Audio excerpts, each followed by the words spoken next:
Howdy ho, Lions fans. Welcome to the Detroit Lions podcast, episode 2024 Detroit Lions NFL Draft Party Day 2. We've only got 4 hours to go. We're ready to rock. We're ready to roll. They just had lad Chad McConkey on there, and I have to say, I wouldn't mind him being on the team just for the trading camp views of the family. God dang, he's got a nice looking sister. Let's start on that tonight. Yeah. There was a very interesting picture of the Bowers clan last night of like Brock Bowers. Yeah. Let me see what the commission's saying here. Sorry. I'm sorry. We started a topic and we're kicking it off here. We got a bunch of people. Let's see what they're all saying. Again, for YouTube. So Detroit, we're covering a newsworthy event here. Of breaking the all-time NFL record for a draft. Let's go. Thank you for everything you've done. Enjoy the night. So you can see behind me, I'm joined by past, present, and future of football. Here on this stage, we have 32 current NFL players Not and much legends slurring, right? who will announce the next generation of players. That's why they farm out day 2. On the stage, we have 32 youth flag football players participating about 3 hours in the NFL flag regional and after that, we need somebody else here in reading Detroit this weekend. Listen how clear he's speaking, though. It's so obvious how tanked he gets throughout the course. Like, oh, he's on painkillers. No, it doesn't seem like it now. Thank you all for being here and representing our game. Very clear, well enunciated. The draft is a celebration of all levels of football, youth, high school, college, and the NFL. Now, this state knows a little something about football, right? What's up? So in addition to the success of the Lions, there's another guy who had quite a year along with his teammates. This crowd is amazing. I wish I could be there tonight, but I feel like some of my friends are in the house. Come on. Yeah. Okay, so we're getting the start going. We'll get this going. We need some comedic relief for Jeff. Jeff will be back. Jeff, we'll talk to him. Don Burr at the draft last night. Please let us know in the chat what you experienced, how it was going. Mike Marine, howdy, and Chris and Ash and Lions Faithful. How you doing, brother? And I haven't been getting any DLP notifications. What the F, Chris? I don't know, bro. I am not in control of YouTube as much as people think so.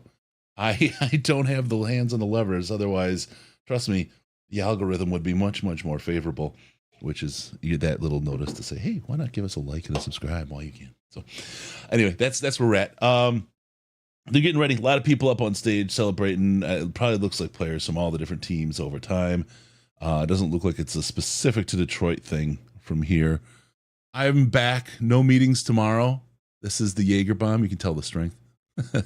We'll start off with our Jaeger bomb, or not a bomb. It's more like a fat boy, like the nuclear style, rather than just like a little dropper, little thing. So we'll start with that, and we'll go on. We'll probably do drinking for dollars by the end, and we'll go through rounds 2, rounds 3. Soon we'll have Buffalo on the clock for the draft pick. We'll take calls as we get going. Not yet. Don't get too excited. We'll take calls from people. We'll actually call people. We'll see what all we can gin up tonight in our coverage. I will say this. Well, first let me take a look. Guys on stage are the Michigan Wolverine national champions. Yeah, there you go. That's why JJ was on there, but he was wearing a Vikings hat, and I wasn't going to put up with that shit. He is now the enemy. Just like Matthew Stafford, except I cared less to begin with. So what's going to happen with the Lions tonight? I'm probably going to repeat this as we get people to join us and as throughout the night. But the Detroit Lions have one pick. I believe it's number 61 tonight as of right now. If you look at what their next year's draft looks like, they've got a lot of late round picks. They got some late round picks this year as well. To be fair, with this team where it is today, and with generally the general consensus about the late round picks this year from Ash and others, there's probably not a lot of guys that will make the roster on those later kind of day 3 things. If you're in the position of Brad Holmes, you may take some of those later picks from next year, some of those later picks from this year, and put something together to get some more picks here day 2 this year. I would not be surprised in any way, shape, or form that we have that. I mean, next year we've got 2 4th-round picks, a 5th round, and 3 7th-round picks to mess with. Feels like we've got some juice to work with here. Yeah. And I mean, there's going to come a different point for every team where they don't care anymore. Mm-hmm. And are trying to get out.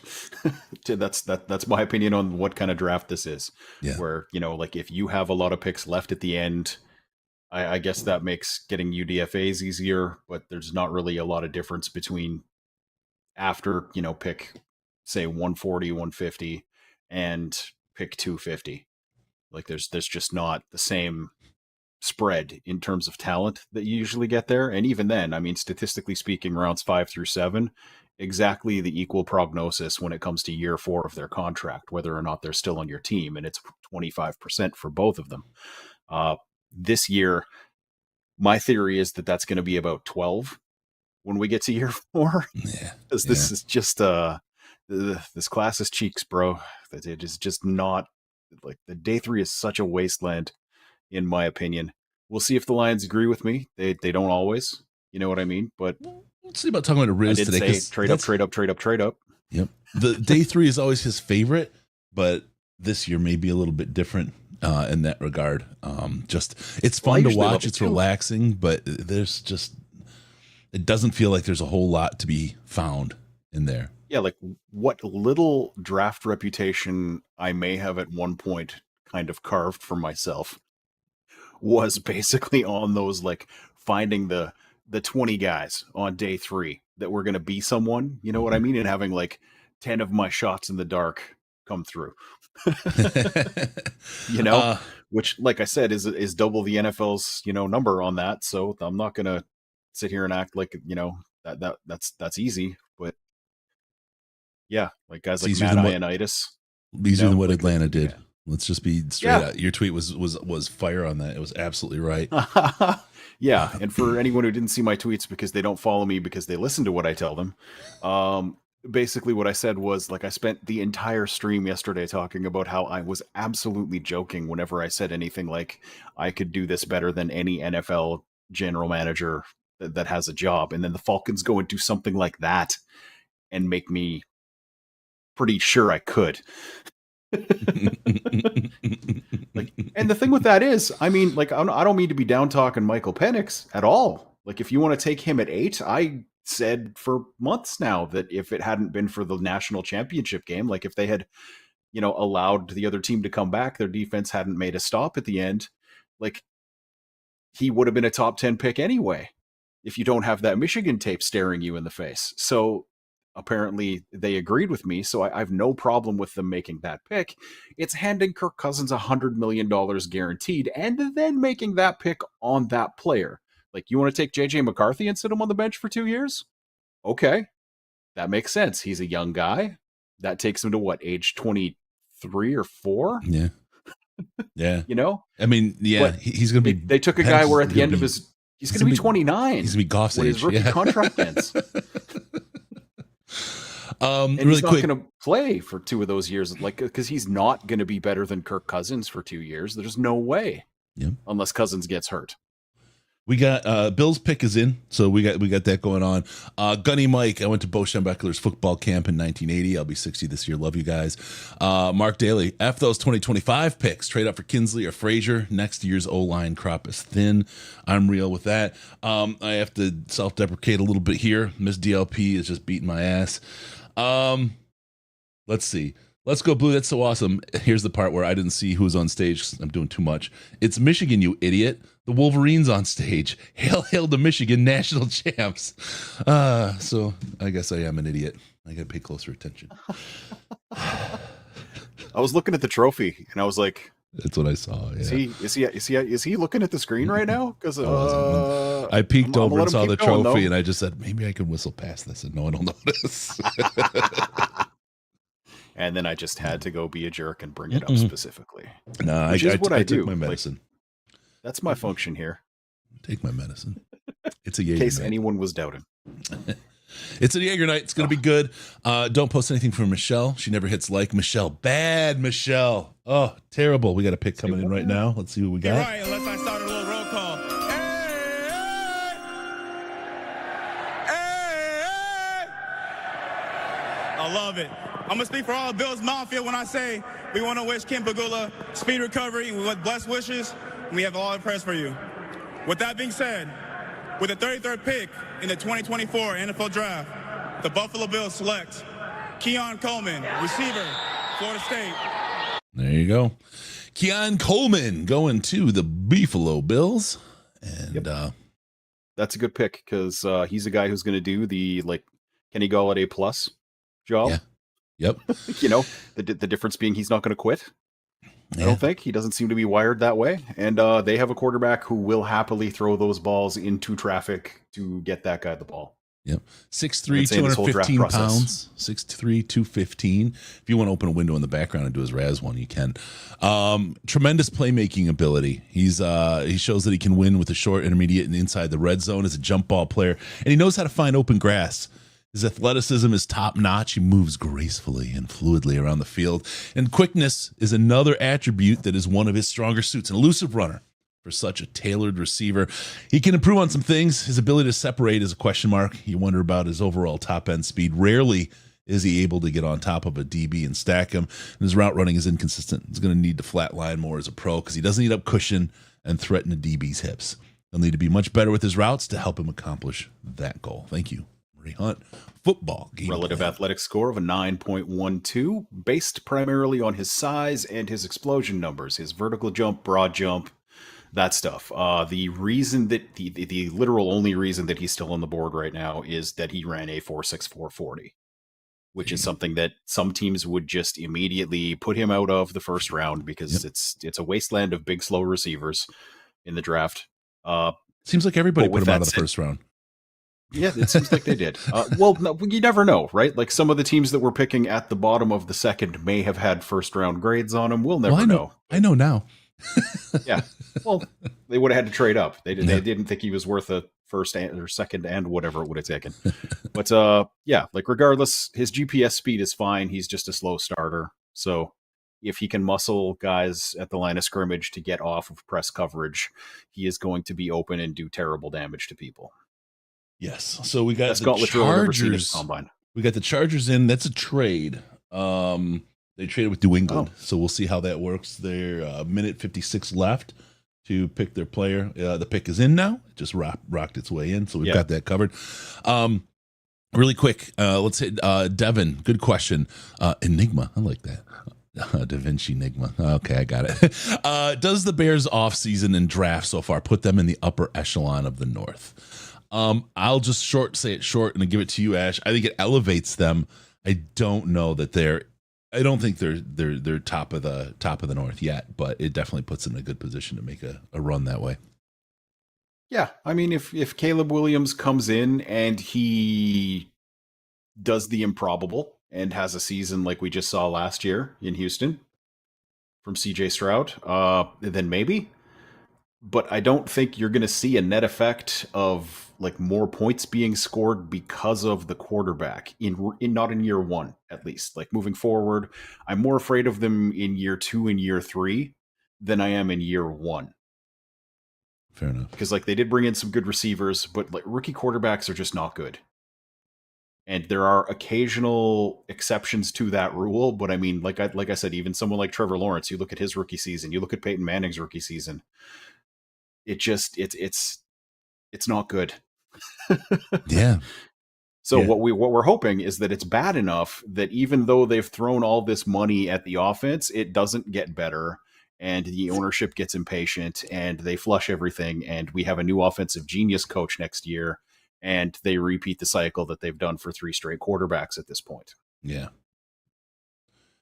All right, wide receiver, cornerback, or inside linebacker is on the docket for the Chargers. Let's see what they get. Commish at the table here. Thank you. Not Commish. Thank you. Someone sober. This is rarefied air for a kicker. We don't usually show up in the second round. So for all the great kickers out there, thank you.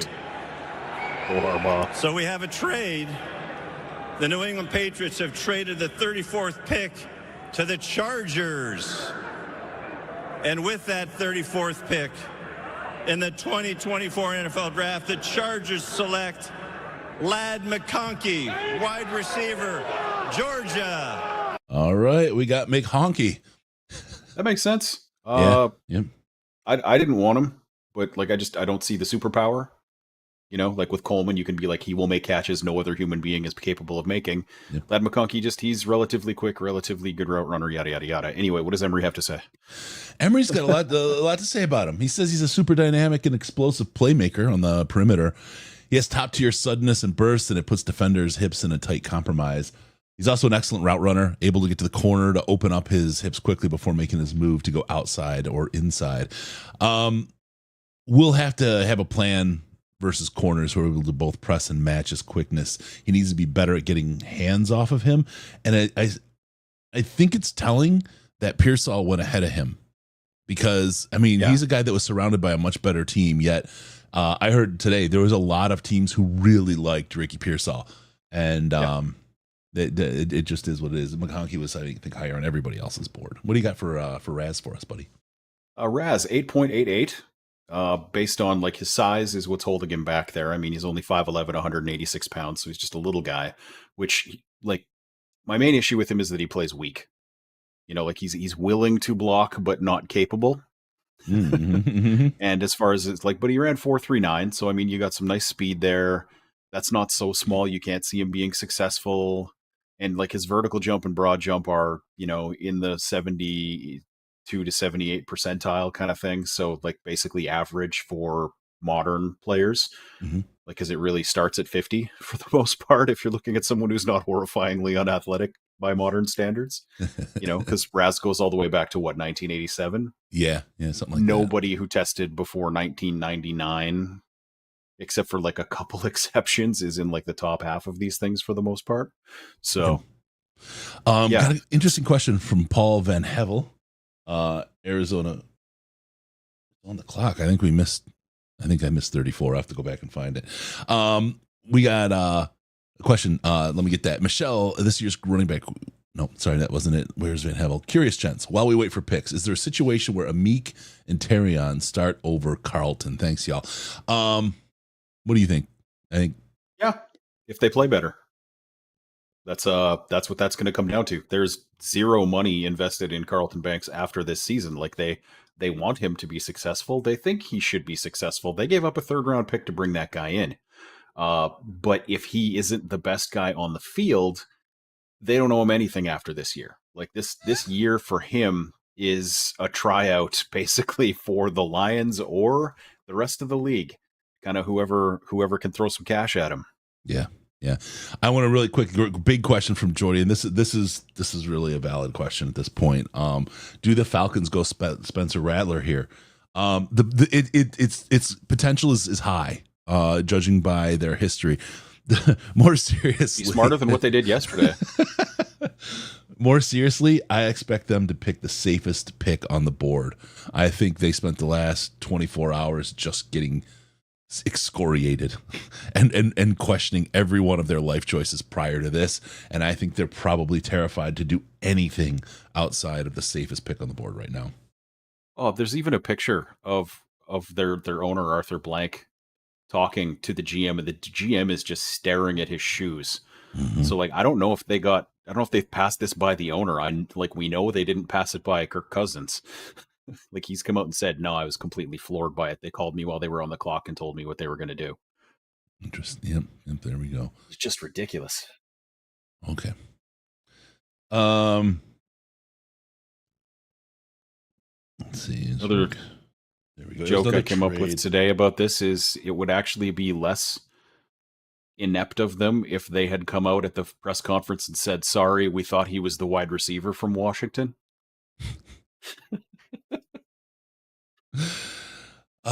Let's see. The on the clock graphic is giving us some trouble right now. We'll see what happens. It should fix itself shortly. Boy, those Atlanta fans are really just pumping themselves up. They must be ripped on cocaine right now. Because they should be terrified of what's going to happen. They should be very quietly hoping. Yeah, I'm not even going to speculate what these idiots are going to do. Yeah. Like it's unbelievable, man. It is. They still desperately need pass rush, as they have needed for going on forever at this point. But I mean, there's not a whole bunch left there. Like yeah. Like it's just gross what they did to their franchise yesterday. Everything potentially wrong. They're dapping up and shaking hands and talking to someone on the phone. So like someone has received a call. Yeah. What's the owner doing? Maybe they'll take Tavondre Sweat. Let's see what we got here. We got the announcement coming to the podium right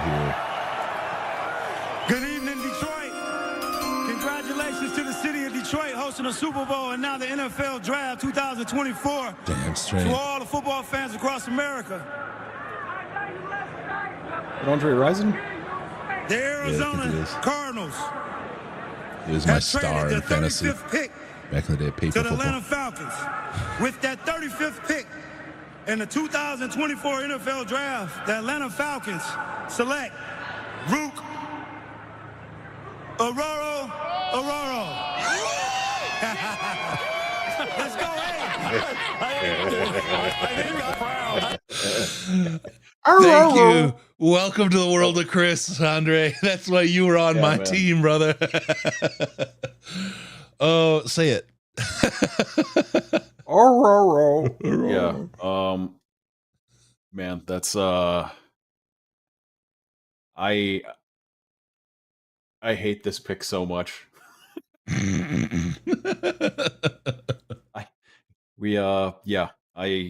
I don't see anything good about this player. It's one of those ones where like I just do not understand why anybody would think that this was a good idea. What? But yeah, I know. It's with you guys know I'm a huge fan of the Falcons. Particularly like such a huge fan I refuse to say their name correctly. Let me hit this. What's Emery got? Yeah, sure. Let's do this really quick. Boom. 264, 294. Defensive tackle number 14 on Emery's list of defensive tackles. Good football awareness, the line of scrimmage, able to quickly take advantage of any false move coming in from an offensive lineman. Very observant and crafty. He's got good length. He works with his hands really well. Once he's engaged with an offensive lineman, he's able to anchor down and control the gap. Where he wants to work, though, he's not an overly explosive athlete. He's going to win with savvy and technique as opposed to twitch and pass rush availability. What do you got for him on the Raz? Well, that is where he does come to play. He's a 9.9 Raz. So in terms of the athleticism, he does have that. His vertical jump was 32 inches, which for a defensive tackle is spectacular. Broad jump, 9'8". Again, awesome. 40-yard dash, 4.89.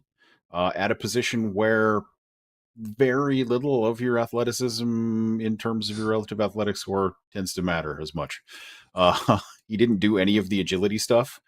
My take on him is basically, do you remember that defensive tackle Taven Bryan that came out a few years ago that we had like a whole bunch of people in Lions Land vocally saying would be the greatest 3-tech in the history of football? Yep. And like if he has 10 sacks in his entire career at this point, I'll be shocked.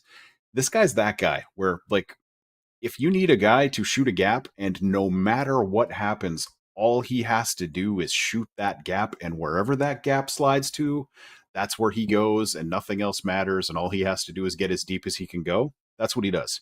If you need literally anything else, this is not your guy. There you go. Good question here. Rook over Newton. Did I miss the Falcons hiring Millen as the GM? Kids fun. This reminds me of the dumb shit Quinn used to do. Yep. Yeah. Okay. Paul Van Havel talked about this a little bit. If you haven't talked to death, also wondering y'all's thoughts on moving up or trading back from 61. I think we hold 61. I could be wrong with that, but we've got a bevy of picks next year late, and we've got a couple this year late. I don't think late picks mean a lot to the Lions, particularly in this draft. I see some kind of package going together for them to move up today, at least to get one. That maybe they'll use 61 and get 2 picks today as well to craft that out. But I definitely see the team moving because they want players from today, not tomorrow. I just don't think players tomorrow you're going to have a hard time finding players tomorrow that are going to make this roster. Yeah, like something I could see would be a trade where, like, okay, we give them our 2 and one of our 5s, and we get their 3 and 4. You know, where we just kind of go up a little bit, go down a little bit from two different directions, sort of thing. Yep. Just to pick up more kind of in that sweet spot before the draft falls off. That's if we're going to move around, I'd say that's probably the play. And Brad Holmes has done stuff like that consistently. That's what I'm basing that on, is like he'll go back 20 spots with one pick to come up 40 spots from 2 different picks later in the draft. Yeah. You know, just to get as many of his picks into whatever the sweet spot of the draft is as possible. I could even see them doing a little bit of, like you said, a little bit of the future stuff for next year. Like if you can package together those 2 5ths and next year's 4th and get into the late 3rd, early 4th round this year, I could see that making sense. Particularly if, because teams don't have a 250-man board. They just don't. Like they never do. And it's just a matter of how many of the 75 to 100 guys they actually have that are still there at any point in the draft. Yep. All right, while you're watching, please hit the like button, hit the subscribe button. This is a great time to do that. Help us out. The picks in for the Commanders, we will have that come up when it hits there. But help people find us, even if you just like and subscribe for today. Help push the algorithm to get other people to find us. We'd appreciate that. Helps us push the show and get ourselves out to folks who would otherwise not find us. An odd sentence to try to spit out on the fly. So, all right, we've got a pick announcement coming up for Washington Commandos. Let's just see what we get franchise here. And the NFL to make Washington's selection tonight. Darryl Green's impact extends far beyond his remarkable skills on the field. He exemplified integrity, sportsmanship, and dedication throughout his illustrious career. We are proud to announce the Washington Commanders plan to retire Darryl Green's jersey this fall.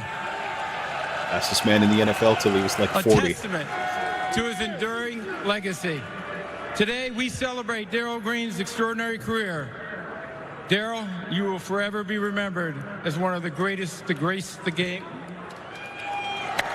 He stopped. See, again, he's sober. He's sober enough to stop when he's mispronouncing stuff. Okay. Come on. It's nice for him. Don't give a shit. It's Detroit, and we're looking for the pick so we can move on. Am I too cold, Ash? No. Honestly, today, like, I'm done. We're on pick 36, and I'm cooked already. Let's get this. Yeah, I'm just shutting this off. He's now taking off his coat to put on the jersey. Yep, because they're going to retire his number this year. Is that like? Now he wants to do it in Detroit. Shouldn't they just do that at a Commanders game, not at the freaking draft? Unless he's sick, in which case, I'm sorry. Thank y'all. Thank you so much. Let me first say this. Hold on. No, we already held on, dude. Thank you, Detroit. Okay.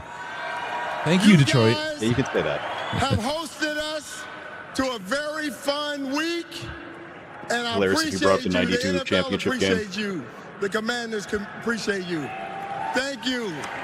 Spit it out. Thank you. You're welcome. Spit it out. All right. Detroit, can I just say something to the DMV, the Washington area, and these guys? Too much. DMV. Shut up. And you guys. It's on, y'all. We got Jaden last night. And we're about to get back to work. Yeah? It's on. Start working. And also, I'm back. Who cares? On the sideline, though. Jesus Christ. All right. I'm here for an important reason, to add to our tradition, to add to our success. With the 36th pick in the 2024 NFL Draft, the Washington Commanders select Jazon Newton, defensive tackle, Illinois. That's a lot to get there, but good pick. Yeah, but we did eventually get there. Yeah. All right, so they take Newton. They stop that slide.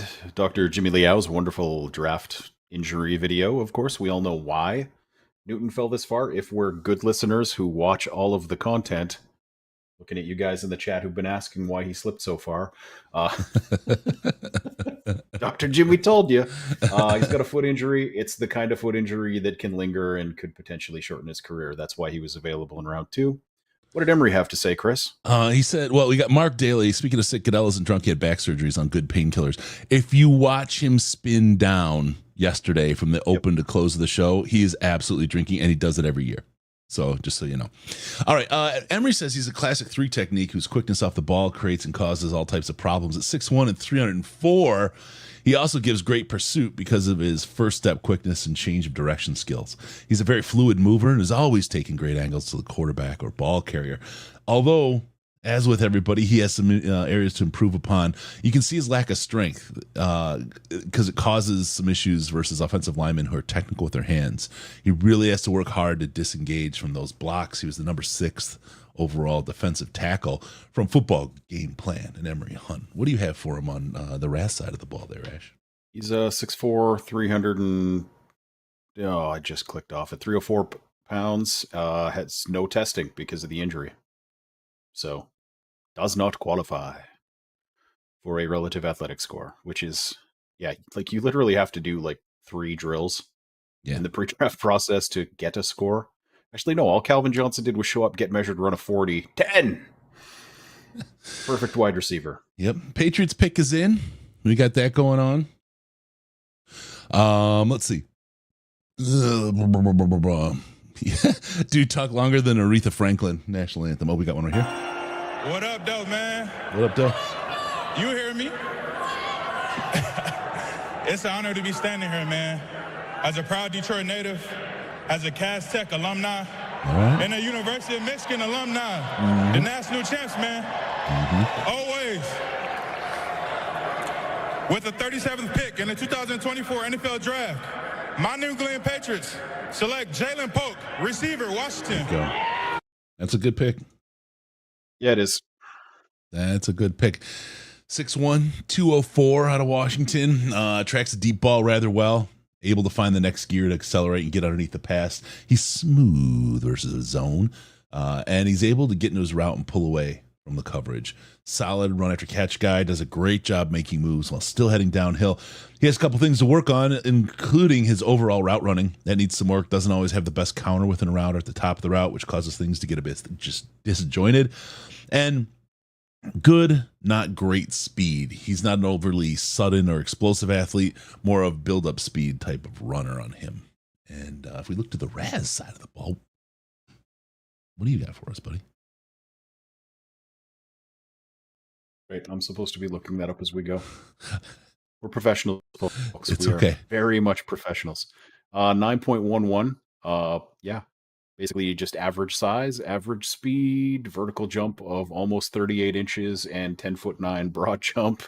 Didn't do the agility drills, but I'm sure they would have been okay, if not spectacular. This was my guy for anyone who has, again, broken the rules and followed me on Twitter, that I wanted at 29. So I'm not shocked that he went this early in the second round.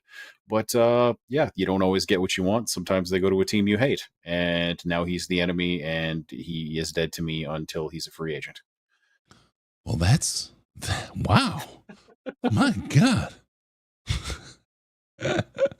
Oh, man. Yeah. Well, it's just like Emery said. I mean, he's a good receiver. He does everything pretty well. I thought this was the guy in the draft that would be like a 1-to-1 replacement without difficulty for everything Josh Reynolds did last year. Yeah. Just like day one out of the box, he can do all that stuff. Would have been nice to get him, but he goes somewhere else. C'est la vie.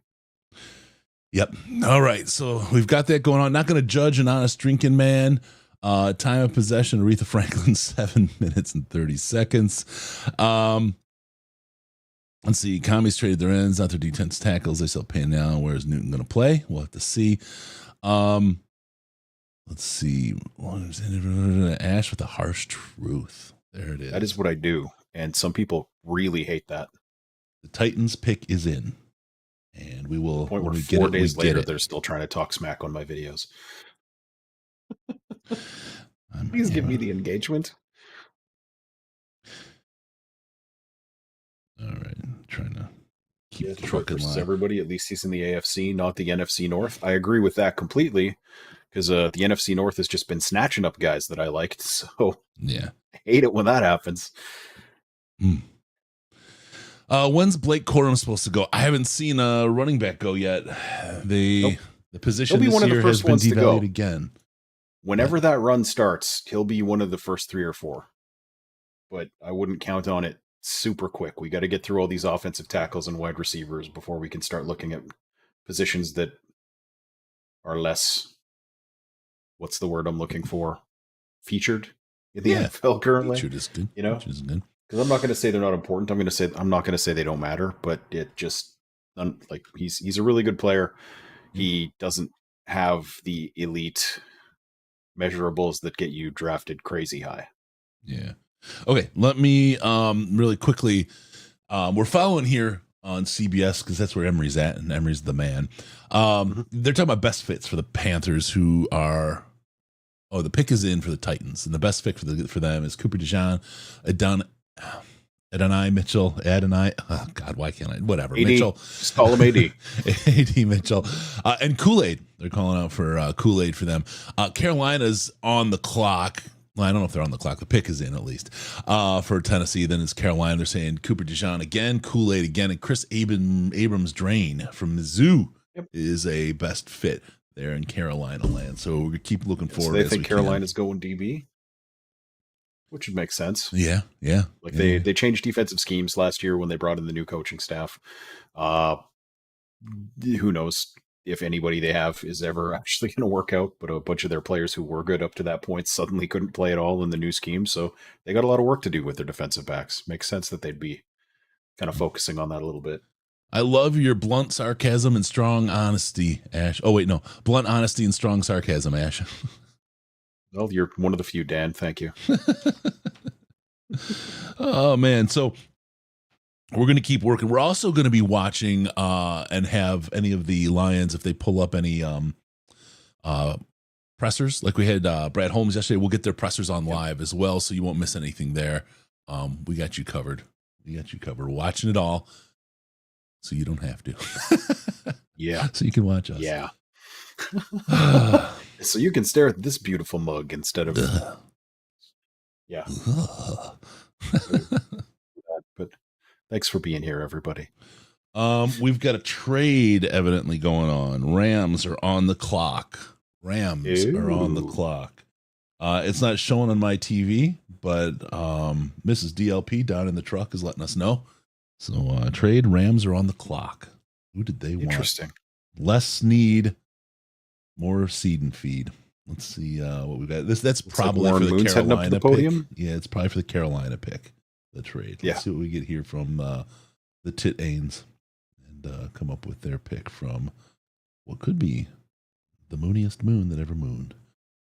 All right, let's see. We got a pick coming up. Let's get the announcement. Continues to becoming one of the biggest events Former Edmonton Eskimo. World. And thank you very much for your participation here. I hope you're having a great time. One of my childhood heroes. Wish we would have had him. With the 38th pick That was a in the chance. 2024 NFL Draft, the Tennessee Titans select Trayvondre Sweat from the University of Texas nose guard. They can have him, bro. Yeah, I liked him at the Senior Bowl, but there's a lot of issues going on. You know what I mean? Yeah. And limited skill set, but he does one thing better than almost anyone in the league does that thing. You know? Yeah. Like we just need that big fat guy in the middle. That's the big fat guy in the middle. So I can see why they would do something like this. But just that off the field stuff, man. I could not be me. Could not be me. Yeah. All right. Let's see. We got Trayvondre Sweat. He's 6'4", 366 out of Texas. He takes up two gaps in a good way. He's a very large individual who understands it and plays like a big man. He's able to do two gap well up front. He does a really good job of beating cutoff blocks and reach blocks. He's able to get on that upfield shoulder quickly to control the flow. He's kind of a one-dimensional guy, though. And because he doesn't particularly provide a pass rushing presence, he'll essentially play a 2-down role in the league. He was number 2 at nose tackle on Emory Hunt's football game plan draft guide. Who was ahead of him, if you don't mind me asking? I do mind you asking. Behind it was McKinley Jackson out of Texas A&M. Okay, yeah. Love that guy. Yeah. He's going sometime day 3 most likely, but yeah, I love him and would not have drafted Sweat. So me and Emery are kind of on the same page on that one. We're looking at a 3.9 relative athletic score, which it's kind of interesting because he really should split out the nose tackles and the other defensive tackles, because when you're looking at guys who are like above 330 pounds, it's a very different scale, basically out of 5. Yeah. This is a thing. He did like a study on this himself, and then for some reason just didn't do the actual splitting them off into a separate thing. But like, I guess it would be a lot of work. I can completely understand why he wouldn't do that. But yeah, basically like look at it out of 5. So you basically take their relative athletic score if they're over 330 and you double it, and that's what they actually are relative to the position they really play. So this is closer to an 8. Pick is in for the Rams. We've got Alex in this chat saying definitely Dijon here, I think, to the Rams. He hit the M instead of the J, but I got you, Alex. We got you covered. Detroit versus everybody talking about Sweat. The 3.9 was his breathalyzer score, not his RAS. You need to recheck that, Ash. Undoubtedly true. Man. Good one, DVE. Yeah, that guy was never going to be a Lion, man. Just absolutely not. No, it didn't work. And I just want to, as we're waiting for the announcement to come up, which is coming right now, so we have to do this right afterward. Yeah. Let's catch the announcement for who the Rams grab. What's up, Detroit? What's up? Isaac Bruce? I was like 10 feet away from him on the field at right on. Bruce. At Ford Field when it was new. The Carolina Panthers have traded the 39th pick to the Los Angeles Rams. With the 39th pick in the 2024 NFL Draft, the Los Angeles Rams select Brandon Fisk, Florida State D tackle. Okay, they're stocking up, and doing their thing, I guess. Yeah. They're just not teaching their guy who's doing the announcing to properly say their draft picks' names. No. Braden Fisk. It's a player I'm familiar with. But that's me being pretty. Chris, is Brad going to trade up for DB? I don't think he's going to trade up for DB. I think he's going to go for D-line. We'll see what happens. D-line, O-line, wide receiver. I could see any of those. Yeah. Fisk was a good kid. I will never forget the interview with him at Senior Bowl when it was the first interview we did. It was, I'm not even kidding, 7:00 in the morning. We had just flown in the day before. It was, just tired, set everything up. We were just a little discombobulated.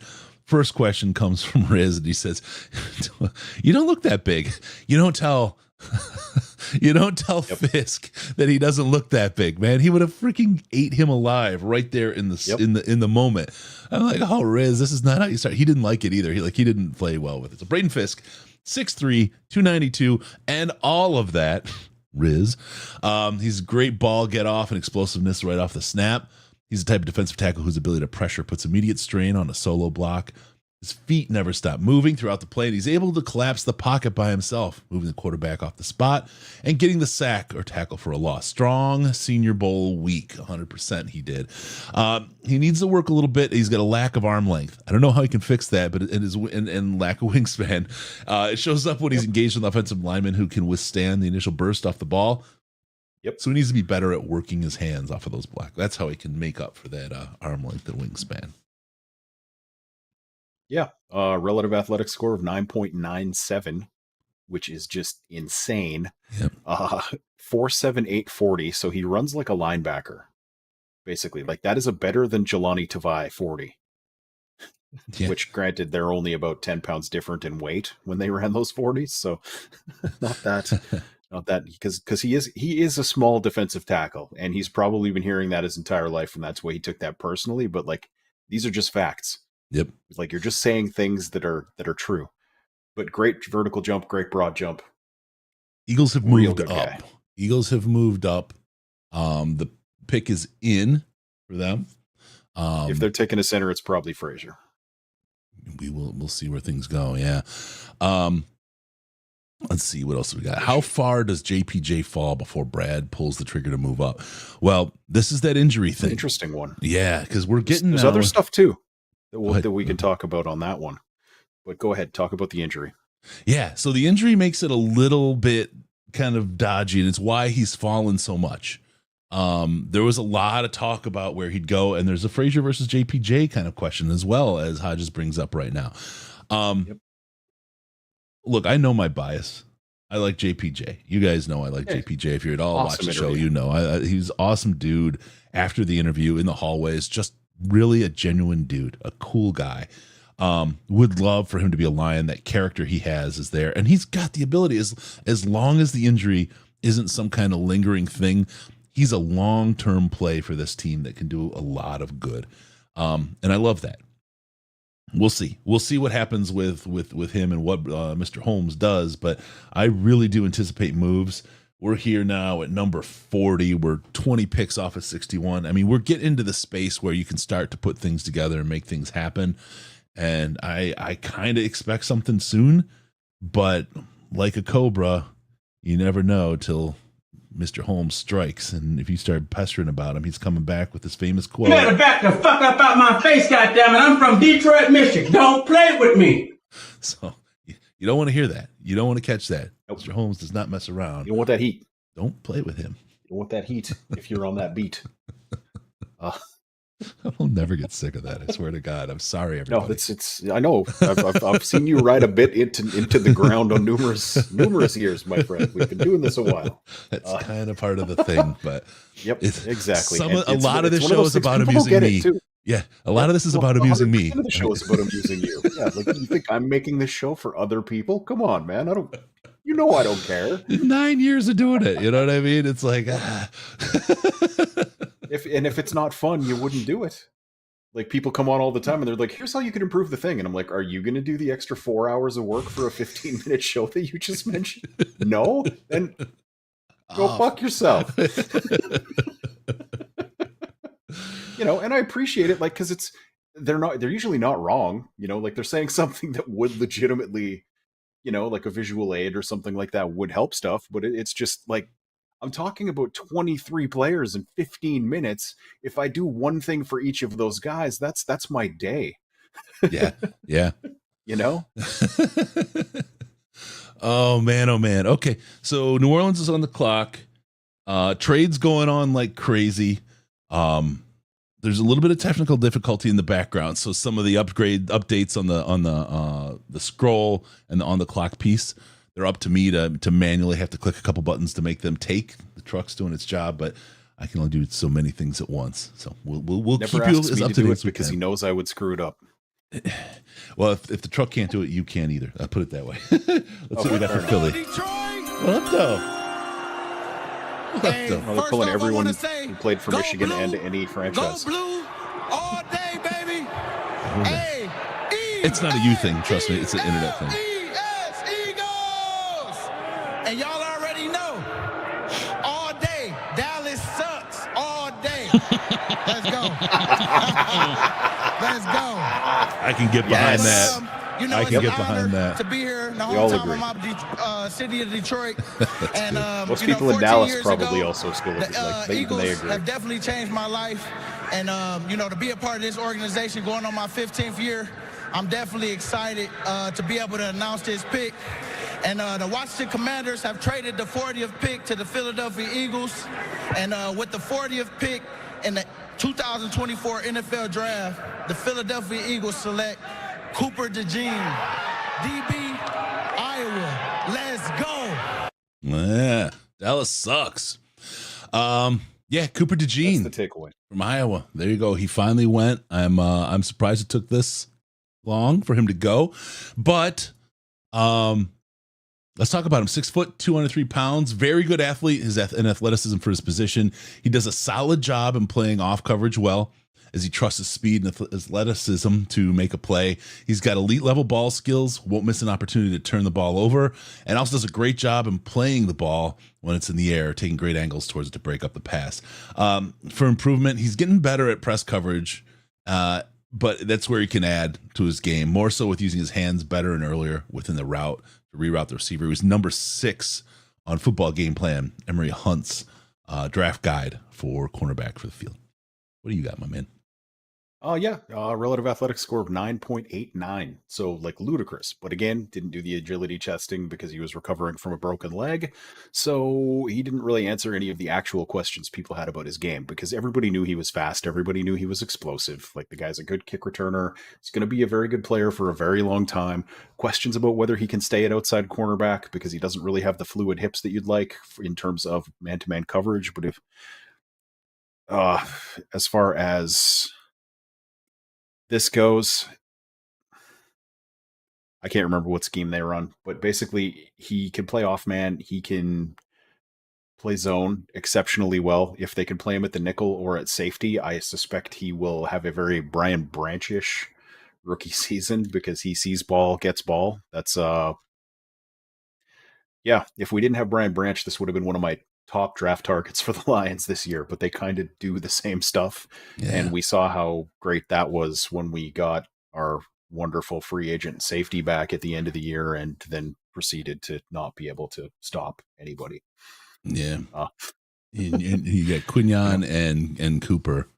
That is a good add to the room, as Alex says here. We got an announcement coming up for the Saints right now. Let's see what we get out of the Saints. All right, what's up, Who Dat Nation? All right, let's get right to it.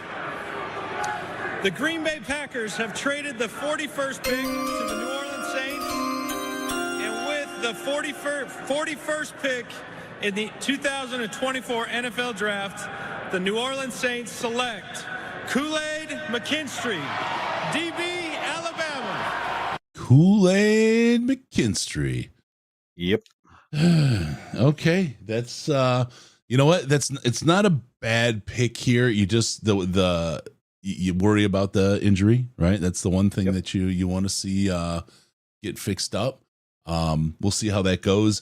You talk about a guy who's 5'11", 199. He's got very good athleticism for the position. He's got both the springs and the explosiveness you want to see in the outside. He has the twitch to be able to mirror and match any type of receiver he faces, and he's good over man coverage ability.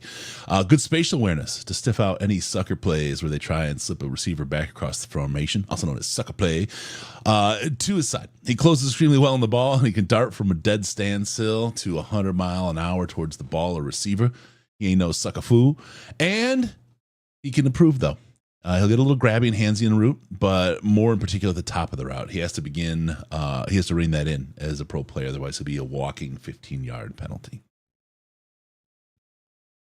Had to work a little bit to find this relative athletic score because Kent pulls them if they don't have combine numbers.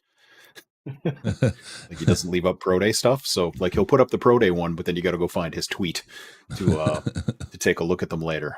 So it was a 7.54, which, he didn't do the agility testing, but he did do the vertical jump, broad jump. Was probably hampered by the fact that he discovered at the combine he had a break in his foot.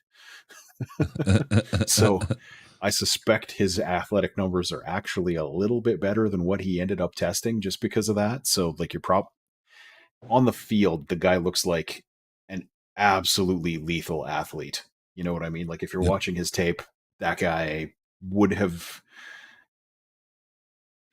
there's a reason he was an all-pro.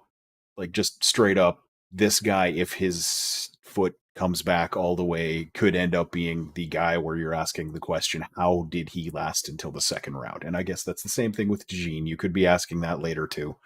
Yeah. Looks like we got someone coming up reading a pick. I'll shut up now. We got a pick. I don't have it yet on the screen here. I'm probably a little bit behind on the audio. We're watching it. We're watching it here as it comes in. Here we go. We got it. It's a lot easier to announce.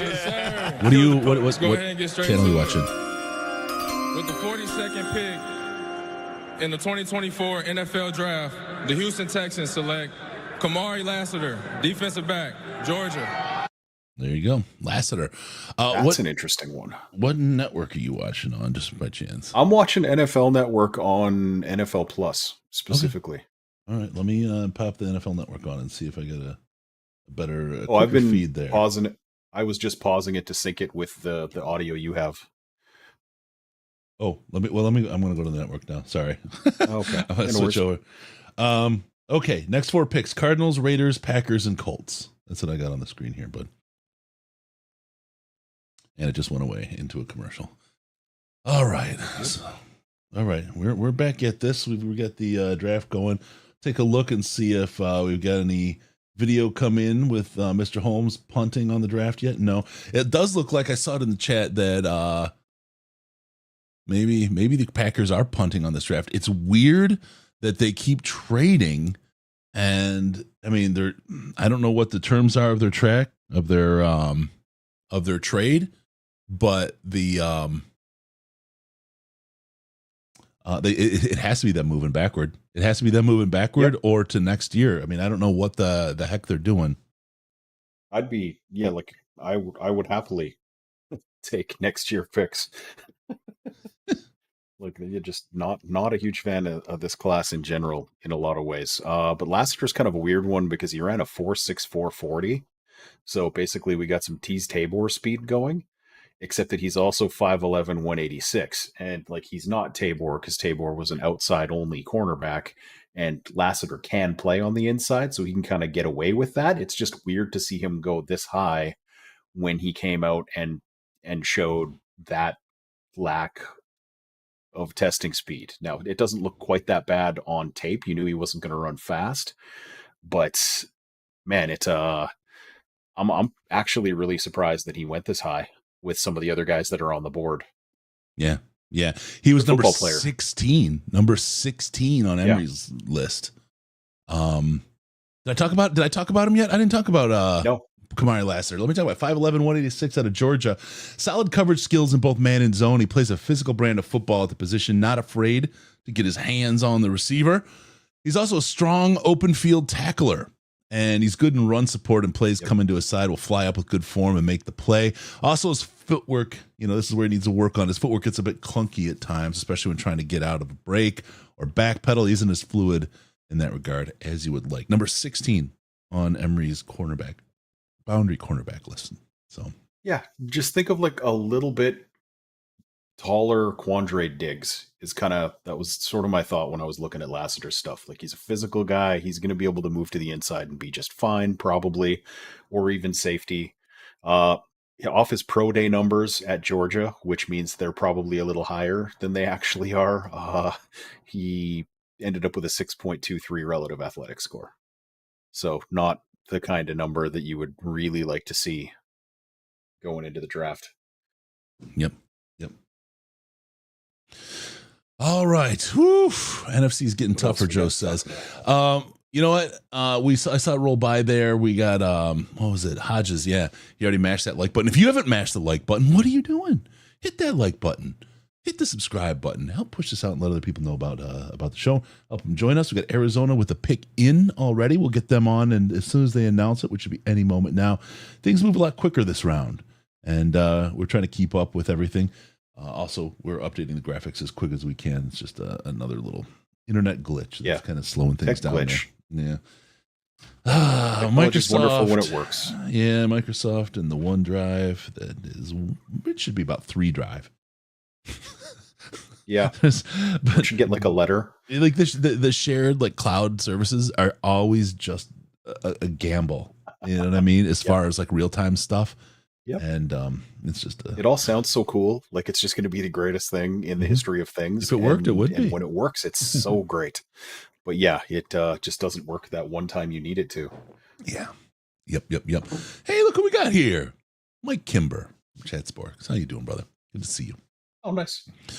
Oh man, time for the Holmes trade with the Raiders. I'm not going to disagree. We're down now, pick 43. We're getting that range where things could happen. I mean, anything can happen at this point. We're 61, I believe, with the pick here that we have as of now without a trade. So we'll see where things are going. Arizona Cardinals pick is in, and the Raiders are sitting there messing around, trying to get theirs in. I think we're going to have an announcement. Yeah, they have 6 minutes and 15 seconds left for the Raiders before they have to make their pick. So they have time to talk trade. So when you trade, do you get the extra time plus your 5 minutes? Is that how it works? Yep. That's why. No. You just get your time. From the second it's filed, you have that much time to make your pick. Oh, so they may have them wait to file it. All right, let's get this announcement in. We got Leonard Davis, Shaq's brother. How close are we to being lined up on the broadcast here, bud? I want to thank you all for hosting such a wonderful event.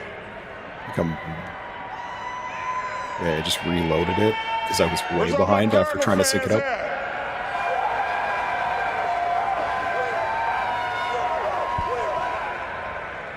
With the 43rd pick in the 2024 I think I'm just NFL slightly ahead draft, of you, like by the half a Arizona second. Cardinals select Max Melton, defensive back, Rutgers. You know, Max Melton out of the Rutgers. Oh boy. Oh no, I'm actually like now 2 seconds behind you. So beautiful. It's just the way this works. That's fine. Yeah. That's the stream. Don't worry. I can close it and just listen to them as they come on our stream. Christopher Max Posdall says hi to you, Mr. Ash. Let me tell you about Max Melton at 5'11", 187 out of Rutgers. He's a click and close type of corner with an outstanding footwork and foot patience. He never looks panicky out there in the field. He's always in control. And he's an excellent blitzer coming off the corner. He's got superb athleticism and agility, and he has the quickness to mirror and match receivers, as well as travel across the formation. He's good playing on the boundary or in space. He still has room to get stronger as a player, though. He's working on his play strength and will help him get better equipped to handle the physicality of the pro game. Emory has him as his number one boundary corner. That's Max Melton out of Rutgers. What do you have for him on the Raz scene there, big guy? 9.65 relative athletic score with a 4.39 40. Really good 1.52 10-yard split. His vertical leap is 40.5 inches. He went 11'4" in his broad jump. 5'11", 187, so not the biggest guy, but when the run comes his way, he's going to hit that guy with the ball. And that's all you can really ask from a guy who's not 6'3", 220. You know what I mean? Like, he's going to get in the way. He's going to make the stop. But like Emery says, in terms of getting off blocks and stuff like that, he's smart.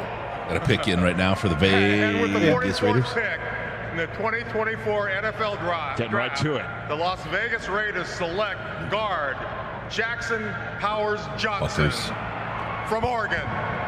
Interesting. There you go. JPJ is gone.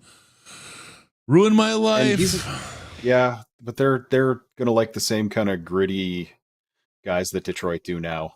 Now that they have a coach that's kind of cut from that same former player tough guy mold. You know, it's they're a team now that we're gonna see basically stealing it from us.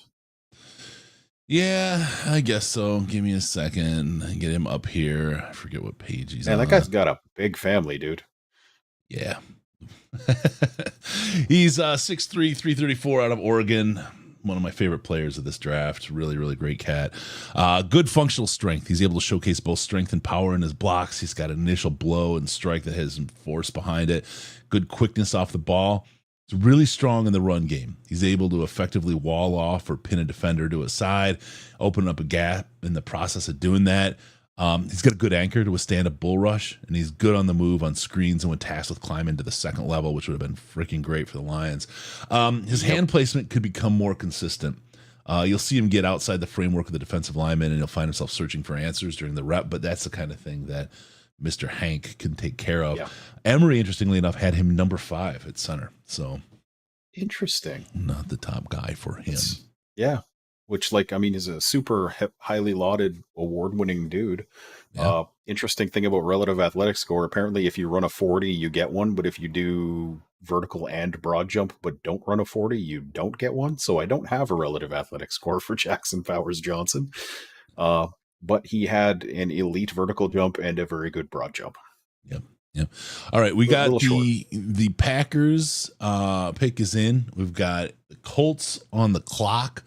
A lot going on. It moves quick, man. I'm loving the second round. I mean, yesterday there was a lot of fill time, but it's almost hard to keep up right now.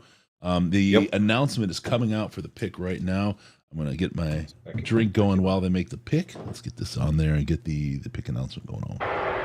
Detroit, thank you for the warm welcome. The Packers. Boo. You know, Green Bay next year is going to try to emulate it, but they're just little brother now. The Green Bay Packers select Edgerrin Cooper, linebacker, Texas A&M. There you go. Sweet. Yeah. Hooray. Yeah. Please keep drafting really athletic linebackers who can't play. Yeah. Oof. Oh man, let's get him in here. Edgerrin Cooper, 6'2", 230 out of Texas A&M. And yeah, Las Vegas announced JPJ as a guard. That's interesting. He's a terrific athlete for the position. He plays with great sense of urgency, always in attack mode, takes aggressive and disciplined angles to the ball, carrying the quarterback in pursuit. He's got great speed and acceleration. He's able to chase the ball going away and also accelerate and close on the quarterback. Solid spy for mobile quarterbacks. Oh, that's going to really burn the Lions. An area of improvement for this guy. At times, his pad level can get a little bit too high. Ooh, Patricia would hate him, especially when he's tackling in the hole. He's going to need to keep that at a consistent level. Number 2 overall, an inside linebacker from Emory's list of ratings. Football game plan. Yeah, and a relative athletic score of 9.34, which like this is like they have a speed fetish at linebacker. Like he's a 4.51 guy, which is fast for a linebacker. Yep. 6'2", 230, like you said, 34-inch vert. 90 or 9'10" broad jump, all really good numbers for a linebacker. My thing with him is he's not a fast reactor, but he's very good at recovering. If that makes, if you're feeling me on that one. But the thing with that is in the NFL, once you've made the mistake, you're cooked because everyone else is a 9 Raz too. Yep. Another trade. We got Carolina on. We got the Giants on the clock. The picks in. Alex is saying no FTP chance. This is BS. Let me get you covered. 6 spots for this pick. They took the 5 they got from There you go. A little bit of FTP just to make you feel better. All right. Let's see what we got for the pick for the Carolina Panthers. So basically they're messing around with some 5th round picks, and they got a 2nd in next year's draft to take this pick now. At least I got Rich Eisen on the podcast finally. Feels good to be home. Congratulations to all of the draft picks. I welcome you to this NFL fraternity. I'm so excited for your future. All the coaches, all the players that I played with, just want to give you all a special shout out and thank you. I know Coach Saban is in the house. It would be hard not to milk it when you get up and there's like 200,000 people staring at you just for a second to feel that crowd. Traded the 46th pick to the Carolina Panthers. Go Cardiac Cats. And with the 46th pick in the 2024 draft NFL receivers for this draft, entire draft. the Carolina Panthers select Jonathan Brooks, running back, Texas. There we go. There's your first running back off the board. Hope you feel good about that. Almost like a wide receiver, I guess. Yeah. Jonathan Brooks, 5'11", 207 out of Tejas. He's a good overall acceleration, can be a chunk play threat. He shows an ability to tap into another gear once he finds an open lane. He also has the ability to make an extra move in a confined space to make a defender miss and gain access to a few more yards. He's got a very innate ability and consistent with that little kind of in the phone booth kind of movement. Also, he's going to have to work on getting stronger in his lower half as his balance is affected upon contact and he gets chopped down far too often. Interestingly, Emory had this as his number 13 running back in the football game plan draft guide. So Panthers doing Panthers things. This could be, it feels a little Atlanta-y, not as bad, but it's definitely from the Atlanta School of Draft Craft. Oh, I like that. School of Draft Craft. No relative athletic score for him. Just no testing. Number 13, no score. All right. Yeah. On the clock, we got the Giants. The Giants on the clock. So Giants are still in there. No pick isn't in yet. They're still working it. Raiders got an A on Jackson Powers Johnson. Of course they did. We're creeping up here, 47, getting closer. Every time, the closer we get to 61, the more I feel like I'm going to get some Brad action, some Braction. Let me ask you about this. Does he go back and use some of those late picks and then get like a 75 or 80?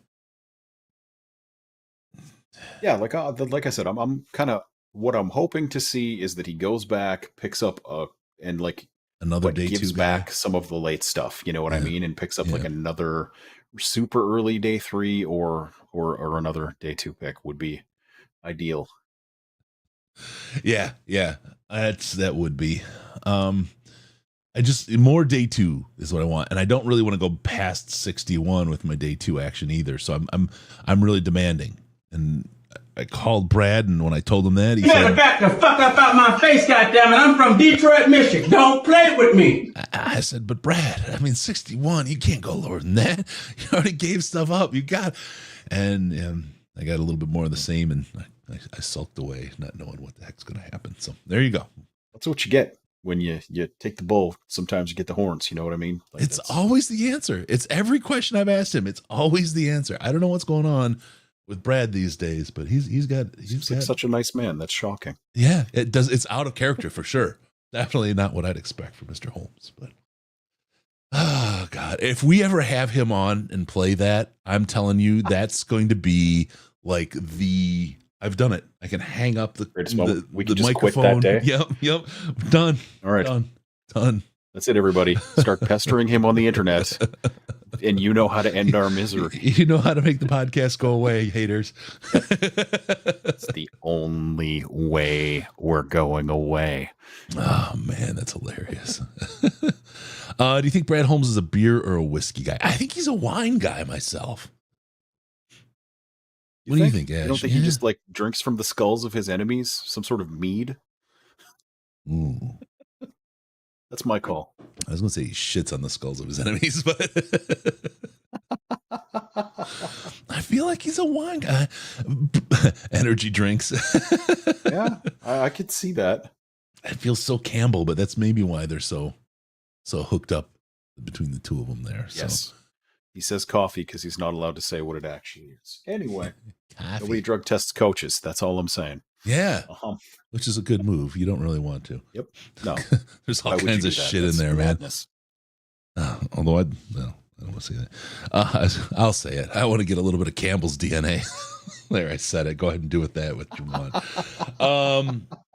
Giants on the clock. We got the Jags on the clock. 9 trades so far. Lot of flipping, changing going on. The picks in for the Giants. We'll see what's going on. Holy frigolies. Man, oh man. Joseph Austin in the chat. Zima. Definitely a mead from the skulls of his enemies kind of guy. Ask Campbell. He said bourbon straight, no chaser. Barry, I'm going to take you at your word here. Was that the whiskey or beer question for Campbell and he said bourbon straight, no chaser, or was he talking about Holmes? See what tastes like TV static. That's one the kids won't get, but I agree 100%. That was Zima was back in the day. It was the stuff. It was the stuff to get lucky with. That's how you did. I made a trailer for somebody that had the for Campbell. Got it. Thanks. Interference sound on it. And they were like, there's some kind of weird distortion at the beginning of this. Like why did you put that out? Let's get the Giants selection here. Detroit. Tiki. I like Tiki a lot, Special actually. shout out to His former brother New lives York right Giant and like now a mile your from me. beloved head coach, Dan Campbell. I gotta run grab a beverage while he's doing this. Pandering right there. Yeah. It's pandering. That's right. I see you, G-Man. Okay. With the 47th pick in the 2024 NFL Draft, the New York Football good love Giants there. select Tyler Nubin, safety, Minnesota. There you go. Hey, that's some good love from a guy. You know, I see you there, G-Man, right, talking to his fans, but he calls out Dan Campbell. No, he worked with or played with him, I believe, back in the day.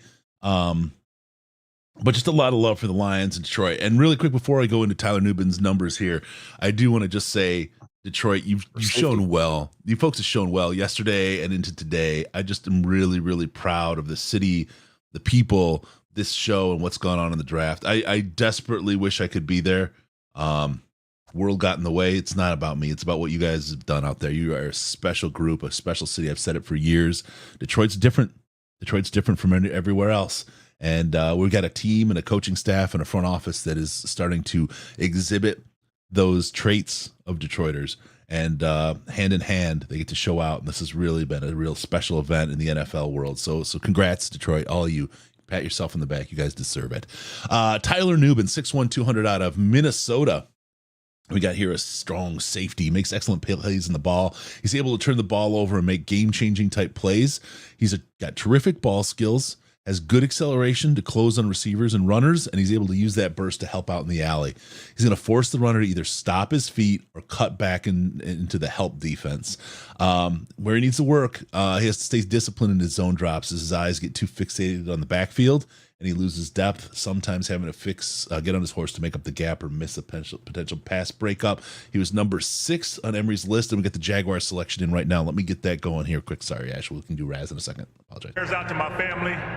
My baby sister passed away last night. 3.67 Raz for Tyler prayers Nubin. out to all my family. That's all I got to say. I also want to thank the Detroit faithful for when I played here. They supported me, so I really appreciate that. Detroit, thank y'all. The city, thank you. Okay, James Stewart. And now, with the 48th pick in the 2024 NFL Draft, the Jacksonville Jaguars select Mason Smith, defensive tackle, LSU. There you go. All right, you did Jim Young. You heard right. Go ahead and hit the Tyler Nubin numbers if you want, Ash. Did you want to? Or 3.67 relative athletic score. Strong safety. My take on him was like he can at most cover half the field, and that's stretching his athletic ability as tightly as a spandex shirt on me. Or a stack of sweaters. Let's get it all in there. The 19th sweater, basically. He's the 19th sweater. That's how far you're stretching him to try to get him to play cover 2. I was not a Nubin fan, so. Oh man, Mick, get him.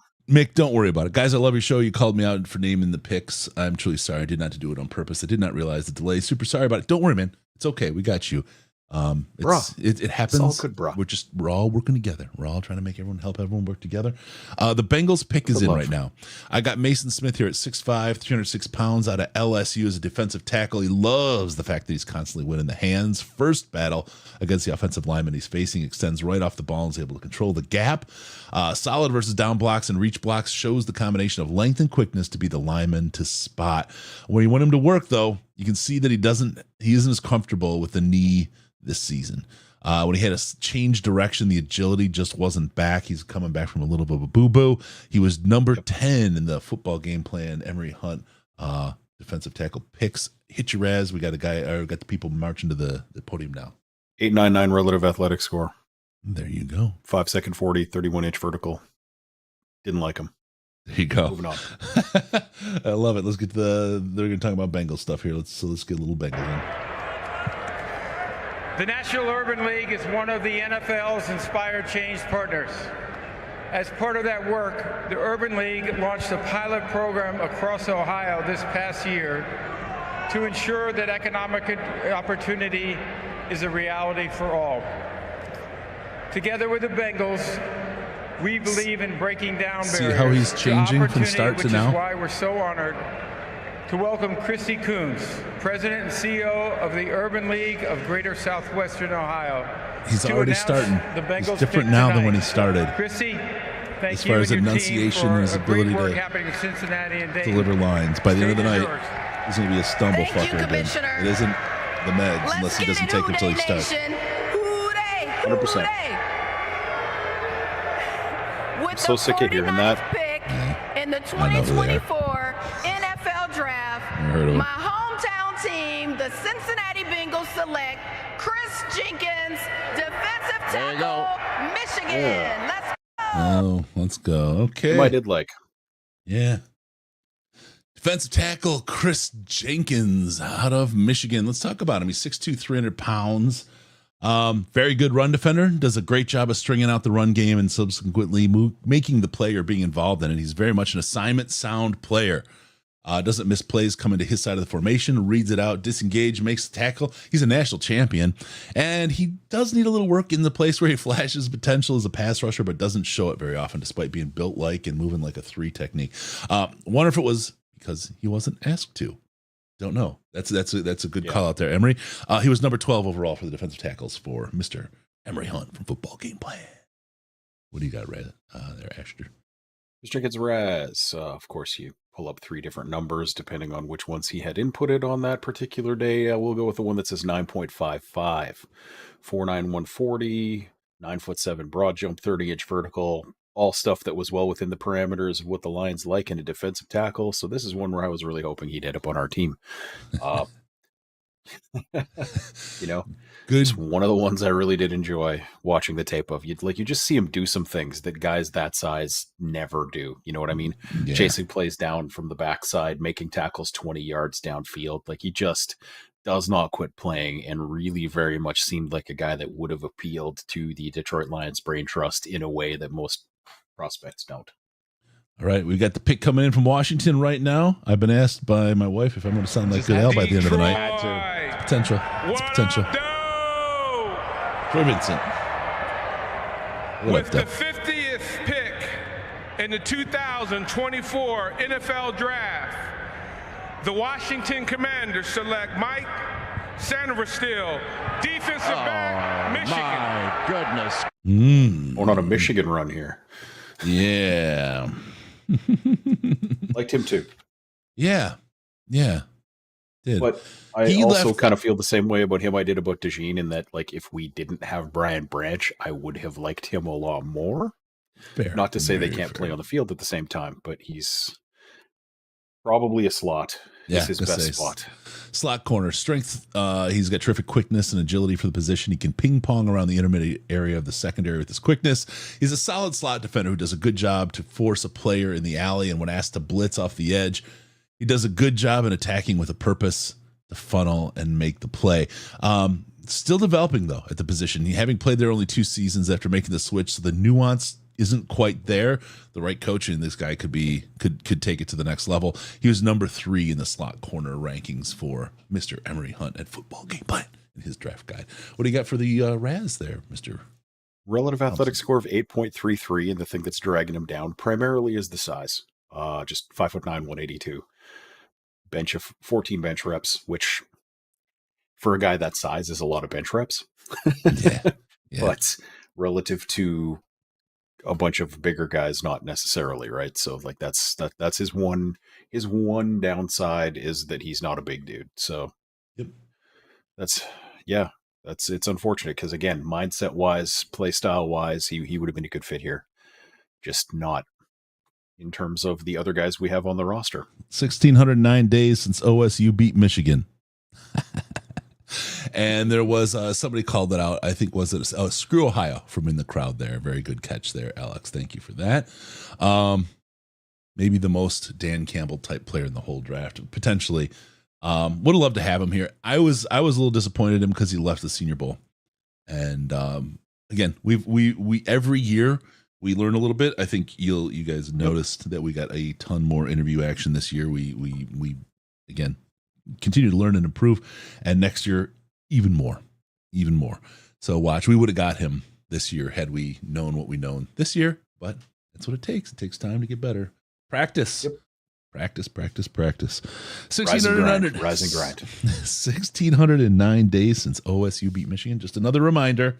I have to get out there. Those Ohio State folks can remember that. Because I don't know if they can count.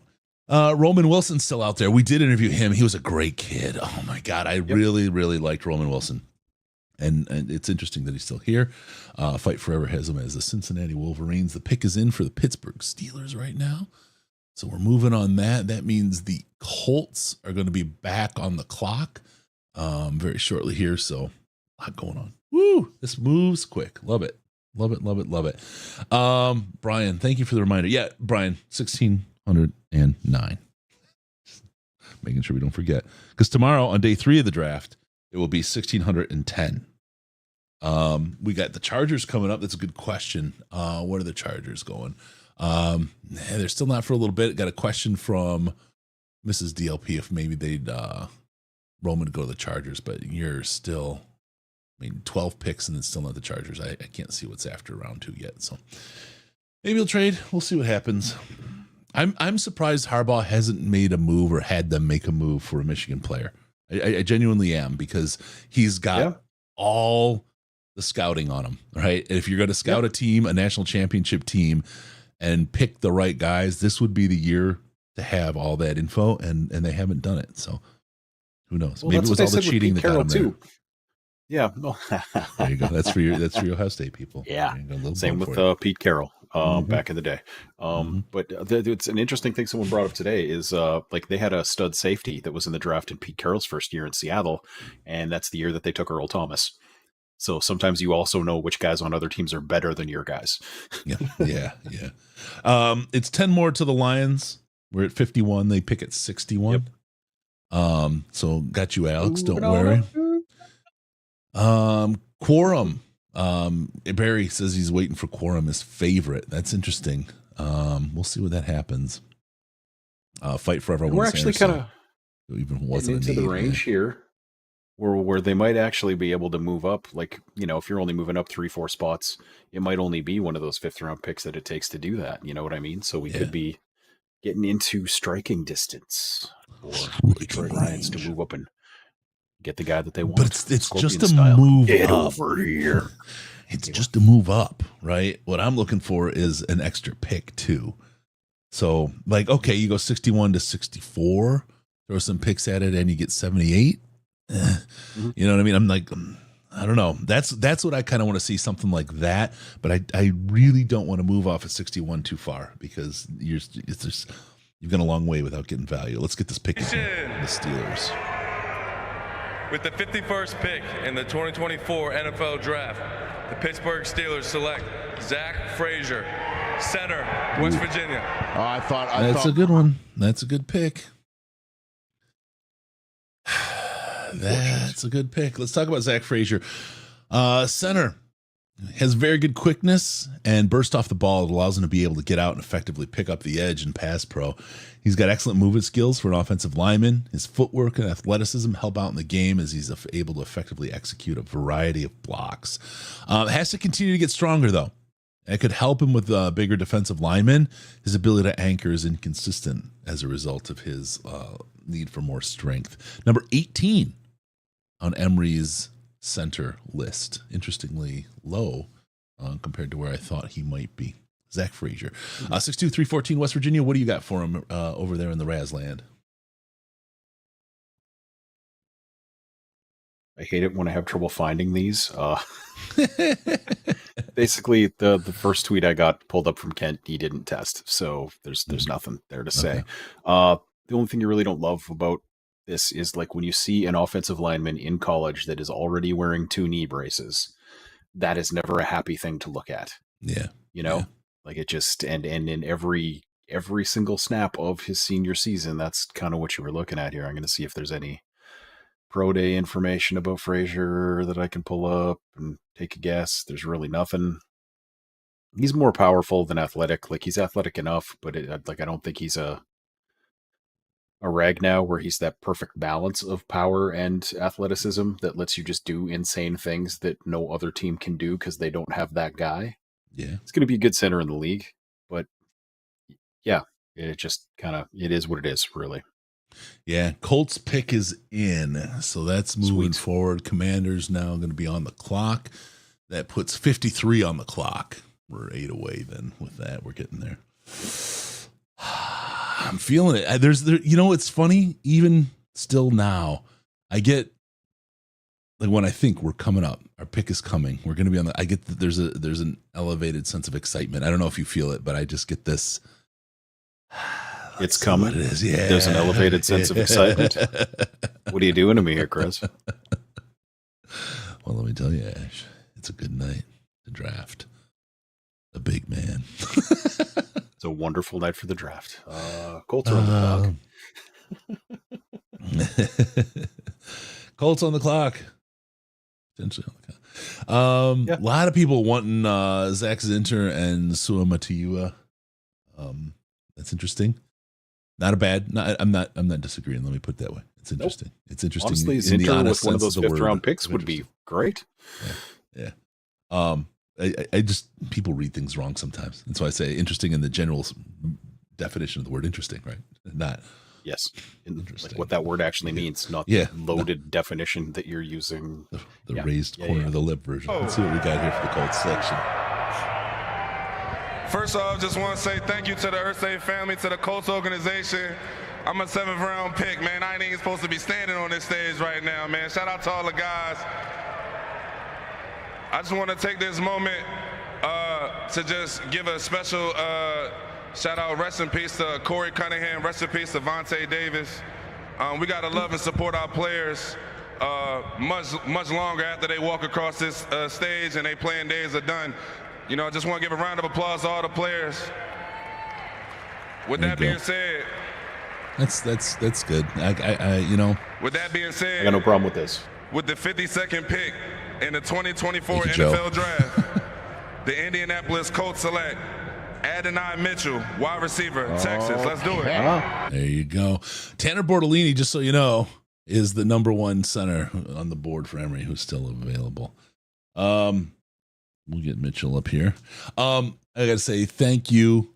Who was it? Darn it, Joe. Yeah, the open announcements graphic was on for 20 picks. Sorry, but those were just opening picks. It wasn't the draft. Now we're getting to Lions coverage, right? We're getting into the space. So Joe's got me covered. Let's see if we can get here the information from Mr. Emory, the brains of the situation here. He's number 1 split end wide receiver for Emory. Number 3 split end for Emory. For a taller receiver, he's very fluid and smooth hips, which aid his transition in and out of breaks. He's really got a good body control in that regard. At 6'3", 196. He's also above average run after the catch kind of guy. He might be underrated in that aspect of his game. Very CeeDee Lamb-like in how he navigates with the ball in his hands in a catch and run situation. Good release and quickness off the line of scrimmage. He's going to need to continue to get stronger, though.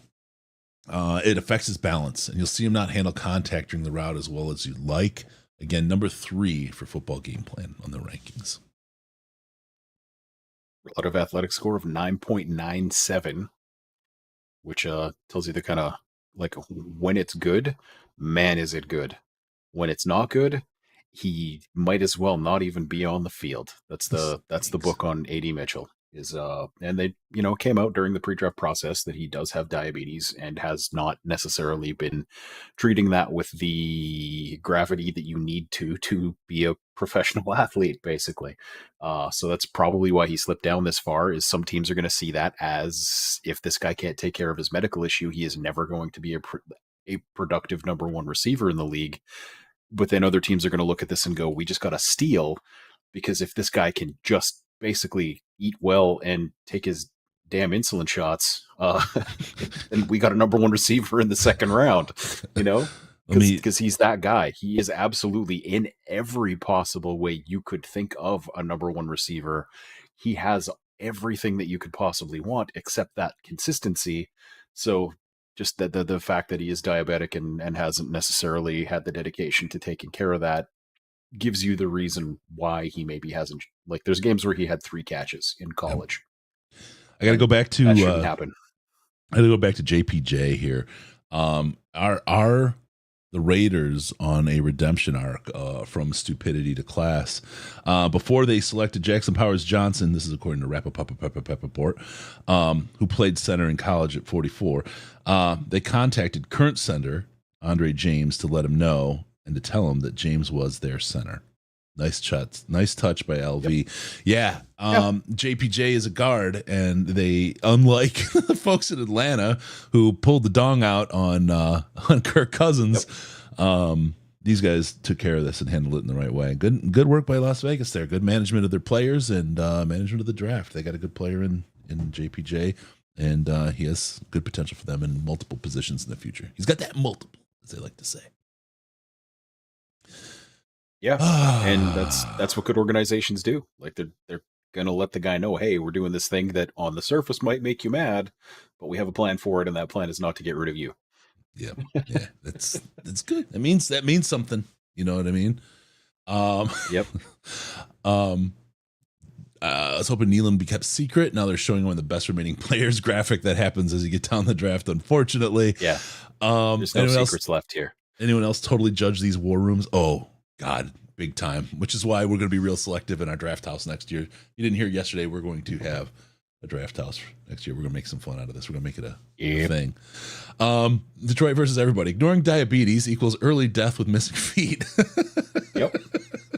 Factually correct. There are reasons other than millions of dollars that a person should not do that. Oh man, God, I love the chat. It's one of the things I have to say. Our show, I've seen some toxic ass chats over the years, and people have tried to pop their head in, and I've snapped them pretty hard. But I love our chat. We got the best. You folks are fantastic. Make me laugh, man. God, you guys make me laugh. Atlanta may be the best draft move, worst draft move ever. Go all in, get a $128 million quarterback, and then spend a top 10 pick on his backup. That was, again, I don't know. Ash was right on top of it last night, but the more and more I thought about what Atlanta did, the more none of it made sense. None of it made sense, man. It just blows my mind. Like, either one of those things is a great move for Atlanta. But both of those things is the stupidest thing a team has ever done. And even if it ends up working out, like if Kirk Cousins snaps his knee in half and never plays another down of football, Joe Theismann style in week 3, and then Penix comes in and makes an all-pro as a rookie, it was still a stupid move to do that. Yeah. Because you could have known in January that you were going to be able to get Michael Penix at pick 8. Ryan Smokella can confirm early death. I'm diabetic, currently dead, and without feet. I'm sure, Ryan. I'm only pre. Oh man, in that and many other ways. Anyway, don't be mature. Let's see. At this point, holding out for Kingsley, Nealon, Braswell, or Haynes, maybe. DT's Hall or Dorless. We will see. Did you see the owner and GM getting into it? Loretto, yeah, that was great stuff in Atlanta. We got the Commander section coming up. Oh, we got Mr. Green. Didn't have enough to say the first time. Daryl Green. Let's bring him back. Hey, did you hear they retired my number? All right, I'm back. Yeah, we know. With the 53rd pick in the 2024 NFL Draft, the Washington Commanders select Ben Simmons. Holler. Give it up. Give it up. Okay. Yeah. Didn't call school or anything else. Good work, man. All right. My guy does not play by the rules. He's retired. His number's retired now, so he doesn't give a shit. Yep. Number 2 tight end for the H-back for Emery on the football game plan. He says he's at 6'4", 254 from Kansas State, and he's complete, versatile game. He's a big fan of how he attacks every aspect of playing the position. He can catch, run, and block very well. He can also play any of the 3 tight end positions. Shows good functional strength in delivering some big-time wham blocks and base blocks with defensive linemen. I'll never not say wham blocks that way. And his route running, as far as requires a little bit of improvement. At the intermediate to deep level of the field, he could use more polish, especially when dealing with contact. Again, number 2 on football game plan. I know Ash is doing a little bit razzing. 9.49. Well, there's a screaming child, and I don't have children, so I was a little curious as to what was occurring, but it's my neighbor's house, so I'm fine. 9.49 relative athletic score for Ben Sinnott.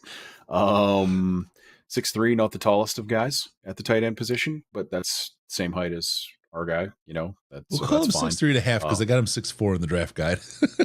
Yeah, well, he's 6'3" and 7/8", I guess. So yeah, it's sorry, I see a 7 and I'm thinking it's like a halfway point, kind of almost. I got you.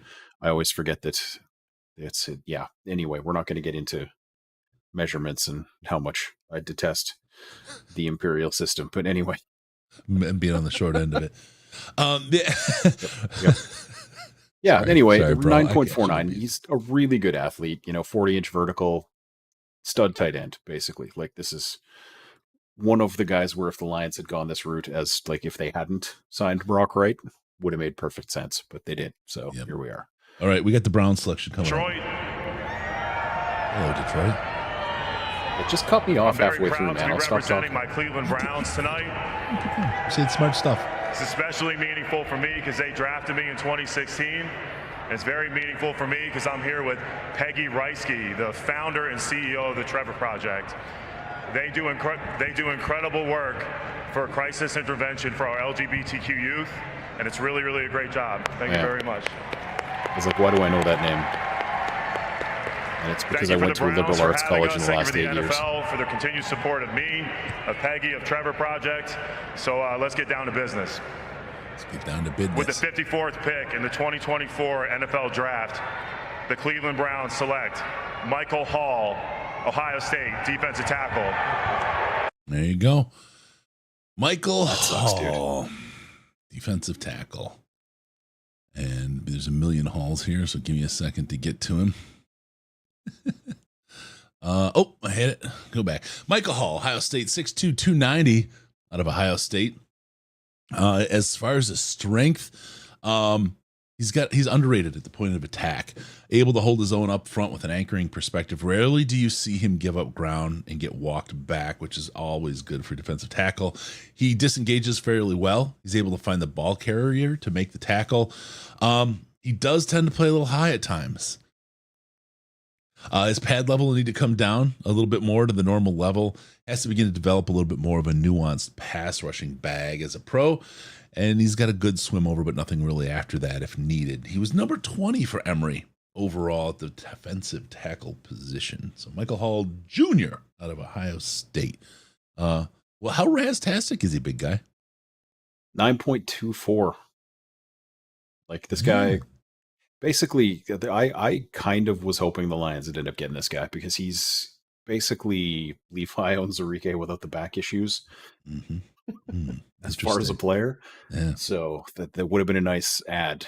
But hopefully Levi will not have back issues anymore and will just be that himself, and we can all move on and be happy with that draft pick from a couple of years ago. Because we are not getting Michael Hall to come in and do it. 2:45 left for the Dolphins. Dolphins on the clock. So we'll see what goes on there. Pick 55. That means we're 6 away from the Lions. Yep. Getting a little bit of blood flowing to the lower extremimies. And you always need blood down there. In the first round. Right? You gotta watch out for those he's freaking great. McDaniels. I love him. He's so funny. He's an enjoyable watch. Yeah. I enjoy him a great deal. Good stuff. So let's see. Yeah, Wells was hoping Hall would make it to us. Pretty good player for sure. We'll see what's going on. Again, we're 6 picks away from the Lions. Picks in for the Dolphins. That puts the Cowboys on the clock next. Well, Dolphins just got off the phone with somebody. I'm thinking Troy Franklin seems like the guy who's left on the clock that fits what they do very well. Interesting. Eventually, they're going to not pay one of their wide receivers. So having another guy in the hopper who does kind of that same stuff would be a good idea. Troyland. All right, well, they're making the march out to the podium with a Dolphin selection right now. It's a gray-haired man of much stature. We'll get him on here right now, and we'll talk about what the Dolphins are picking. Richmond Webb. That's it. How y'all doing, Detroit? Doing good. The Miami Dolphins, with the 55th pick, select Patrick Paul, tackle from the University of Houston. All right, we got a run on tackles. Yeah. Well, we were going to get another one of those eventually. That's what they say. There were a bunch of guys who were kind of in that might go first, might go second range, and a bunch of them didn't go in the first, and they're still here. Yeah. Well, he's 6'7". The prognosticators know. He's 6'7", 331 out of Houston. Very tough to move off the spot once he gets his hands on you. Sets a good anchor and pass pro, has the good form and functional strength for the position. He works off twists and stunts rather well, doesn't allow himself to overextend and get out of position. He's also got really good technique with his form and footwork. Tying it together rather well. His hands have to quicken up as he makes the jump to the pro game. His late hands put him in almost an instant recovery position. Patrick Paul, out of Houston, was number 16 on Football Game Plan's picks. You got Dallas on the cock right now. So there we are. What do you got for Raz for my man? 9.69. So just athletic phenom at the tackle spot, though he didn't do the broad jump or any of the agility testing. So basically, he ran a 40 and did a vertical jump and gets almost a 10. But yeah, it's like Emery said. The downside on this guy is sometimes the feet don't match up with what the hands are doing super well. But what the feet are doing is right, which is good. Just he needs to figure out how to. It's like some guys are really strong but can't throw a punch because they just don't have that thing. Yeah, yeah. Like it just that's kind of my take on Patrick Paul. Can I just really quick make the point that the Lions have seen an NFC Championship game more recently than the Cowboys have, and it's not even close. Yep. So just relish in that a moment, Lions fans. Just relish in that a little bit, because the Cowboys have been this kind of blustery, narcissistic, overly large-headed group of muckle faces for a long time. And here we are. We can say we know what the NFC Championship game smells like. How long has it been? 1995? Ooh, it stings. It stings a lot. We're in a new spot. It's great to be a Lion. It's great to be a Detroit Lion right now. Finally, it's great to be a Detroit Lions fan right now. I will tell people to the day I die, take it to the bank, ride people's face with it, because you've taken shit for so long. This is your chance. This is your opportunity when all those numbers. We were just there. You guys haven't been there since 95. That was us forever. Take it and just grind their face in it as long as you can. We are history today. Indeedly doodly. Ah, man. All right. You got 2:12 left. We're finally kind of finding a little bit of a spot to breathe here in the coverage as the picks have been flying through. I wonder, they did trade to here, didn't they? They traded down to get here. They had a pick earlier this round, I believe. And that's how they wound up here. Do you think they trade again? The Cowboys? The Cowboys. Yeah. I don't know. We're getting to the 2-minute mark. That's usually I got it at 136, 35. Yeah. Okay. Yeah. Well, they don't seem super excited in their war room either. No. But I guess they probably have it on speaker because, I don't even know if Jerry Jones can actually hold on to a phone anymore. He got that salt shaker going pretty good. What was that? It was a preseason hard knock? No, it wasn't. Maybe I don't know. He's salting everything. How's that guy still alive? That's why he's so salty all the time, right? He exudes it. Down to a minute now. Down to a minute. Nothing happening. Well, that seems like they're probably taking somebody then, because when you have an unexcited war room with 2 minutes left to go, and man, that room was dead. Teabags are. Can you imagine the horror of working in that place? Teabags are in the cupboard over the coffee maker, Chris. You know what I'm doing. Cowboys lost the title of America's team since we tore it away from their cold, dead soul. Yeah. And I think dancing on their dead soul would be great. Lock the door to the Cowboys. When Jerry has to go potty. All right, they got to pick in. We'll see what's going on with that nose pick from Jerry. Ah, man.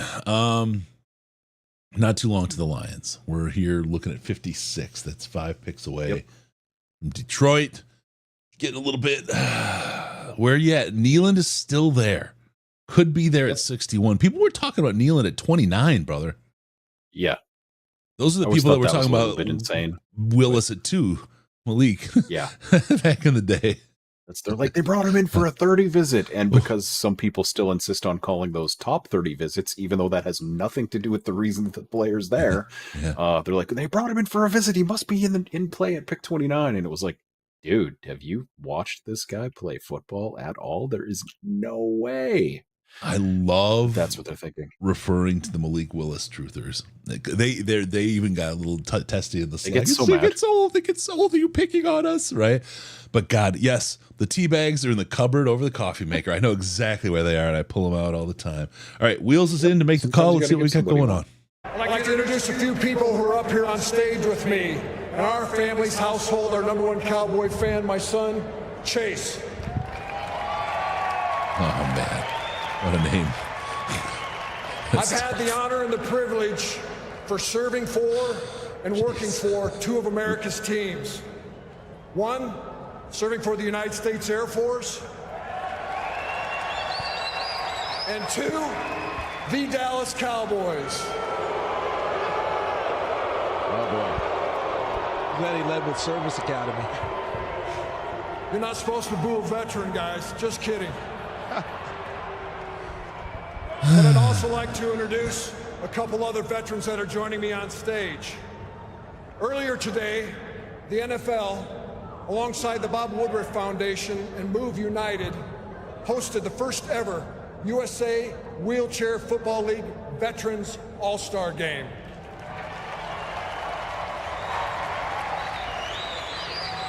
These All-Stars are part of the National USA Wheelchair Football League, funded by an NFL Salute to Service grant.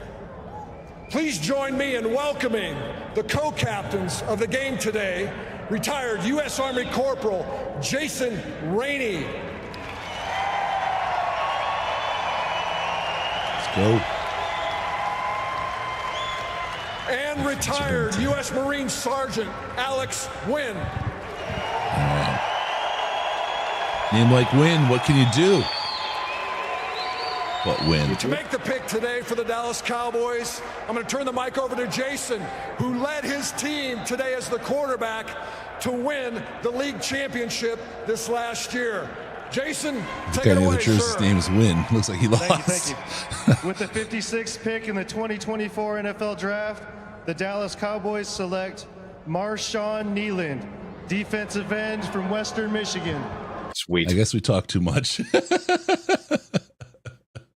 I'm all right with it. It's he is Josh Pascal. It's the same guy. Wow. Yeah, wow. Okay, let's talk about Marshawn Kneeland, defensive end, 6'3", 267 out of Western Michigan. Plays a good point of attack game, has the length and core strength to set a physical edge at the line of scrimmage. He gets his hands on the offensive lineman quickly to start to collapse the corner. He's also very good at read and recognition skills. Couple that with taking great pursuit angles to the football. He consistently takes the best path once he diagnoses. As far as improvements, he's not an overly twitchy athlete. He's good, but not great as far as athleticism. And he won't be the type of rusher to just beat an offensive lineman off the snap and rack up double-digit sacks. He was number 5 on the 4-3 DE chart for Emory at Football Game Plan. Yeah, 9.54 as a defensive tackle is how he is listed in the relative athletic score chart. And yeah, like he's that same kind of guy. He's the Kaminsky mold. Pretty good athlete, but not bendy. You know what I mean? Like no one's ever gonna take a look at him and be like, was that Von Miller? It's just, he's not that kind of guy. If he runs around someone, he's literally upright running around them. But he's got the power to potentially take an offensive lineman and walk him straight back into the quarterback if he gets him off balance a little bit. So it's yeah. Kid's fun. It's the exact kind of guy that the Cowboys keep taking and getting absolutely no production from. Yeah. Yeah. Have you ever felt seen, Ash? Like totally seen? No. Kids Fun just nailed me. Oh? Chris, when you read the scouting report, it's like you're presenting an item on The Price is Right.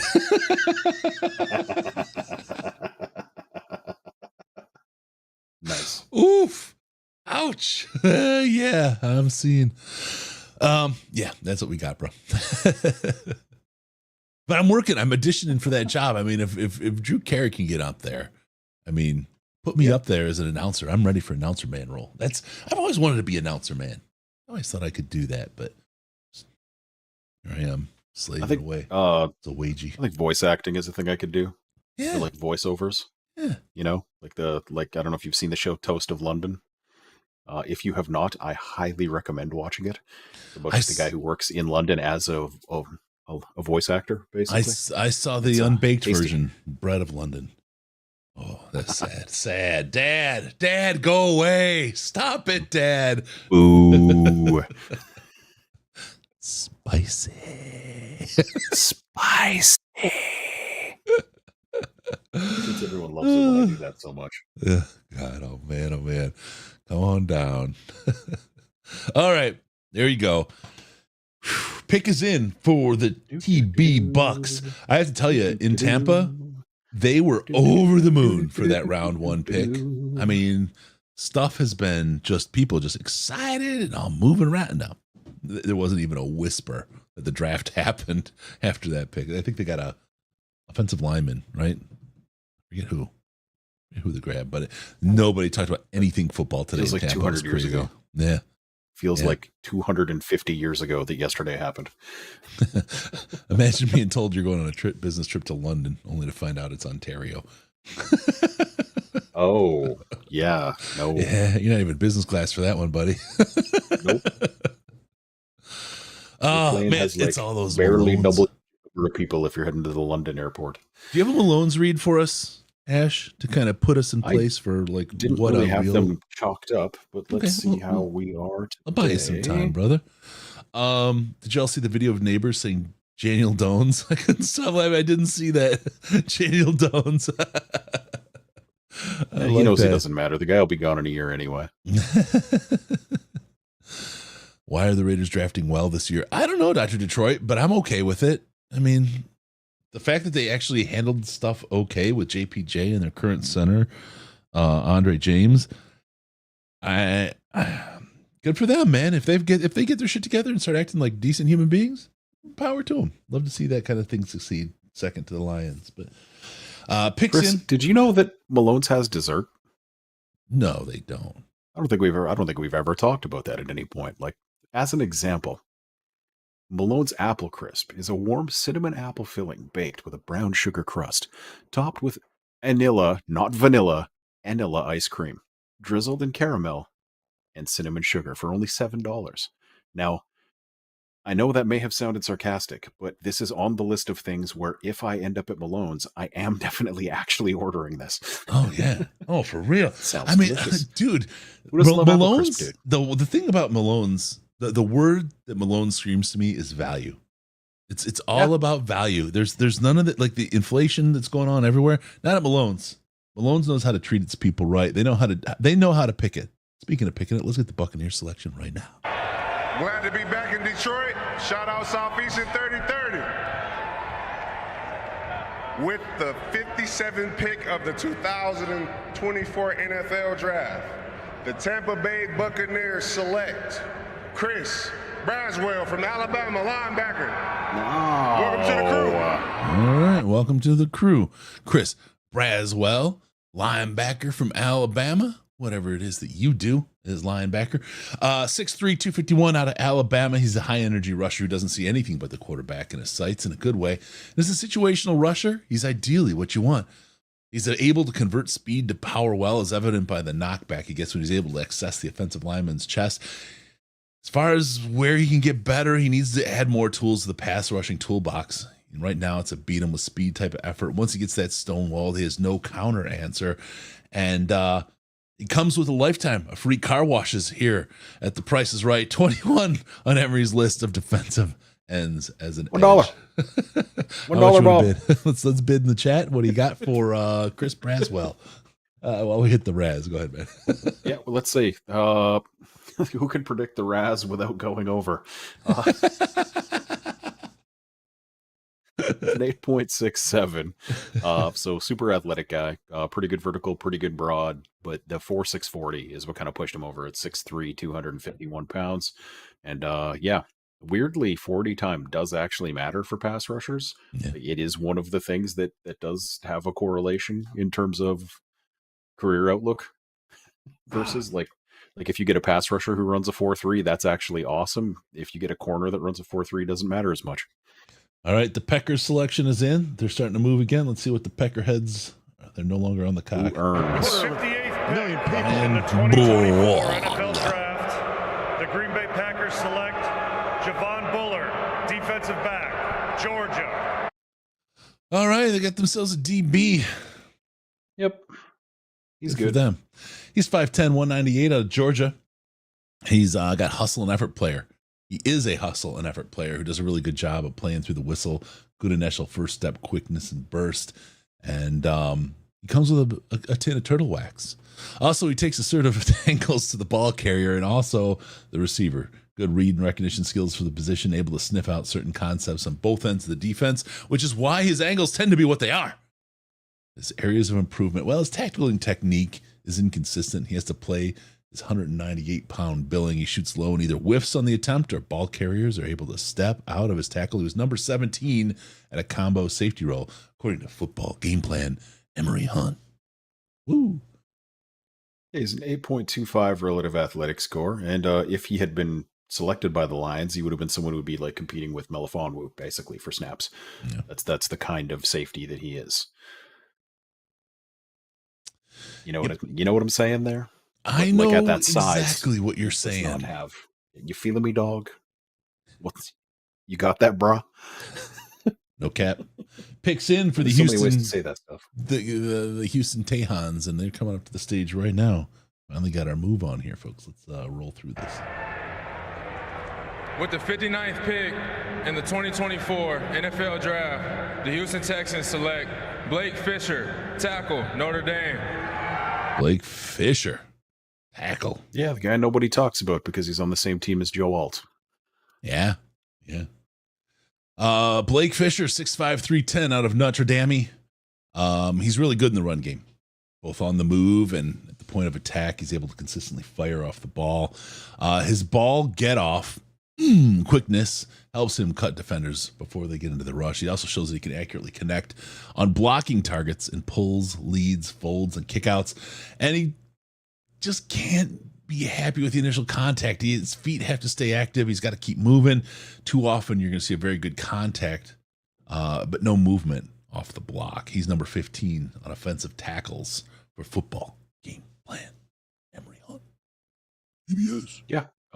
7.72 relative athletic score. The one issue I had with his play is that like when he hits guys, his feet stop. Yeah. Like he'll just stop and push, and that's you can't do that at the NFL level. They'll throw you around like you're a rag doll, basically. The good news is he comes with a lifetime supply of rice-a-roni. So we'll see what rolls through there as we head towards. I did not realize Blake Fisher was the San Francisco treat. No, that's coming up at pick 63 as of right now. So we'll see how that goes. Indeed. So we are one away. Yes, we've got the Buffalo Bills on the clock. Now I start to think, are we trading the 61 back a little bit to pick up a pick somehow that way? I thought we were in that magic spot. Now you're like, okay, well, maybe we're going to couple this with some other pieces to get a couple of picks in this day 2 of the draft. I just can't see Holmes walking away with a single pick today out of 2 rounds, especially with the quality of talent 4 and below. Yeah, I mean, there's a bunch of receivers left that people might be coming up for. Like you got Roman Wilson, Malachi Corley, someone else I'm forgetting that is very good. Troy Franklin is the other guy.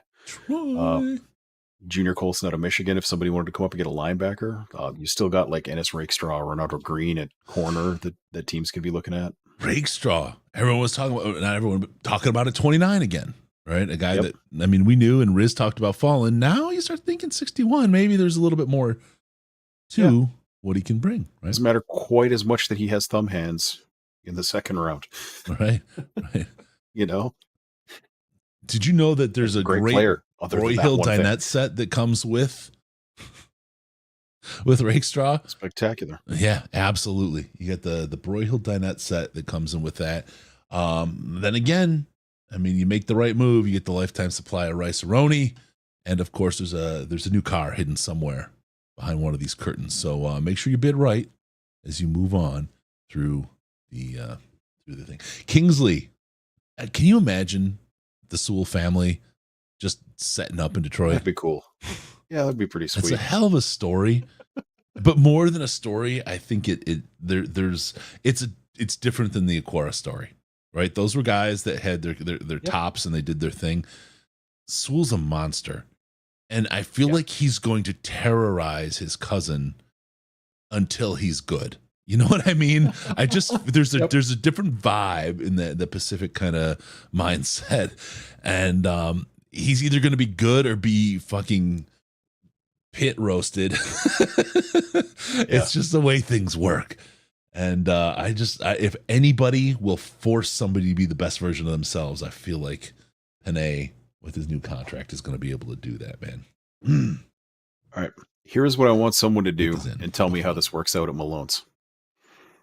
You go to Malone's. I'm there. There's 3 items you can get. You get the seasoned fries for $3.59. You get a burger patty for $7.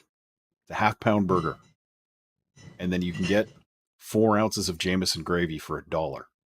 And you mix all of that stuff together, my friend, and you have a nice little delicious casserole of amazing food on your plate. And you're in it like under $13. Yeah, and on top of that, Frank the Tank is the man who put that burger together. He's the man working the grill. That is correct. That's the piece that people don't know. And look, if you haven't heard of Frank the Tank, we have his call sectioned out after that first playoff win this year. But the fun that we've had with him, the reality is Frank the Tank he embodies the soul of Detroit after that win. Yep. People were worried about him, but he was the absolute joy and sorrow and all the things that people were feeling in that moment. He absolutely encapsulated that. Frank the Tank is my hero, and he's the guy banging your stuff out at Malone's there. So let's get to the spick here. Shout out to Detroit for hosting. It's such a great event. You're Y'all welcome, did a great man. job. Much love. Shout out to all my people in Buffalo out there in Venue, my guys in Texas, the Nolo crew. Mom and Dad, love you guys. Siblings, all that. With the 60th pick in the 2024 NFL Draft, the Buffalo Bills select Cole Bishop, DB, Utah. There you go. Cole Bishop out of Utah. Coming for you. Let's talk about him. He's 6'1", 206. He's got an outstanding he is outstanding around the line of scrimmage. He almost serves as an additional linebacker, the way he plays the run. And he shows he can set up the edge and chase the run going away. He makes the play run toward him. He makes a ton of impactful plays on both ends of the defense. Definitely is 1 of 11 on game day. Can't take him off the field. He's an excellent open field tackler. Now, he's not overly disciplined when tasked with playing the deep third. He can get fixated on what's taking place in front of him, and he doesn't get the proper depth or takes false steps. Number 1, it's strong safety. Rolling into Buffalo. The pick is in from Detroit already. Brad Holmes talking to... I guess we're not trading back. No, Brad Holmes talking straight to Commissioner about, hey, you take your picks too fast. You better back the fuck up out my face, goddammit. I'm from Detroit, Michigan. Don't play with me. That's right. Eat it, Commish. Eat it, Goodell. I make the pick when I feel like it, Brad said. He isn't taking that shit. 100%. That's a heck of a So, line yeah, from Cole him. Bishop, 9.82 relative athletic score. Again, would have replaced Iffy if we took him. Yeah. It's a guy I liked. But apparently whoever the Lions wanted was absolutely 100% there. Barry's rolling out right now. I do love to it make when the they do pick. this. So let's get him up right now. Let's get Barry and crew. On the mic. Hey! Loved him. God, I loved him. It is so great. Grew up with him. Before you guys, I have to say, all of you have really made a difference in this year's draft. I appreciate you. To announce the pick in this year's draft for the Lions, Mayor Mike Duggan. It's a thrill to be here with Barry Sanders, the greatest running back I ever saw. Damn right, Mike. I don't know about mayors, but I know running backs, and Barry's the one. And a special thank you to everybody here who came from across Michigan and across the United States to help Detroit set new attendance records for the NFL Draft. It's a great time to be in Detroit. Go Detroit. And with the 61st pick in the 2024 NFL Draft, the Detroit Lions select Ennis Rakestraw Jr. There it is. defensive back, Missouri. I told you. All right. I felt it. felt it. Oh, let's get some Two overall in this draft. We don't get cheering, we get announcers. Woo! 29? Nah, 61. Yep. Holy cow, man. Holy cow. Ennis Rakestraw, 5'11", 183, out of Missouri. Mizzou. Let's talk about him. He's a solid man corner with really good footwork. He does a good job in quickly getting in and out of a cut. You're not getting Rice-A-Roni here.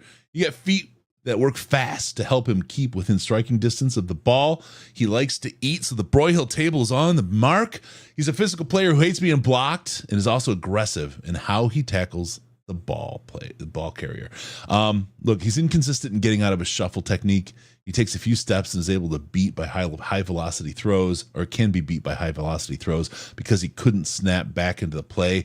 Needs a little bit of work there. He was 21st for Emory's boundary cornerback positions on the football game plan draft chart. What do you got for him on the Raz, my friend? 7.81 relative athletic score. Really good 10-yard split. Not so good 40 time. If you hated yesterday's pick specifically just because he ran a 4.51, well, guess what? The round 2 pick also ran. That's a 4.51 40. Deal. That's 0.03 under league average. That's not fast, but it's also not incredibly slow. Yeah. You know? People fixate on it way too much. This is really changing the entire kind of calculus of our secondary. It's a completely different world. The Ravens selection's coming in. We're going to get that in, but we're going to continue to talk to Lions after we get this pick taken care of. I'd first like to say rest in peace to my younger brother, Vidi Ngata. I miss and love you every day. With that being said, Detroit, what's up? Spent some time here. Love you guys. Thanks for the hospitality. Other than that, Flock Nation, we are up with the 62nd pick in the 2024 NFL Draft. The Baltimore Ravens select Roger Rosengarten, tackle, Washington. There you go. Rosengarten. He's got a tackle. We're probably going to not talk a lot about Rosengarten just because we still want to cover the action on the Lions and what happened with Rakestraw. So let's talk about this, brother. This is interesting. Cornerback secondary is hot. I feel like we still want to do something defensive line. I feel like we need a piece there, but the secondary and the competitiveness here is obviously helping our defensive line, right? And there's we went from shit, right? And I don't want to knock the guys that were there. That's not what I'm here to do, right? But they it's not that they didn't work. Everybody on this team on the works. field, man. Yeah, well, but it's a results-based business. Yep. That's where it's at. We've now got in these two guys and Branch last year. Everybody is depth kind of right now. You know what I mean? Yep. We've got short-term guys there that we've been signing and kind of patching holes, but now we've got kind of a long-term plan. This is interesting. This is smart. This is smart. Well, and that's the thing. Like, if people are looking for reasons, I mean, you trade a third-round pick for a guy who's not expecting to be traded in Carlton Davis, and then you go like, hey, we'd like to talk a long-term extension. He goes, I want $25 million, or I'm not signing with you. You maybe start looking at other things. That's kind of my zero evidence-based theory on this, is like you bring in a guy and sometimes that guy doesn't immediately embrace. You know what I mean? Yeah. And for the amount of money you'd have to pay to keep Carlton Davis, you're not going to just try to buy his loyalty. You know what I mean? If he wasn't immediately screaming that he was going to be the guy, then you just keep throwing more stuff at it. I love Rakestraw. Like, I absolutely love this player. He makes a receiver fight for every single yard they cover on the field, and you gotta love that. And he does get his hands on balls. He just doesn't make picks. or at least to this point has not, and hasn't really shown a lot of evidence that he's a guy who's going to catch the ball a lot. So hopefully he gets on the jugs machine too. Talking about jugs, big ones. Trades in. Chiefs are up to select now. They have taken this pick and they're at the podium right now. Happy to be here. I'm happy to be here with a back-to-back Kansas City Chief. Positional villain. The San Francisco 49ers have traded a 63 pick to Kansas City Chief. With the 63 pick in the 24 draft, Kansas City select Kinsley Suamaiya from BYU, tackle. Let's go, Chief. All right.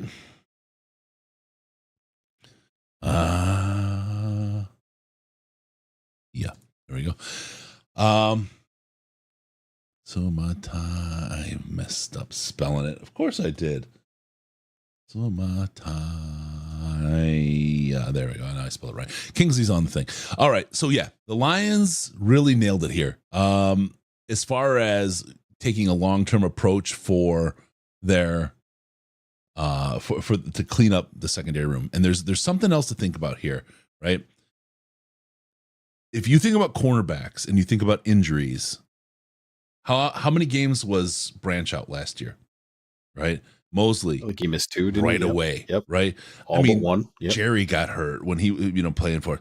Yep. Every single corner that started for this team, if I think just off the top of my head, was injured at one point or another.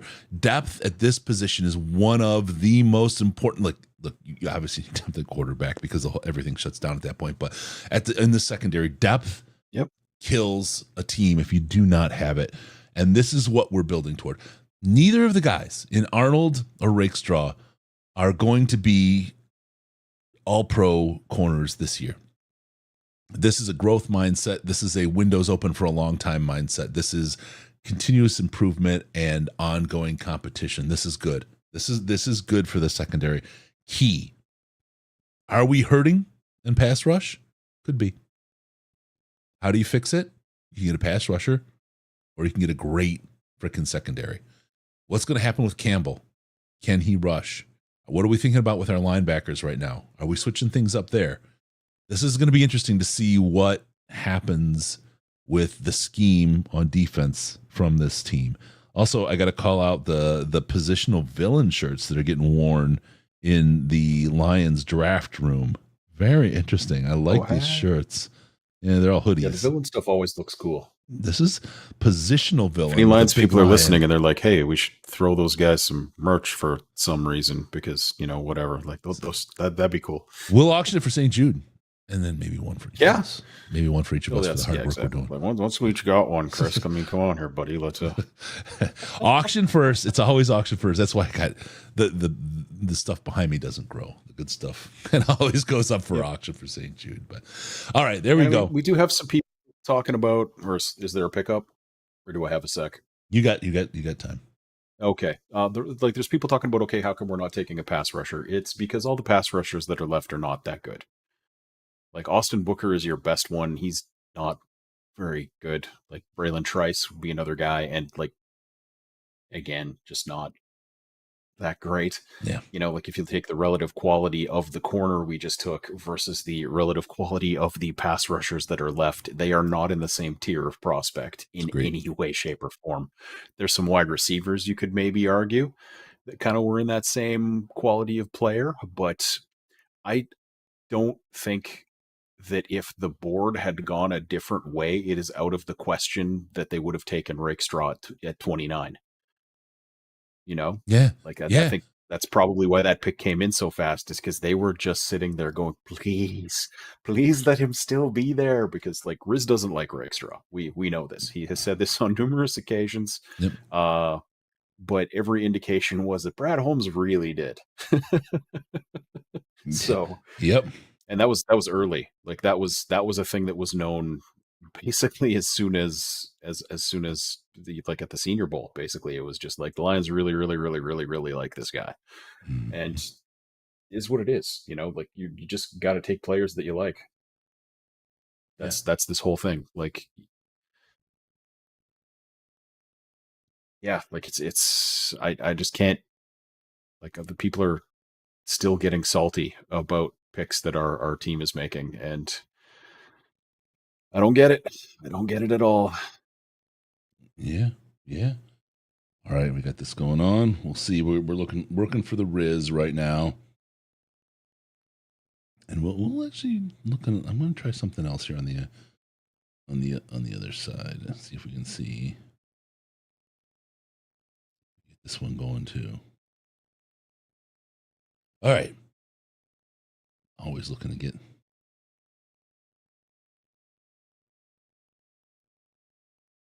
All right, cool. Rakestraw. Not a bad pick. A lot of competition in a good spot to have competition. Rakestraw comes in as a cornerback 6, and as a rookie should be at least as good as Jacob last year's cornerback 2. I like that. I like that concept. I like that idea. Hopefully that's true. Sleuth Shark. Oh my God, are we going to be able to witness the fabled coverage sack? Whoa, that's kind of weird, right? Right. I'd like to see one of those. Yeah, let's see what happens. We've got a pick coming in from San Francisco right now. And I think here on Mark, you're right. Wait till all the ingredients are in the pocket or in the pot. What up, though? What up, though? People made a mistake. It's prejudging. good to be back home at the crib. I went to school down the street from here, 3200 East Lafayette Street, Detroit Martin Luther King Crusaders. So it's an honor and a pleasure to be here. With the 64th pick in the 2024 NFL Draft, the NFC champion San Francisco 49ers select Renardo Green, DB, Florida State. Detroit. All right. You know what? I have to give, I don't know. I don't remember this before. Of course, I have bias. I don't know. It's not recency bias, but it's one of those biases. They're sending a lot of Detroit rooted people up for other teams. Yep. You know what I mean? Yeah. Whether it's through the coaching staff, like Tiki Barber, whether it's boys who grew up here. Yep. There's a lot of love. Guys who went to Michigan, like they're really doing a good job on this one this year. Yeah, a lot of love for the city. I gotta tell you, Lions fans, this is a different feeling. You know, the shit we took and the mockery for so many years. This is a different kind of respect and love from the league and the teams in the league than I'm used to. And I've been around a while. This is nice. Yep. This is nice. This shit's real. Yeah, because even in the success that they had in the 90s, man, it was always, okay, you got Barry Sanders and nothing else. That was the national narrative on the Detroit Lions. It's how far can Barry take this team? And realistically speaking, that's because that was the question you had to ask. You know, like that was, if you could stop Barry, you stopped the Detroit Lions. That's kind of how that was. Renardo Green, 8.52 on the RAS scale, by the way. Good stuff. Not that anyone actually cares about a DB who went to San Francisco. Yeah, we're it's okay. We're still in Lions land here. We're still working on. I'm still updating graphics. You know, behind the scenes, behind the behind the clock. It's okay. Jets pick is in. Let me see if I can get Riz on the phone right now. Let's see, get him going. See if we can get our other special as well.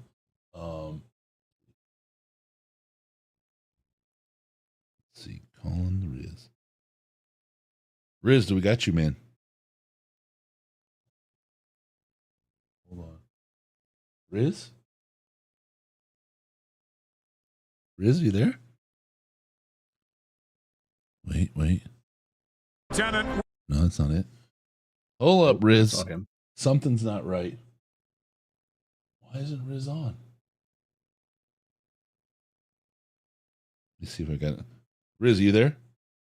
Yeah, I'm here. All right, I'm working on this. Give me 1 second, brother. I kind of hear that. Yeah, that's on the speakerphone. It's not. Okay. Not quite. Yeah, it's not quite full on connection. Well, what the fuck?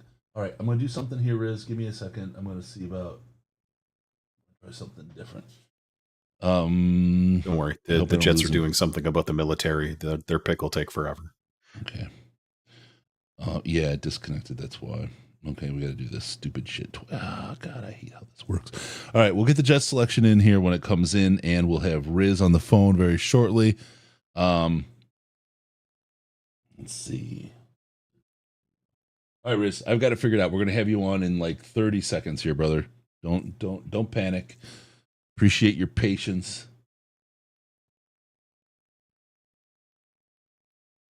Fuck. All right, I'm going to call you back, Riz. Sorry, it's not letting me connect when I'm talking to you. I'll call you. We'll be right back. He did.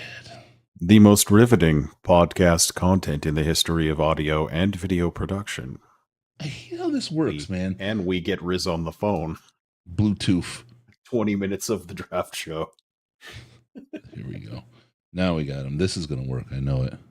There we go. Let's do it. Please let me hear a ring. Come on. Let me hear. Ring a ding ding dong. Now he's on. Now you're in her gout. Oh, Jesus Christ. The text is right now. All right. Fuck. What? It doesn't. Why, Riz? It's got to be your fault. I blame Riz. Okay, I'm going to try this a little different. All right, Riz. How you doing, man? I am here. Yeah. I have to do this a little bit differently. I apologize. It's somethings. Let's talk about Rakestraw, your favorite player in the draft this year. I did like his teammate better. I gotta throw that out there right off the bat. But yeah, he's an interesting one. He is definitely a Brad Holmes, Dan Campbell type of defensive back. He was very commonly projected to the Lions throughout this process. There were a lot of people that thought they were going to take him in the first round when we came out of Indianapolis, and even you heard it down in Mobile. There was a lot of talk about it down there. He found his rightful place. This is the spot in the draft where he belonged. The only surprising thing for me is that they took Terry and Arnold yesterday, and today they take Ennis Rakestraw, and they basically they play the exact same position. And that's also Carlton Davis's position. So I wonder what they're going to cook with that. But fans are complaining about the quarterback position. They can't do that anymore. Let me get the Jets pick in here really quick. 53rd, 65th. New York Jets. They're taking Malachi Corley, Western Kentucky wide receiver. Okay, sorry, Riz. I just had to get good player. Yeah, he would look nice in Detroit too. Agreed. So let's talk about this secondary, right? We know injuries are a big thing, and it happens. We know that we picked these players again. Ash was talking a lot about the pass rushing side of the ball.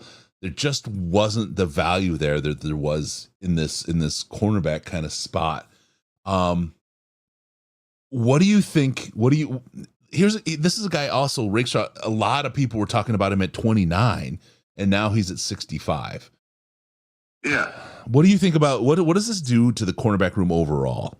I mean, obviously the competition's high, but yeah, and that's the weird part is that he and Arnold are basically the exact same position player. There are certain you can find guys that are play a little bit of off. You can find guys that play zone. That's not what he is. They're both press, get in your face. Cram you at the line type of cornerbacks. Arnold finds the ball really well. Rakestraw does not. Rakestraw will, however, prevent you from getting out into the open very well. That's what he's really good at. And he's, I don't know. It's going to be interesting to see how they shake this out and what they've got designed. We only have Brian Branch as a slot corner. I mean, I guess Terrian could kick inside, but you don't normally spend a pick on that high on a slot. So I don't know what they're going to do with that yet. Yeah, this is interesting. Definitely interesting. Again, the secondary, they went from, worst potentially to first. We'll see what this means for them, but it's definitely, I mean, the idea of a coverage sack becomes a reality, I think, just with the fact that, the cream is going to rise to the top and the best guys are going to be on the field. Let me grab the Cardinals pick really quick here. We got love his right fire Leonard Davis up there. With the 66th pick, really? The 2024 NFL Draft, the Arizona Cardinals select Trey Benson, running back, Florida State. Trey Benson, running back from Florida State. There we go. Wow, Leonard Davis looks like he can still play. Yeah, he does. He definitely does. 100%. Woo. All right. So what would you have done at this pick if it wasn't Rakestraw, buddy? And I know how much you wanted Rakestraw at 29. What would you have done here? I mean, Cooper Beebe is still out there. He was who I wanted. I would have taken him. I would have been happy trading up for him yesterday. Obviously, that wasn't a need. That they wouldn't have to do that. But he's so perfect for what their offensive line needs. He's a guy who can play left tackle. He can be your backup swing tackle, and he's also your top reserve guard who can start at either guard spot in 2025 and beyond and play there for a decade. Any of the guys that they've got on the roster right now. That's my take on him. So I would have been there. He's very easily my best player available still. That's not a hard decision there.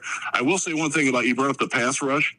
In talking with Detroit people this weekend, the Lions do, and I brought this up last night too with you guys, the Lions do feel better about their pass rush than the fans do. They do believe more in Kaminsky and Pascal and healthy James Houston coming in. They're very excited about Matthew Betts, so I probably need to study up a little bit more on my CFL guy because I still don't know all that much about him. But they felt, and this was conveyed to me by multiple people, like they feel pretty good about that. That this wasn't going to be a position that they needed to emphasize in the draft. So we'll see if that pays off for him or not. But I wouldn't expect it until maybe late round. Having said that, they'll probably trade up and take Braylon Trice next. But that was my next question. What do you think about a trade, brother? What do you think they're going to do as far? Let me ask you that after we get the pick here. The Commanders are back on at pick 67. Troy Vincent. With the 67th pick. Dude, the Commanders are killing this draft. 2024 Absolutely NFL killing draft. it. Good for them. The Washington Commanders Bradley? select Brandon Coleman, tackle. Brandon TCU. Coleman, TCU tackle. There you go. Okay, I'm not excited about that one. Nobody's excited about it. Oh man. Okay, so the trade. What do you think the possibilities are? The Lions have a lot of late round picks next year, a couple late round picks this year. I don't know if there's a whole lot of talent that's going to make the roster either year in those late rounds. Can they turn them into something today? And I'll tell you something. This is something that Matt Broder from Woodward and I talked about last night as we were sitting waiting for Terry and Arnold to do his press conference at 1:15 a.m. Absurd. But we were talking about it. And we're like, okay, who on the roster now is getting bumped off, by guys that they would be drafting in? And we came up with 3 names. I won't share those names, but we came up with 3. So they really only need 3 more players. So I don't think they need players. More than that. Now, they obviously need interior offensive linemen. Again, another prevailing thing, they like Colby Sorsdal. They do like Coyote Ashika. They had chances to let him go, and they prioritize bringing him back. So it might not be what we want, and we collectively, and me, myself as well, but if you're going to trust Brad Holmes, you got to go. You got to go all in on that, man, because he's going to make some decisions that look a little strange, but by and large, they pay off, and they pay off very well. So it's hard to say that they would trade back in tonight. I think it's one of those deals where they would, if there's a guy that falls tonight and is ready early tomorrow, because the price will be a lot less tomorrow. Like tonight, if you want to get back in tonight, you're giving up a 3 next year and probably one of your 6th round picks this year. If you want to get in next year, or if you want to get into the 4th, you have a 4th and a 6th next year and you're good. So there's a definite price difference in doing that. And there's the difference between who you can take right now at, what are they at, 71, I think? 68. 68. Between 68 and 101, like how many players that the Lions really want are going to come off the board in that time? You know what I mean? Yeah. Last question for you, Riz. I'm going to let you fly, man. Why didn't the Lions take BB?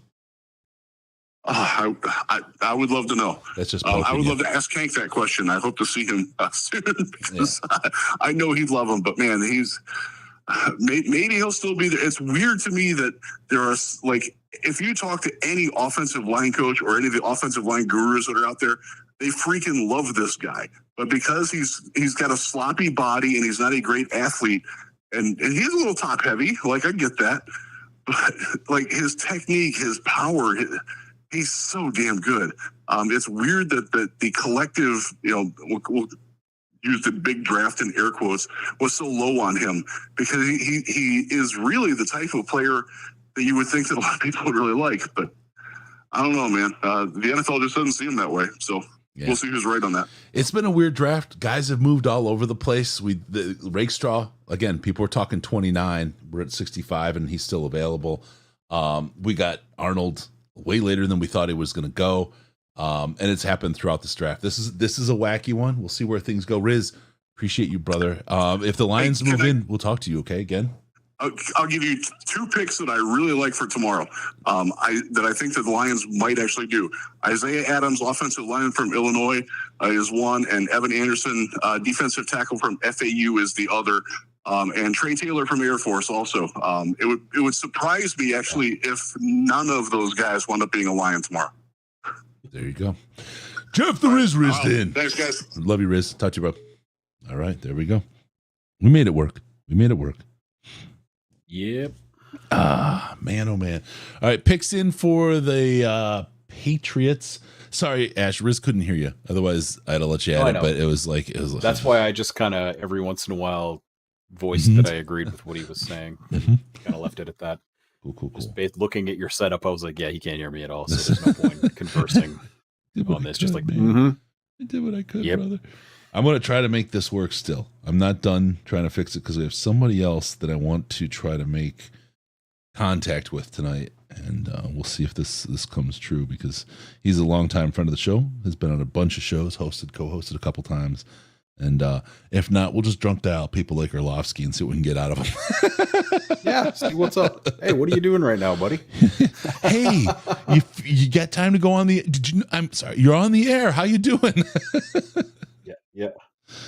That'll be. You're on a podcast. That'll be the block. What do you think about? Yeah. I'm okay being blocked. It's not the first time. I mean, I know the block master. He's my co-host tonight. 100%. Slightly rude to someone I don't even know. Block. See if we can do. But this. I'll hey man, like, say what you want, but since I started doing that, my experience on the Twitter has been significantly more pleasant.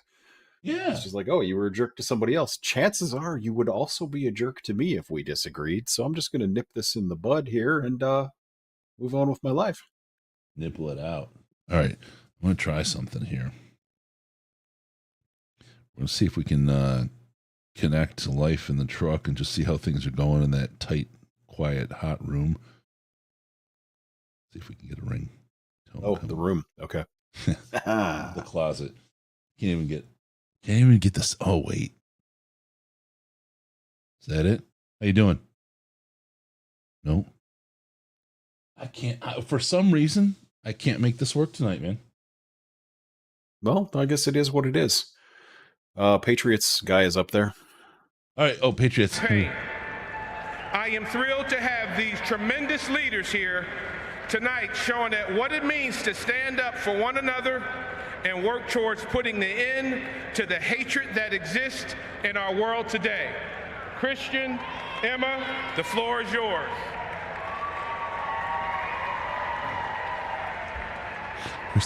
Thank you, Mr. Vincent and the entire NFL for your support.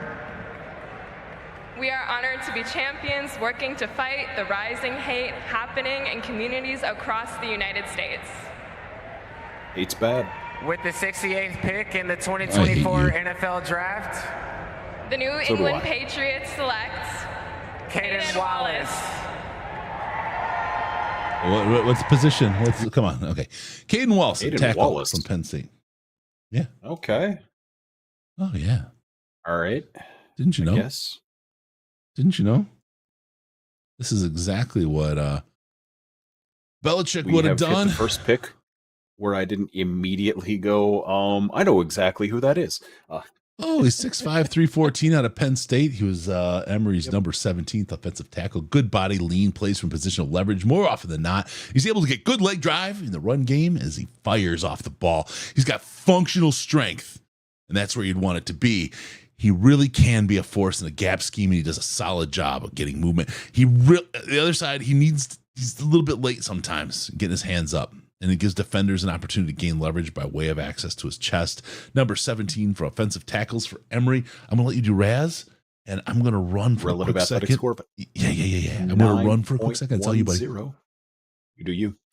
9.10 relative athletic score. Vertical of 31 inches and a 9'8" broad jump.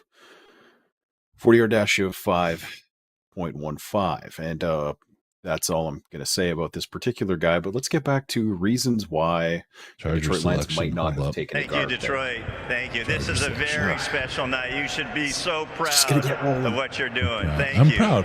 I am proud. This is also a very done a great reflective job. night for us in the green room, you should be especially proud. us old guys. I'm proud.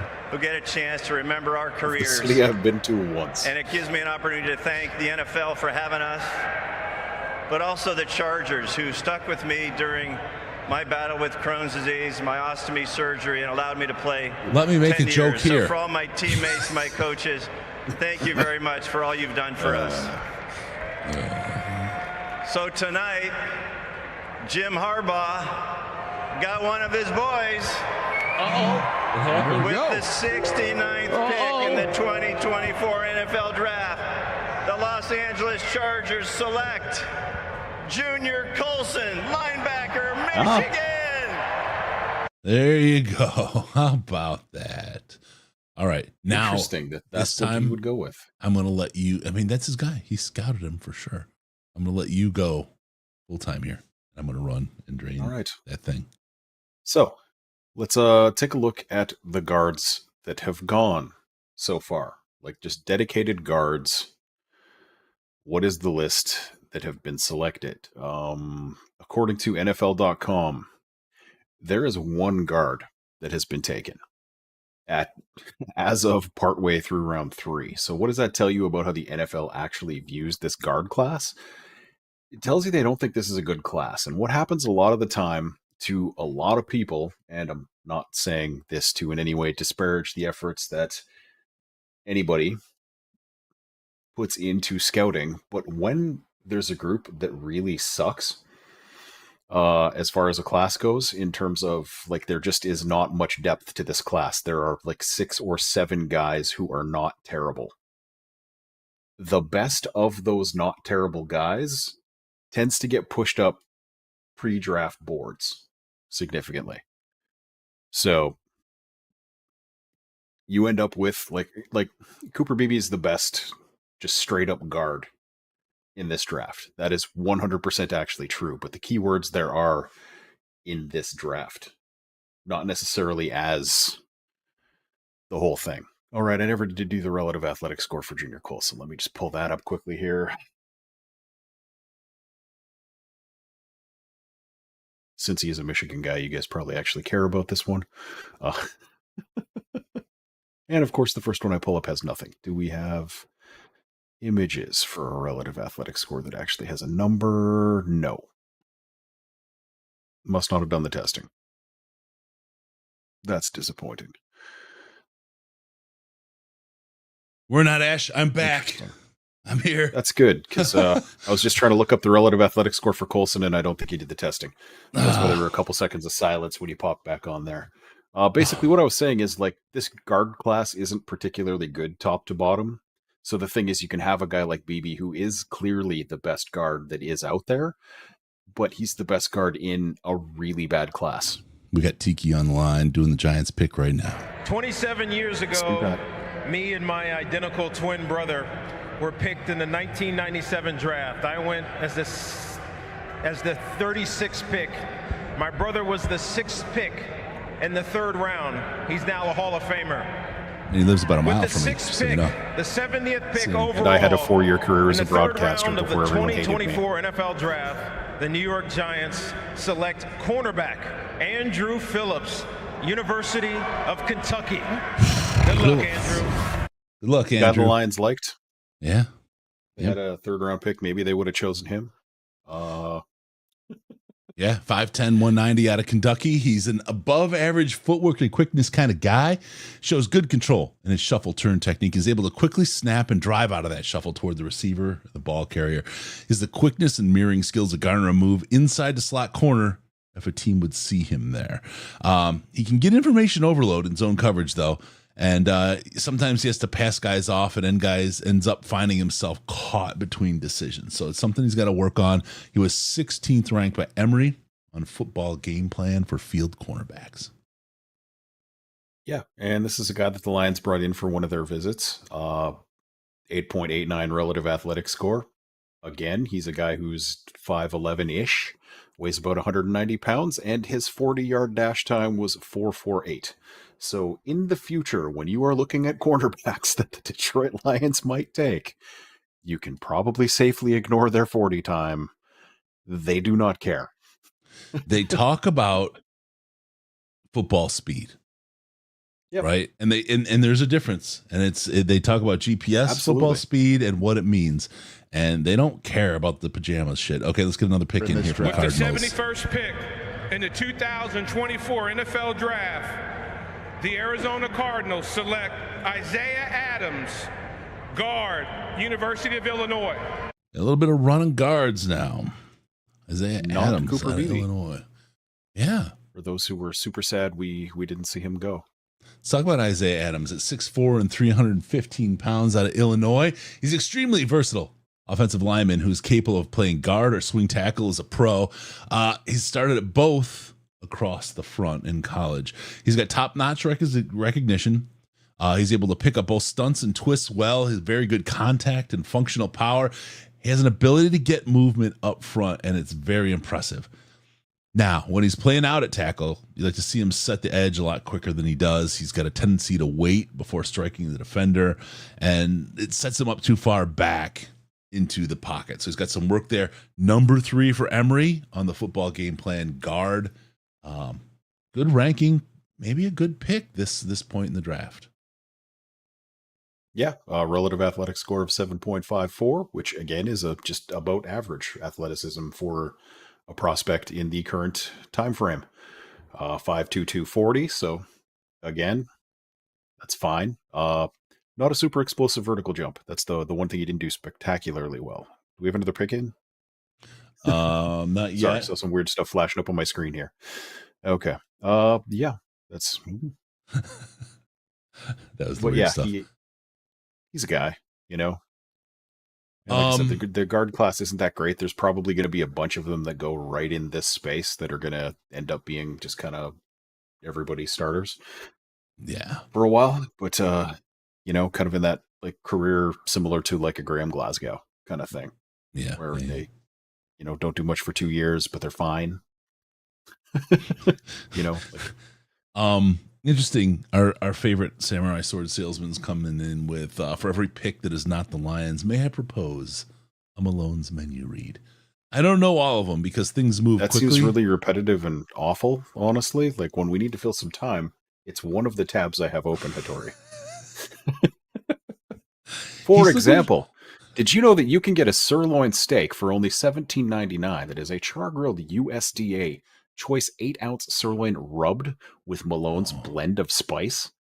And served with your choice of 2 sides, and you can pick your meat temperature of rare, medium, medium well, and well done, which if you do that, you are a savage and do not talk to me. You can also get mushrooms added for $1 or onions for 50 cents. If you want to throw some meatloaf in there, you can do that for $4. You can slap gravy on it for $1. You get some sauteed mushrooms gravy for onions, $1. So you can buy best of both worlds, brother, for only $1. You know what I mean? Like you throw $2 on this, you've got sauteed mushroom and onions in gravy. And Gravy you're basically is just living the high life at that point. It may not be a long life, but it is a good life. But it's a good one, bro. Like a bunch of poutines went into this body, brother. That's how I built this temple. You know what I mean? And it is a broken, awful temple. But this is peak performance, my friend. With these hands and this mouth. This is peak performance. What's the over-under on for Holmes making another move for a pick tonight? 40 to 60%. I still think he's picking today. I really do. Riz, he's a lot more tuned with Holmes making a move to pick tomorrow. That's early tomorrow. Yep. Yeah, early tomorrow. We'll see how this plays out. We're watching for press conferences to open up. We'll see what happens as soon as we get Holmes talking. That's kind of what tell. Usually if Holmes is talking, they're not picking. So we'll see if he gets out there and talks, and we'll see what happens for the rest of tonight. We're on pick 72 out of 100. I know they're talking right now. They're doing the Zoom call with the player and his high school or his college coach. We'll see what comes. We'll see what comes of this when we get Holmes doing his press conference, and then we'll know more. But before we log off, we will have at least one Brad Holmes press conference, and he's going to tell you, you ask dumb questions, he's going to tell you. You better back the fuck up out my face, goddammit. I'm from Detroit, Michigan. Don't play with me. He'll probably tell you a lot more than that this time. It's all he tells us, though. Horse.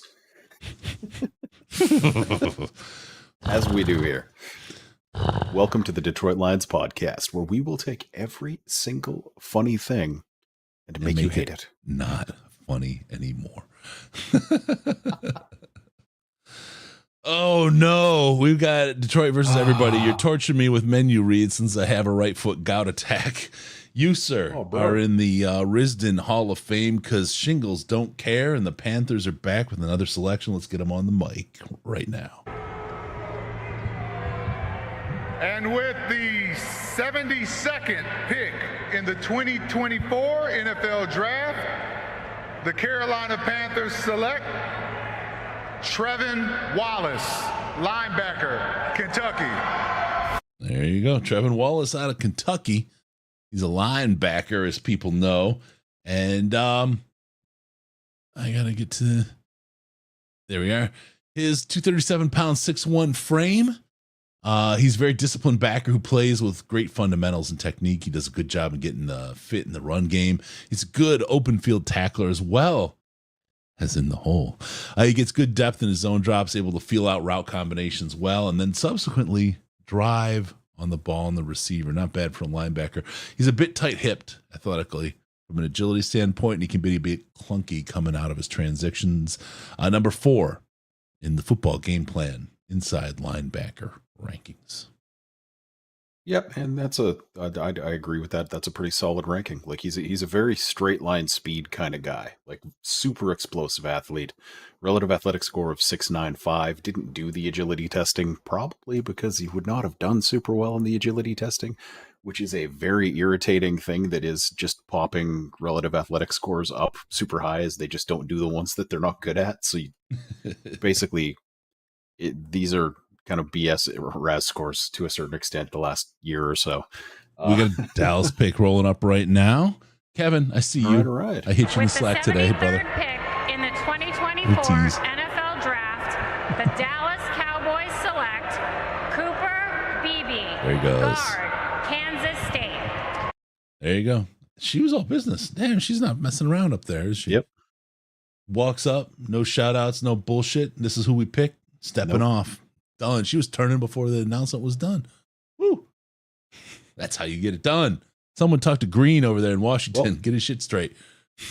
I suspect somebody didn't show up, and that's the reason she came on, because like she's not like a fan of the team or anything. She's just like the chief football administration officer. They were like, here, we need someone to go read this. And she was like, oh, great. Thank you. Yeah. And then walked out. Fuck you very much.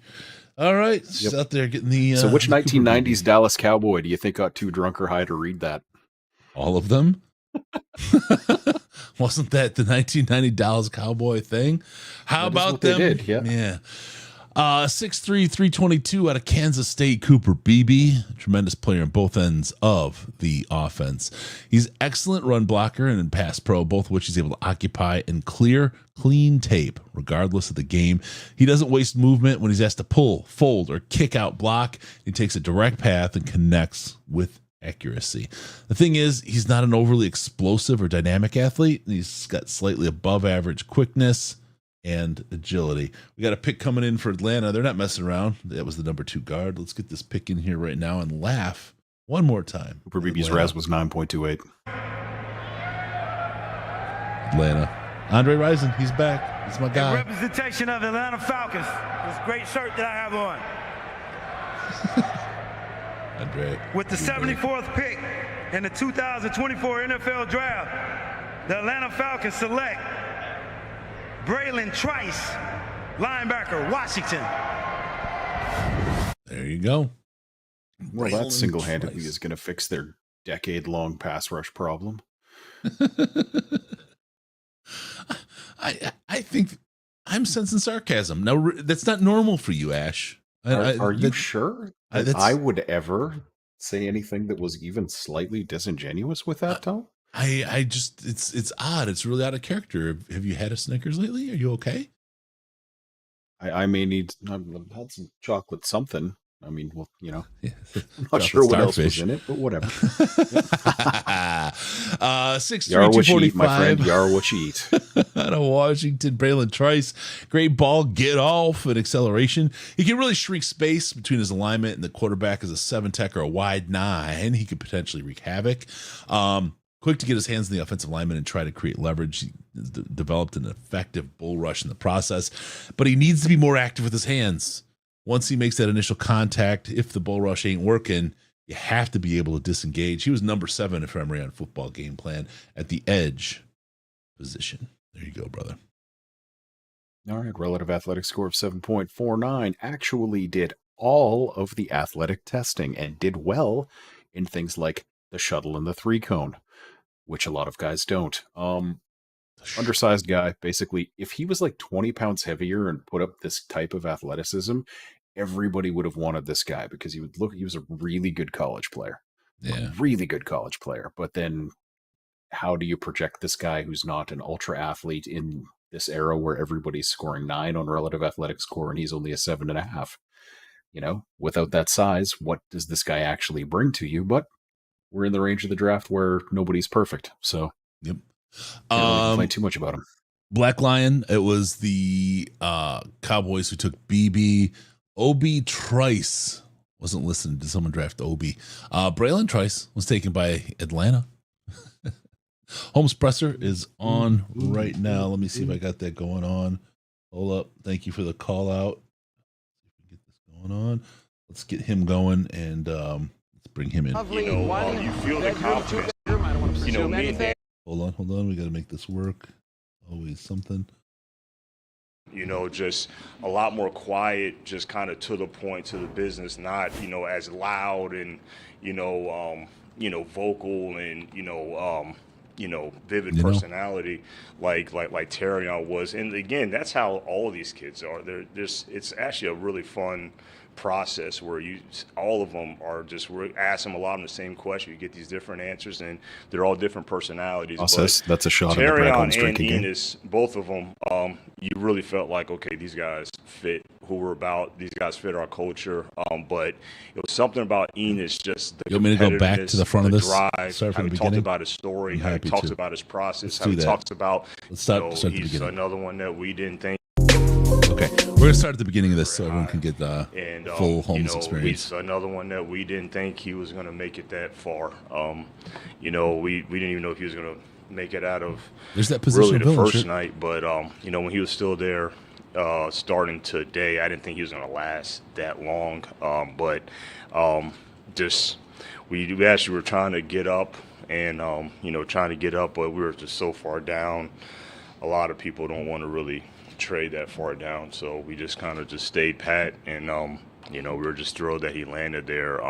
Look, he had some medical stuff he had to go through last season, and then he battled it kind of throughout the spring process as well, so I think that kind of set him back a little bit too, but just thrilled how it panned out. Questions? That's an incredible amount of attention you paid to one position group this offseason. What do you think that competition is going to look like come training camp? Yeah, I mean it's a bloodbath in there now, and it is, and that's what makes everything better. That's what makes the room better, makes the defense better, makes the team better. Competition just brings the best out of everybody. So, look, it's something that we didn't go into it saying that we were gonna get 2 corners, in the first 2 rounds. We really didn't. It's just he was the best. He was the highest graded guy, for us at the time. So we went ahead and you know how we roll. You know, we went ahead and got them, but those were also our top 2 ranked corners as well. You know, and it's an all things considered process, not just stats and highlights. That's, it's a lot of things that's involved in those rankings. But we're just thrilled because they're all the same in terms of they both fit us like a glove. They're both gritty, physical, challenge mentality guys. They can press. I know I talked about Terrion a lot yesterday, but sticking on Enos, a guy that saw him on film first and thought he was going to be a lot smaller, and he was thinner the year before. But when I saw him at the LSU game, Mizzou LSU game, his frame looked good, and he looked like a guy that can play outside and survive. And then you see how he is in the run game, and how he get up and face some really good receivers in the SEC. So, but yeah, just thrilled how it felt there. Higher than like the next player on your board that you felt? Yeah, it wasn't a lot of guys that we had that highly ranked. It was really just a couple of guys that we had up there where that's like, they would have been possible considerations at 29. So it was a couple of those guys, so we were trying to get one of them. One of them went, and then Enos was still there, so we went ahead and got him. So again, we don't really care the position. It's just we just take the best player. It just happens that it just fed up. And look, it's something that we've always been trying to find that future at that position. And it never really matched up. It never really lined up. We were never really, we weren't in a position to get one, or we just had a better player, at another position ranked over that, another corner. So it's not anything that we've been ignoring or anything. It just really hadn't been lined up, and we're not going to reach for a corner just to get a corner either. So, yeah, super ecstatic that we finally got some future in youth at that position. A little unique that those guys were on the same visit together. Yeah. Just what did you like about them, maybe off the field, their mentality, their football IQ? What was it that stood out about those two guys when you got a chance to sit down and talk to them together? Yeah, so, first of all, going to Terrion, talked about just the personality and, just big energy, big personality, very, very confident. Enos is actually different. You feel the confidence, and me and Dan sitting there talking to him, I just kind of felt dog exuding out of him. Just a lot more quiet, just kind of to the point, to the business, not as loud and vocal and vivid personality like Terrion was. And again, that's how all of these kids are. It's actually a really fun process where all of them are just, we ask them a lot of the same question. You get these different answers, and they're all different personalities. But Terrion and Enos, both of them, you really felt like, okay, these guys fit who we're about. These guys fit our culture. But it was something about Enos, just the competitiveness, the drive, how he talked about his story, how he talks about his process, how he talks about just the details of ever since he came out of high school out in Texas, and just the whole recruiting process. And then when he got to Missouri, and his whole thing about these receivers that he's been against in the past, with going against Pickens, and he just all these things that I was like, man, this guy's about one of the more competitive kids. Just talking with him, so it's not only that I felt a competitive dog out of him, but he was speaking it too, and his tape shows the same thing. Kieran Amagaji, offensive tackle to Chicago, Jonah Ellis, edge to Denver. Good little tournament, though. Right. The four corners that you've added in Carlton and Meek as well, is there something in the self-scout process between you and maybe even AG? Just you identified a skill set you wanted to add that these guys kind of have? Yeah, and me and AG have had conversations about that, and again, you really open, transparent conversations about just kind of what the process has been about, kind of really solidifying that position, but I know exactly what we want it to look like. Often when I was in LA with the Rams and playing against, when Dan and AG were with the Saints, I actually thought it was one of the more suffocating defenses that we went against. Everything just felt very tight and suffocating. Working on and fixing sticky. this choppiness. This is out of their just a lot of stream. just it was hard to find separation. So going against that kind of defense, I had a really good feel of what Dan and AG kind of wanted that defense to be like, and that's what we've been striving for. Look, we had a lot of work to do on defense. Like I told you guys back in maybe the around owners meetings, there was maybe a little bit less work to do with some of the offensive linemen that we had in place when we got here, but defense was a complete start over, basically. And so we just had kind of been doing it brick by brick. But again, we're not going to reach on a position. We're not going to just draft a corner just because he plays corner. No, it's got to be the right football player. And so it just so happened that this year, Terrion was the right football player. You know, Enos was the right football player. They just happened to play the corner position. Delmar Glaze, offensive tackle to Las Vegas. This early, wow. You know, Yeah. I don't know, question like, can we double up? I think if you doubled up on One of my day 3 gems. a little surprised. Someone's shitting diamonds. To do that, I don't know if you're in a good spot, but does that ever cross your mind? Do you ever have to wrestle with like that thought? Like, No, I really don't. I mean, you look at it and you don't probably wouldn't draft 7 corners. This is their stream, You know, just so you everyone probably knows. wouldn't do that, but the board probably wouldn't be shaped like that. At some point, there's going to be another player at another position, that's probably ranked higher. But eventually, it probably hits a maximum. But but we were kind of lacking some youth, especially on the outside there, and so that's why it lined up. But yeah, again, we just it's hard for us. It's hard for me and Dan. It's hard for our staff to have a guy that's a really good football player that fits for us, and say, "Oh no, we already took that position. Let's get this other player that he's not as good as this player at the same position. Let's get another player at another position that's not as good because he plays another position, or a player that we're not that fired up about, but he plays another position because we just drafted that same like." It's hard to sleep at night to do that. So that's how we've operated so far to this point, and that's what we'll keep doing. You have so many guys who have so many different stories of how they get here. I mean, Terrion told us earlier today about how he had that light bulb moment when he got benched after the Tennessee game. Let's see about taking us back here without the video. How he went to a football camp and got turned away at the gate. Whenever you have guys that face that kind of adversity on the field, all them. how does that factor into your evaluation process?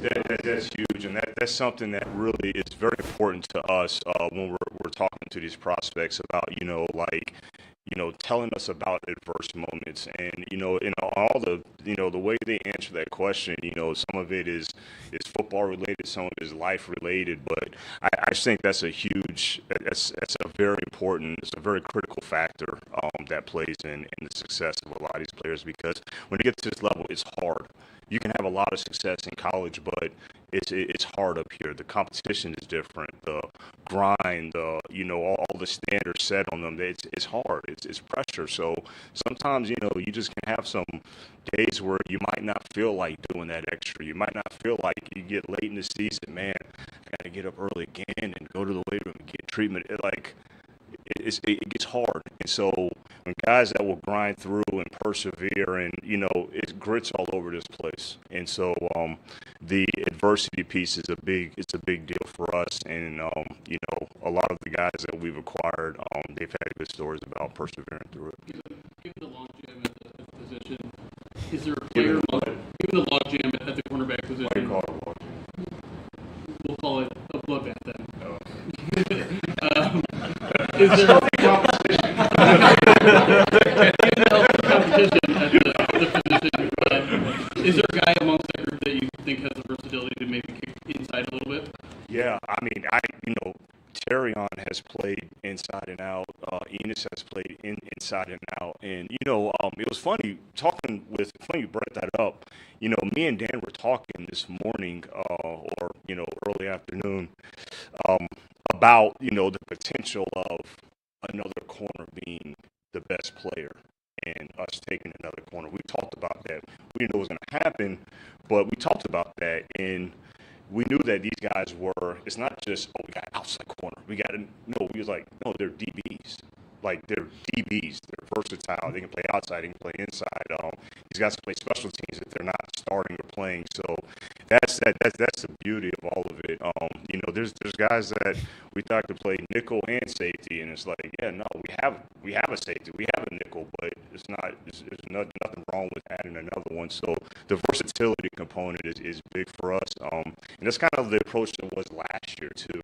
You know, when we got E-Man and Sutton and CJ and all those guys, it wasn't about just kind of fitting those DBs in boxes. It was just the versatility, just getting smart, gritty DBs. Got Indy on the clock. Houston's pick is in. The decision to bring in Townsend and then drafting Arnold and Rakestraw, obviously decisions made kind of individually, but what intrigued you the most about bringing those three things together? Well, obviously, got a lot of respect for Deshae in terms of, I know he's. And there it goes. Thank you, Alan Park. Your big investments. Yep. Kind of an aggressive mindset, and there was they fixed there it. were some That's what they dudes did. still up there Okay. that we really liked, and we were just trying to get them.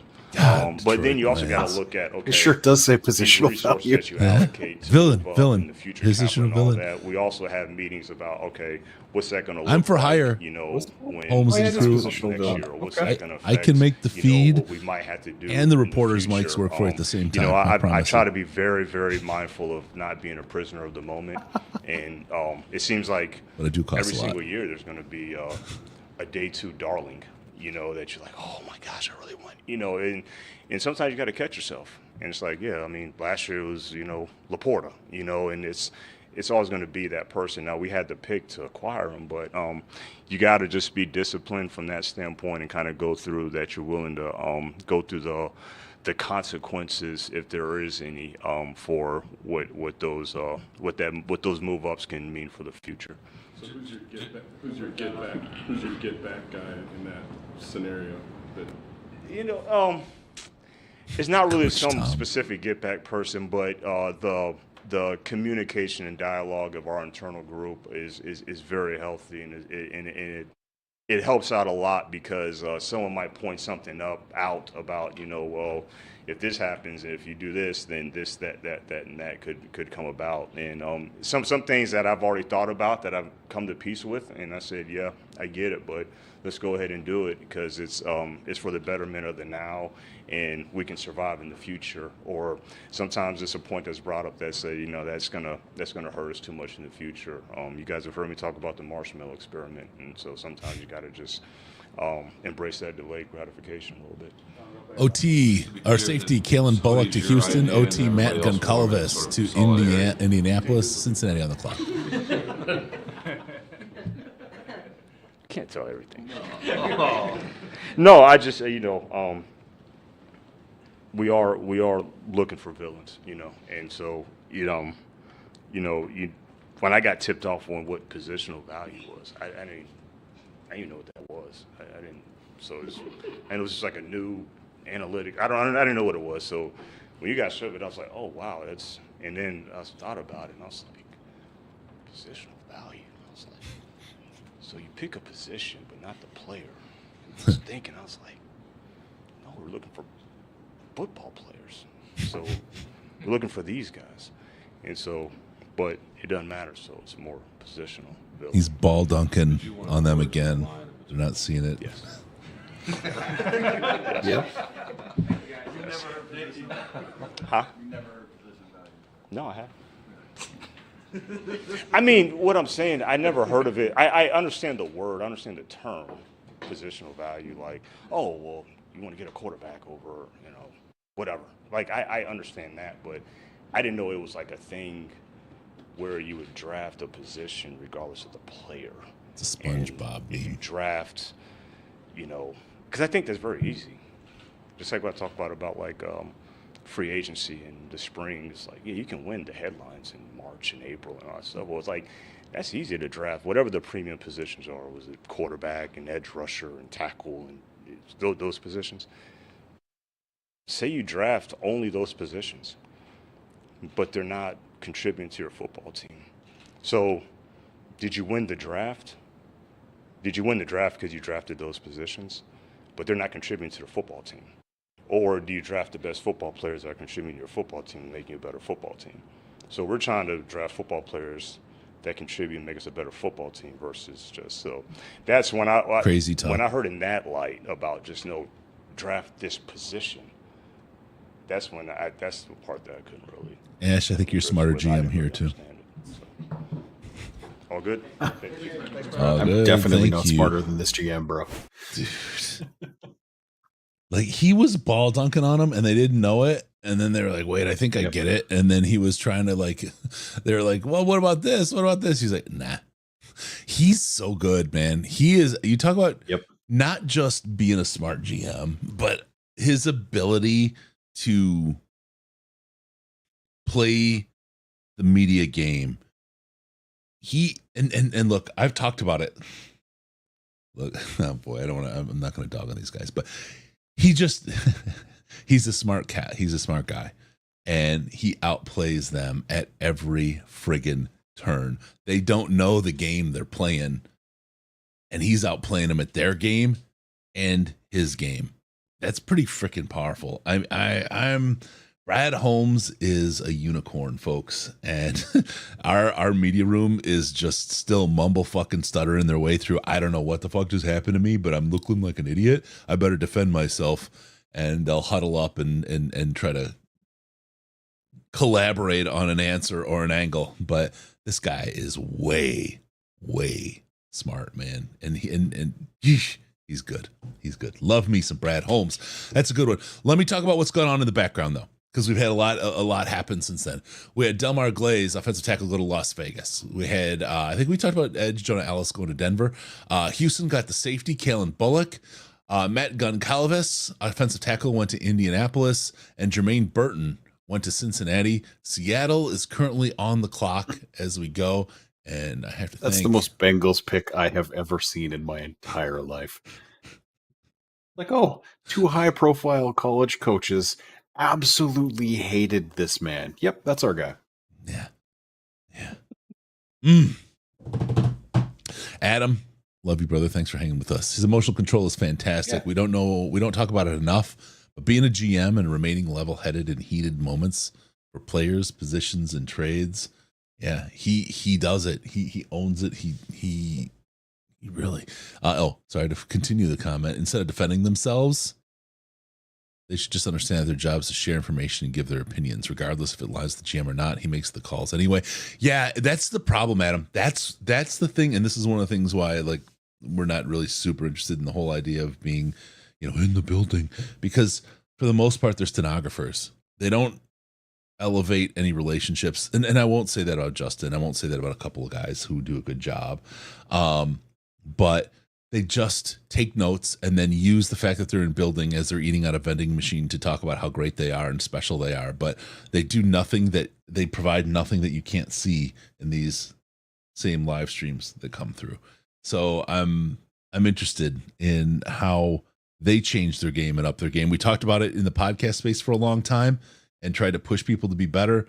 I'd love to see it in the building. I'd love to see, the live tweeting used to be a thing because you couldn't see the live stream. Oh, I'm going to tweet and then have 53 guys tweeting the exact same thing. They just said this. They just said this. They just said this. And now it's my story's about this. My story's about this. And they just keep writing the exact same thing as a court reporter of what happened. But I could have seen it on YouTube and I didn't need to sit in the toilet and read what you guys wrote. I got better things to do in there. That's kind of the state of where we're at. The being in the building thing, if you're not using it to build relationships, what does it matter? What does it even matter? It's an ego thing. It's an ego thing. So there you go. You get to ask the questions that they don't answer. Yeah, exactly. Exactly, as the man Sonny Elliott used to say. All right, Jermaine Burton, Cincinnati, where Seattle just picked. They're coming in with a pick right now, so it wasn't announced. Okay, we'll get the Seattle pick online. It looks like we got the cheerleader squad or something coming out here. We'll see what it is. They're probably some flag football team, and I'm an idiot. But let's get what we. Oh, I gotta turn them on. Sorry, I gotta get the audio switch going. To make girls flag football a sanctioned sport. Football. I'm an idiot. How about this guy? Everybody that's watching in Washington, let's vote and make this happen.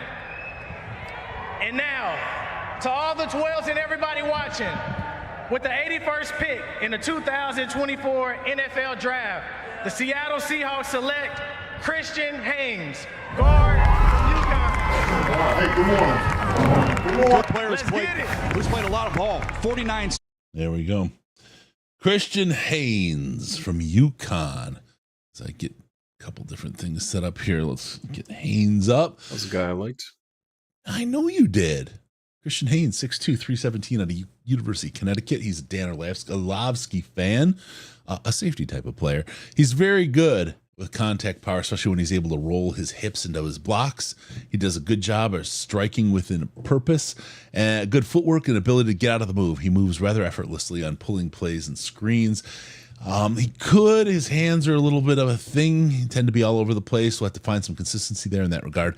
Not having consistent hand usage and placement yields whiffs and penalties. He was number 24 for football game plan, Mr. Emery Hunt. And what do you got in the Raz space for us, big fella? We got a 9.11 Raz, sir, with a 5.03 40-yard dash, a vertical jump of 33 inches, and an 8-foot, 6-inch broad jump. The thing that he gets dinged for, the only red in his entire thing, is that he's only 6'2". Hot diggity dang! We got another walk-on. And what I liked about him for a pick, but we're going to get someone for the Arizona pick. They came in quick. 6 selections. Came in hot. 82 picks. We're going to get it. With She's going to go. The 82nd pick in the 2024 NFL Draft, the Arizona Same lady. Cardinals select Tip Ryman, tight ends, Illinois. There you go. Tight end. She's on. She's off. She's not screwing around. She knows what she's doing. I like that woman. She's not a fucker around her. Let me tell you about Tip Ryman. He's 6'4", 273 out of Illinois, and he's almost an extension of the offensive line with how well he's able to hold his own at the line of scrimmage. He's a strong point of attack blocker who does a good job in executing every type of block necessary. He shows consistency in how he tracks and attacks defenders when asked to block on the move. He's a sort of meets expectations player, though, as a receiver. He'll definitely catch outlet and the underneath stuff thrown his way, but he's not much in terms of considered being a threat. He's number 10 in the ranking of inline tight ends, Mr. Ashman. Yeah, this is a guy I really would have liked them to pick if they hadn't basically re-signed Brock Wright for 3 years. 9.92 RAS, 4.64 40, which for a tight end is very good. Vertical jump, 33.5. 10-foot broad jump at 271 pounds. All of that is. So he's the kind of guy they could have drafted and maybe played an extra offensive tackle less. Like, he's not a dynamic receiver, but like, he gets the job done. You know what I mean? You give him the ball and let him run really fast through a secondary, you might have good things happen, or they might blow out his knee by diving into it. One of the two. Oh, God, Curb is on the field. Kirby enters the chat. We've got the Rams selection walking onto stage to make the call out. We'll grab that very shortly here. Boy, oh boy, oh boy, oh boy. We're staying with it. Also, Adam said a bunch of nice things in the chat. Thanks, Adam. You're a good guy. Yeah, no, Adam's the man. Adam's the man. On the clock, we got Pittsburgh on the clock. Let's get the pick. 100. And with the 83rd pick in the 2024 NFL Draft, the two-time Super Bowl champion Los Angeles Rams select Blake Corum. Yes. Blake Corum, running back out of Michigan. There you go. So happy that the Michigan player got chosen. Good for Blake. That's a good place to land. The Rams. They'll use him. I'm hearing the way he should be used. I'm hearing some screams from downstairs in the truck. Mrs. DLP is, I'm not sure if she's happy or frustrated that he's not a Lion, but probably more happy that he's got a place to go because she's a big Michigan fan. I got accused today of being a Stafford defender on Twitter, and I was like, I'm just going to assume this is the first interaction you and I have ever had. Yeah. Wow. I was talking about how, like, you know, anyone who is getting irritated with what the Falcons just did, if you were a fan of the idea of drafting Tua when we still had Stafford, that was stupider than what the Falcons did. Some people don't like it when I talk like that. What when you say Falcons? Well, it was in text, so I did spell it correctly, but Sorry, I'm never changing I couldn't resist. Yep, I'm gonna say it every time, brother. No, it's awesome. It's like fucking Gray got it right. It's like talking about Spock with an F. Yep. Oh man, go Blake. Yeah, good for Corum. Love to see it. Hope he loses to us in the playoffs again, but yep. Love the kid. You know what I mean? He's a good hard nose. He did the right thing. He came back. He got injured. He came back. He played. He got the champ. He did all those things. My man deserves success. Hopefully he'll be a good running back for a couple of years, and somehow he makes his way to the Lions for another Super Bowl run after they get the first two. But yeah, good stuff for like part of the Blake, second wave of the dynasty. Yeah. It was whoa. I hate so much that he's a Ram. I'm happy for him, but why the goddamn Rams? That's Mrs. DLP's take on Blake Corum's pick. I don't know why I'm calling him Quorum either. The Quorum and Quorum is ad hominem. All right. Blake Corum goes to the Los Angeles Rams. All right. Ash, a Stafford defender. Where the fuck have you been, bro? Direct Ash quote, Stafford broke up with us, so F him. Yep. Since the day it happened, that's been my stance on that one. I'm like, well, that guy's dead to me. Don't care about him anymore. Not sure he ever did. At least Blake Ash Corum, doesn't say Detroit. Relative athletic score of 8.48. Detroit. Detroit. Selection. Here we go. With the No nonsense Maybe pick. if I was on pain pills and had also had a bunch of liquor, I might. The Pittsburgh Steelers select Roman Wilson. Oh, here we go. Wow, there we go. Roman Wilson. Good kid. Good. I hear They literally have her screaming. coming out because the commission's too messed up. I hear Great. screaming from the truck right now. This is the hard part of having a national championship team. This is where it hurts. It stinks. But it is what it is. Roman Wilson is now a Pittsburgh Steeler, and we'll move on from there. That's a good fit. Mike Tomlin would obviously love that guy. The Brownies are on the clock. 6 Michigan players so far. Good stuff for him. Russ and Fields overthrowing him. Pray for Roman Wilson. They finally got their Antonio Brown replacement. Let's see how this goes. Oh man, let's see. I haven't gotten anything from Mrs. DLP on Roman yet. I think she's still screaming and crying into the wind. Rams offensive skill players are short as hell. Isn't Tutu and Nakua like 5'9" and Corum the same? Hey, that's what you got. You got a bunch of left-handed dwarfs. Run it up. There's a story behind that folks don't know. Rich Eisen needs a moment. There you go. I love Eisen. I'm sorry. He's class. It's class. We're on pick 85. Was 6'1". Cooper Kupp is 6'2". Yeah, they're short guys. Offensive skill players are just fine. Yeah, they're another team that doesn't believe you need an X receiver. Pick 85 is in the Cleveland Brownies. And that puts the Philadelphia Eagles. Hate everything Philadelphia, but they're on the clock. Although I could actually not everything. I could use a cheesesteak.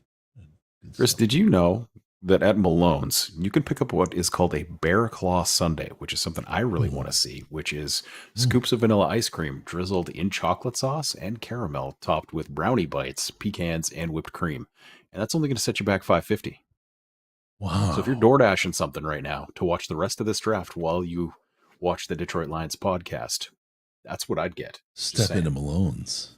Step into Malone's. Ah, man.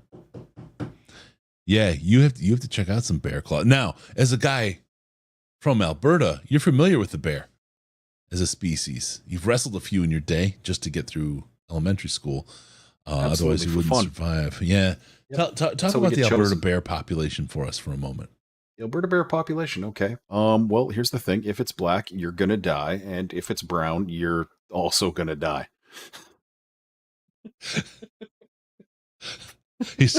Oh God, let's move on. Malone's is Michigan must cuisine. That's right. My samurai guy comes in with the right stuff. If you ever visit, it's in Warren. If you get yourself in there, and if you live there, you must go to Malone's. Tell them the DLP sent you. Ask for Frank the Tank running the grill. Hank. And make sure you give some love Snap to them Malone's, up, give man. them a high five, whatever you want to do. Go and get yourself a side of tartar sauce for 50 cents. Like, you got something at home you could dip that in, or dip in that. Now this is twice in a row. You're making it really hard to converse, Ash. I appreciate it. I like it. I like what you got going right now because I'm the one that shut down pick up some conversation. Redskins and a side of tartar sauce, and you're good to go. And that's potatoes, by the way. Nothing racist. Don't be weird. Oh, Ash, you're killing me. Okay, let's see. Make sure to eat the bear claw shake before the playoffs start because you won't be able to find them after. Hey, there you go. Oh, I have said nothing dirty to the person who says congrats on demonetizing the stream, Ash. if someone from YouTube is watching this and they're taking something nefarious away from the words that have come out of my mouth, friend, that's on you. Yeah, we are here covering the news, the breaking news of the NFL draft in the perspective of a Detroit Lions fan base, and helping folks to understand and make sense of everything that's going on in these picks that roll through. We're sitting here at pick 85, waiting for Cleveland to announce. I have a feeling they're running the commercials now, and we're going to get a quick smash of picks coming in. So we'll get there. Cleveland is on right now. After Cleveland, it so far looks like Philadelphia, Dallas, and Green Bay coming up. And the pick is coming on for Cleveland onto the podium right now. Let's see who the Brownies pick. Everybody again. Latest Browns pick. I saw a lot of diamonds last night. Carl I want to tell Nassib. all you draft I picks got at diamonds, home, baby. save your money. It's not about how much you make. It's about how much you keep, all right? There you go. Remember That's that. the message. With the That's the 85th message. pick in the 2024 NFL Draft, the Cleveland Browns select Zach Zinter, guard, Michigan. I mean, Oh my God. That's a tough one to see go. Like Zach. Yep. Yeah, I was kind of hoping we'd end up with him in the 5th, but that was, like I said, the guard class isn't good, so the guard who is good but injured wasn't likely to fall that far. Yeah. Zach Zinner, 6'6", 309 out of the school. Michigan. I haven't seen Spartans go, just for my fans out there in the green. I wonder why that is, Chris. Could it be because they're a terrible football program? And their best players transfer to other schools so they can actually get exposure and maybe get drafted high like Keon Coleman? Might that be the reason why? There was this brief decade of resurgence they had that as a Michigan guy who grew up with dominance was like really hard to swallow. And those fuckers turtled so fast. It's been great. Yep. All right. Strengths of Zach Zinter, 6'6", 309 out of Michigan. Quick to recognize looping twists and stunts. I'm a fan too, guys. Give me a sec. He's delivering a hellacious blow upon contact. Really good power step when he has to down block. He's a good athlete to get out in space, and the run game shows he can chase down a second level threat and execute a block. He has to be a little quicker with his hands at the snap, though. There's some lengthier defensive linemen who are able to win that hands battle with him. He's number 6 overall for Emory at guard on the football game plan program. What do you got for him in the RAS land, brother?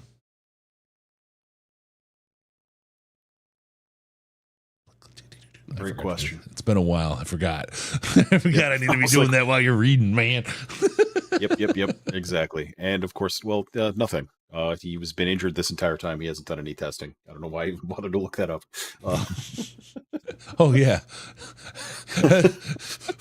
It's been a long day, people. Like, give us a little bit of a break here. I'm just, what's the res, bro? Oh wait, we got to. Yep. Guard from Kansas. Happy birthday, Tommy Harris. And all right, Dominic Pooney from Kansas, really quick came in, and I said they were going to come fast, and I was unprepared, but I am now prepared because Dominic is 6'5" and 313 out of Kansas. He's got pretty good footwork for the position, which is why some can see him continue to play tackle as a pro. He's versatile enough to play either position at the next level. He's able to run with a defender to wash him out of the play, and he gets out of the perimeter with ease and is able to block on the move. He doesn't get good knee bend, though, and he's combined with the pad level. It doesn't help him maintain leverage versus shorter, quicker defenders. And Aaron Donald will eat this man up at guard. We call him number 10 on the football game plan Emery Hunt list of power guards. What do you got on a Raz for our Ladies and gentlemen, boys and girls, children of all ages, I would like to bring you Dominic Pooney, who has an 8.27 relative athletic score and did participate in all of the testing, every single one of them. So it is a legitimate 8.27 as opposed to a fake where he's just a pudge who didn't do the agility drills. We got Jeff Smoker stocking shelves at Kroger. We got the pick in from the Dallas Cowboys. We got to upgrade our graphics because I know I'm pretty behind and slow. I apologize for that. We'll get that going here. Boop. And we'll keep rocking. We'll keep rolling and doing our thing. Eisen, he's off the shelf happy. He deserves it. My guy, he went to University of Michigan. And Mike Christopher, I will get to this. He's been a Lions fan. He's watched us and suffered with us for a long time. And he's covered us still. And now to finally get his moment, the glory, I feel it. Doing this now, and this is our 9th draft show. And watching the Quintricia years and Mayhew and all the stuff that's come to finally be to a place where you can be proud of what you're doing.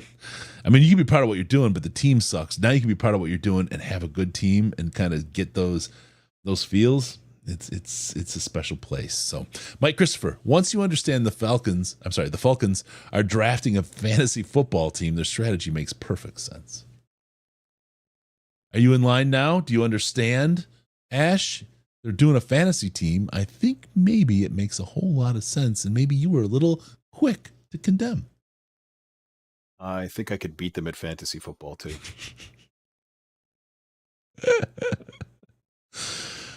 Oh, man. Yeah, just is what it is. You know, he's a perfect person to guard your sriracha chicken sandwich from Malone's Tavern. You can get it for $11.99 right now.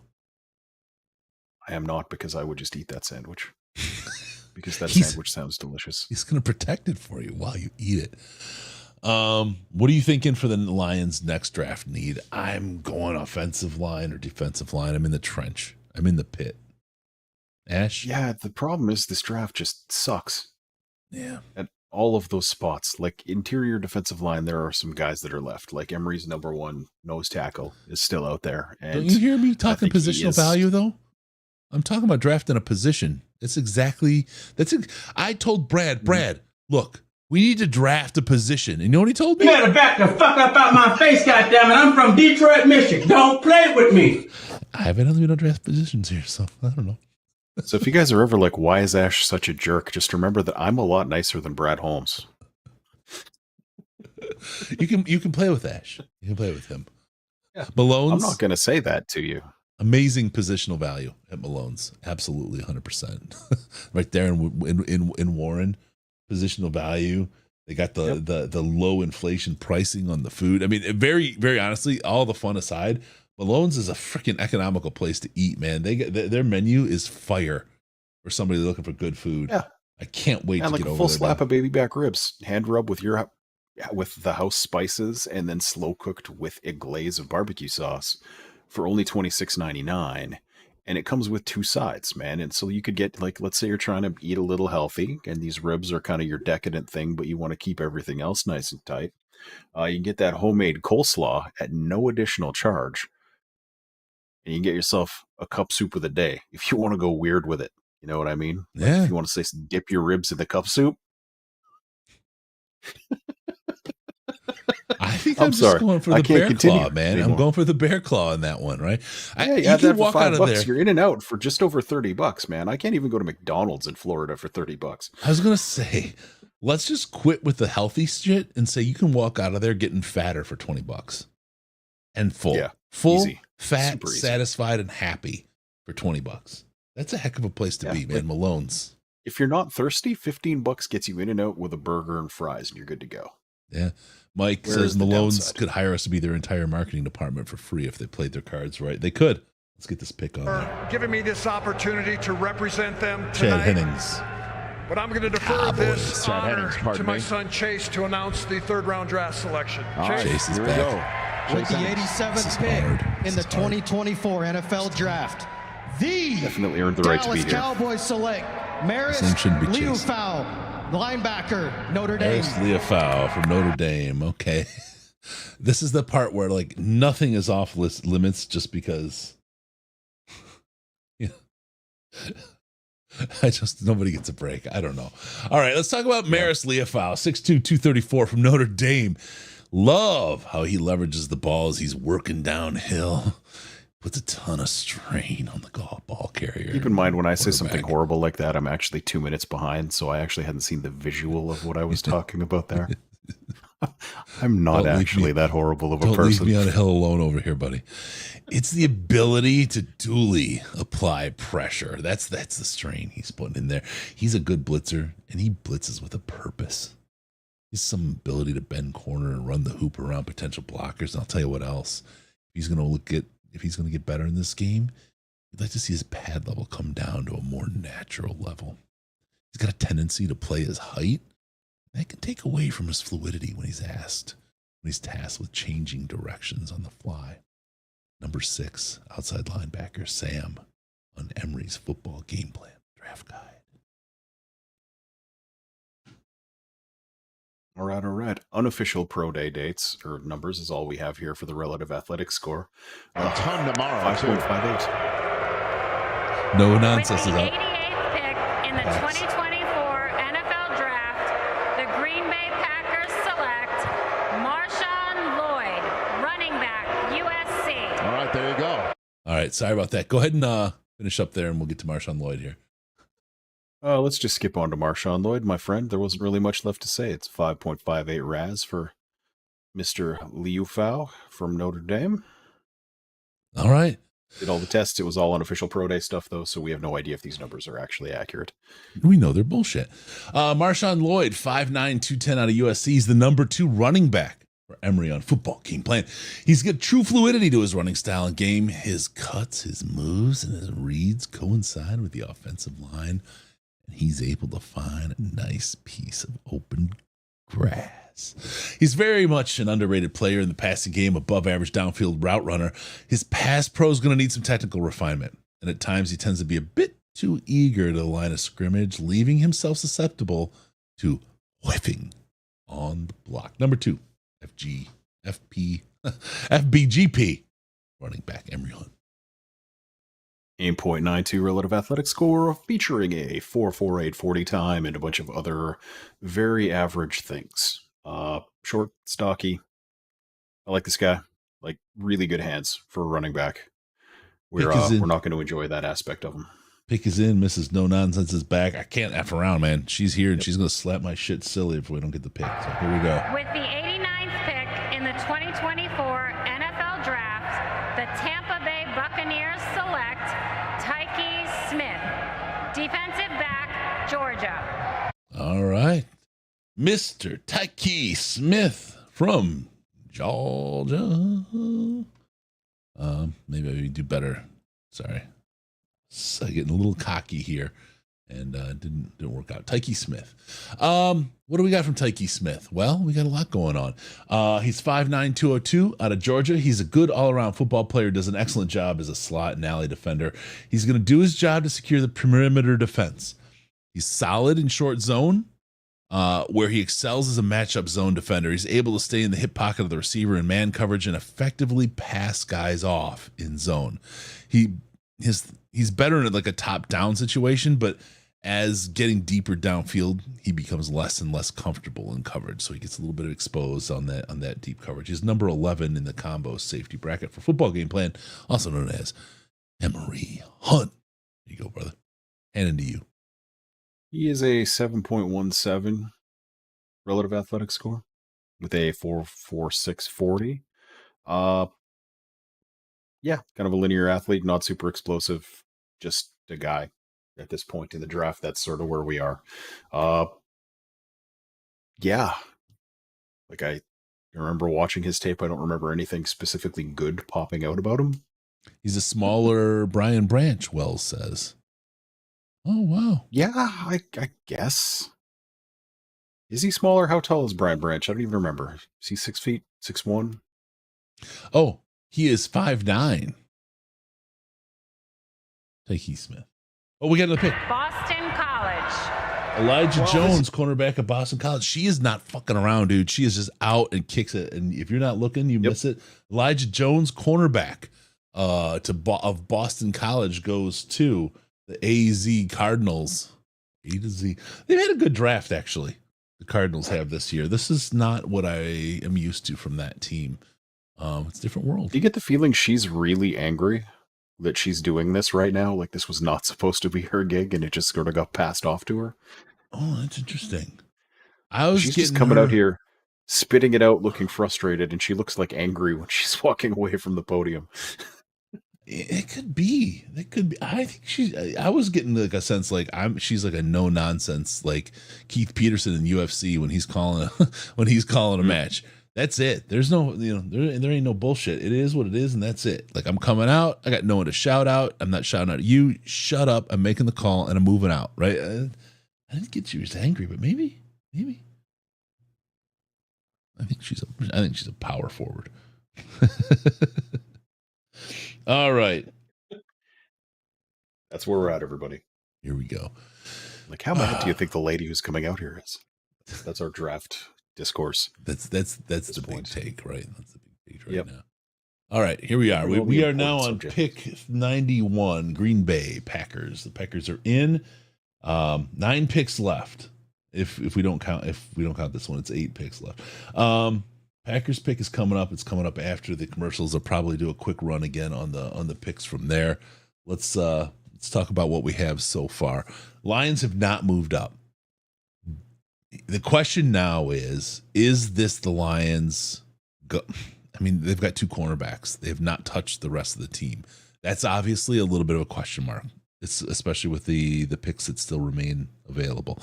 The next question though is this kind of a reset where we had a whole plethora of picks with the Stafford trade and so on. We put a bunch of talent in the pool. We got a couple of nice pieces on a place where we were lacking and hurting, and we're not going to spend our future capital. We're just resetting this year, and next year we're going to get back to the grind on this.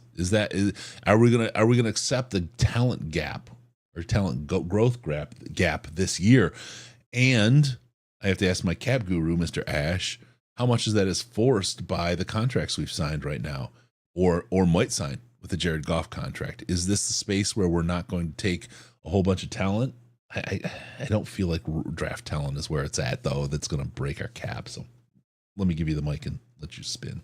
Well, I think a lot of what it is just they had some problems that they absolutely had to fix. And they had to fix them right now for this team to ever have any hope of taking that step. Like, they needed competent cornerbacks this year. So they went out and spent. They got a reasonably decent guy in free agency. They brought back the injured guy who was a free agent, and they went and traded a 3rd-round pick. And before people start getting irritated about trading a 3rd-round pick for a guy who might only be here for a year, that's what the San Francisco 49ers paid for a half season of Chase Young, who, despite his draft pedigree, isn't even good. Like, he's all right. Like, there's no reason he would have been there. So a 3rd-round pick for a season at corner from a relatively high-level starter isn't really that big of a price to pay. But if he hasn't expressed any interest in coming back, because they immediately had that conversation with his agent, they know where he stands on that right now. And if he says no, not really interested in that, not where I want to be, which, whatever, plethora of reasons a guy's initial reaction could be, no, I want to hit free agency next year. Then you look at what they're doing right now. Like, rookie corners aren't usually good. So, like, when you draft one, like 1st round, 2nd round, 3rd round, they're usually not your high-end starters, if that makes sense. So having all of these veterans there to be the ones who can kind of pick up the load, it's not a bad thing. Whereas at like offensive line, you can take a guy you drafted in the 5th round and potentially plug him in there and not have him look like a complete fool halfway through the year like they did with Sorsdahl at a certain point. You know what I mean? Fair. He got on the field, he was fine. And he looked like a child at training camp relative to the bodies that the other people had. You know what I mean? He did not have a big man body. Packerheads coming out. We got a no-nonsense pick coming up right now. All right. With the 91st pick in the 2024 NFL Draft, the Green Bay Packers select Tyron Hopper, linebacker, Missouri. All right. Missouri. Tyron Hopper. You've heard of him. He's 6'2", 231 for the Packers. He's an OLB. That's a second linebacker for the Packers. Interesting. Good potential as a pressure player, showing that he has a pretty good grasp on how to blitz, how to force the issue with regards to pressure. Solid coverage backer, able to effectively cover both running backs and tight ends. Good man coverage ability.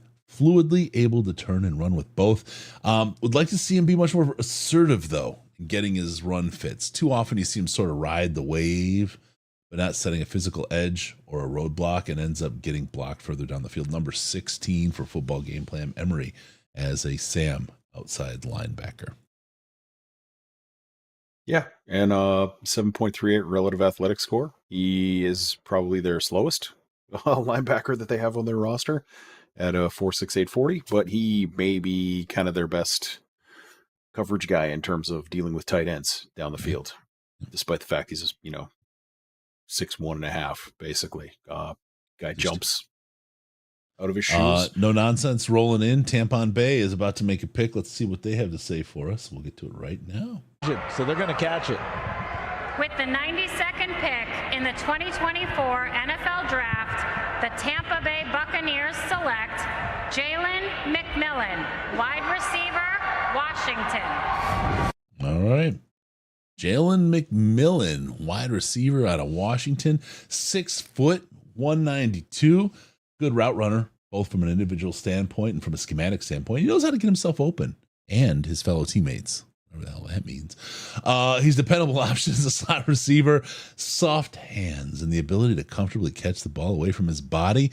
Just about average speed and explosiveness, though, and he won't be the type to run away from one-on-one coverage or outrun zone coverage. Number 7 in the slot receiver lineup for Football Game Plan.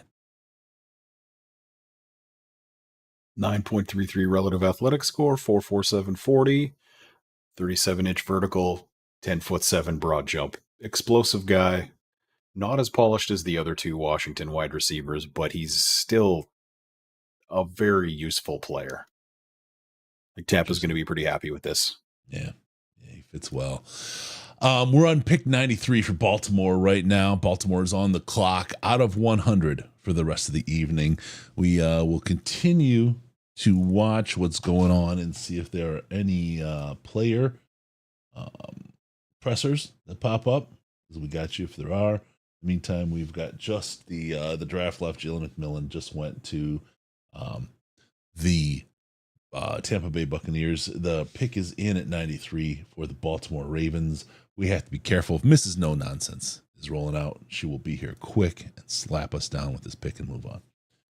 We got the Ravens, then the Eagles, and the Bills, and the Jaguars, barring any trades. Do you think the Lions slide in here at the end today? What's the value of doing so? Be nice. Well, the value of doing so is like there are still some impact players that are available. Like, for example, let's say they really wanted a speed guy on the outside. There's still a guy like Troy Franklin out of Oregon is somebody that I don't think anybody who does any kind of prognostication expected to still be here at the end of round 3. He was right in there as far as rankings go with guys like A.D. Mitchell, and most had him ahead of Xavier Legette. And those guys are long gone at this point. So you got to kind of wonder if maybe there's something medical there, I guess, is always a possibility. But if not, that's a guy the Lions could come up and get that I think would probably have a pretty sizable impact on their season this year. Yeah. What do we got at defensive tackle? Who is left that's good? In the meantime, while you look at that, Kevin at DLP, Brandon Dorless. You're pretty sober for a 1-pick stream. LOL, saving the liver for day drinking tomorrow. I just want you to know, Mrs. DLP said I was slurring badly in the text just now, so I can no longer trust her assessment of my drunkenness. I think I'm on Delta 17. And it ain't a flight number. Nope. And lean over here. Also, let's see really quick. I saw the announcer gig. Sounds like she got it because Roger passed out behind the stage. That's very possibly true. I would love to give her credit because I mean, despite all the BS that we're throwing at her for being no nonsense, I like the idea of just coming out, giving me the pick and moving on the way she does. No bullshit, no other stuff around that. I want to give her credit for it. So if you've got her name, just hit us in the chat with that because we just give her a shout out for the great work she's doing. Yeah, no nonsense. I like her. Cut out all the BS and just rattle the picks. Give it to me, and I'm all in on that. So, Anon, thank you so much. Mrs. DLP is the best. She won't tell you so. Yep. She'll tell me so though, but no, she actually is. She's fantastical. Let's see. I'm from the city with the most bars and churches per capita in Michigan, so I'm used to slurred speech and probably confused. There's definitely confusion growing in that town, my friend. Pick is in for Baltimore. You know I love you, Kevin. I think we gave I did. We gave him a little crap in the Slack today. Didn't deserve it. He took strays, but he took it for the team pretty strong. He's a good guy. Rogers the club with his new best friend Eminem. Arizona's having a nice draft, looking to build a run game to help out Kyler Murray on day 2, not to mention Harrison Jr., and definitely setting themselves up for a quarterback next year if the need arises. Let's not fake that one out because Kyler is just Kyler, and I don't know that he can see over the offensive line still, even with his elevator cleats. So we'll see how. This is laughing all the way to his giant television and wonderful home theater system to be playing Call of Duty. Yeah, on draft day.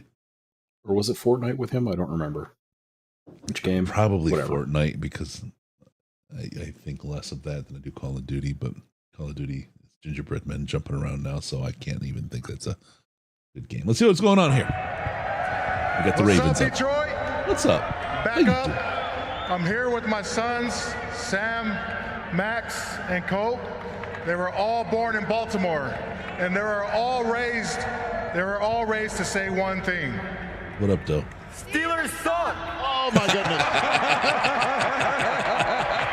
Yeah. That's all right. Okay, I'll take Clock it. Nation, with the 93rd pick in the 2024 NFL Draft, the Baltimore Ravens select Adisa Isaac, linebacker, Penn State. There you go. All right. As I pull him up, I want to give we have it right here. Dawn Aponte. Thank you very much. She is Miss No Nonsense. And she is the where is it? Just saw it. Chief Administrator of Football Operations for the NFL. Good stuff for her. That's a no nonsense job for sure. And love to see how well she's doing it. She's setting the standard, I think, for how people should be making these calls. Mr. Goodell could take some lessons. But let me talk about Adisa Isaac here. 6'4", 247 out of Penn State. As a defensive end, he's a solid contained player who can play the run very well. He's good functional strength to fight through the contact and work his way to the ball. He also gets a push as a rusher. When operating from a 2-point stance, helps him really build up some momentum before using his length to get some force behind his rush. He needs to get better at rushing the quarterback from a 2-point stance than a 3-point one. He's been able to make things shake quicker with his hand in the dirt. And if he can't get those things fixed, he's going to come with a lifetime supply of rice-a-roni. Number 7 on the football game plan draft guide. What do you have, at least at the position of tight end, the defensive end in the 4-3? What do you have there, Mr. Thompson? He is an 8.82 RAS, which makes him about the equivalent of Malone's mini Caesar salad for $6.99. It's fresh, crisp romaine topped with croutons, creamy Caesar dressing, and Parmesan cheese. There you go. Woo! Yeah, buddy. Okay. What else? And thank you for that, Chelsea. The no BS lady being Dawn Aponte. Give her a call out again. Did you say he had a Raz? Oh, picks in. Dawn Aponte is back. Let's not mess around. 8.82. Here we go. Eagle selection is out. With the 94th 8.82 pick Caesar in salad. the 2024 NFL Draft, the Philadelphia Eagles select Jalix Hunt, linebacker, Houston Christian. There you go. Jalix Hunt from Houston Christian. He's the guy. Let's talk about him. 6'3", 252. He's got tremendous upside as an edge rusher, and he's only 2 years into playing the position. He has great twitch and acceleration to close in the QB and the ball carrier. His experience as a former safety gives him the comfort on his feet in space, and that's why you see him drop in the short zone often. He's got some rough edges he needs to smooth out in terms of point of attack play. He's got to be more forceful with his hands, the line of scrimmage, to shock and disengage from an offensive lineman's block. He's number 8 at the defensive end edge position for football game plan. 9.13 relative athletic score, 4.64 40, very good for that position. 37.5 vertical, 10'8" broad jump, all very good scores. Where he falls apart is the 19 bench reps and 252 pounds, but he does have 34-inch arms, which is not the longest you'll see in an edge, but more than adequate. And I mean, coming from Houston Christian, you don't expect that guy to have the same kind of weight room acumen that you would get out of a guy from the SEC. Yeah, for sure.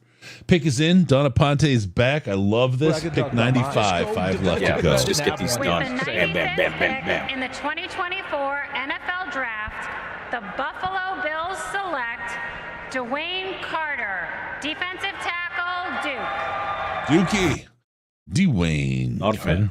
I'm a Duke alumna. People don't know that, but he's extremely disruptive force up front who can rush over to the guard, tackle, and center, brings very good versatility to the defensive line. Excellent football and spatial awareness. He's got great quickness off the ball combined with the quick hands to match. He's always working himself toward the quarterback and ball carrier, and he knows how to slip down blocks well. A good athlete. At times he can be a bit too quick for his own good, ducking his head, losing his balance as a defensive tackle. Football game plan at him ranked number 1.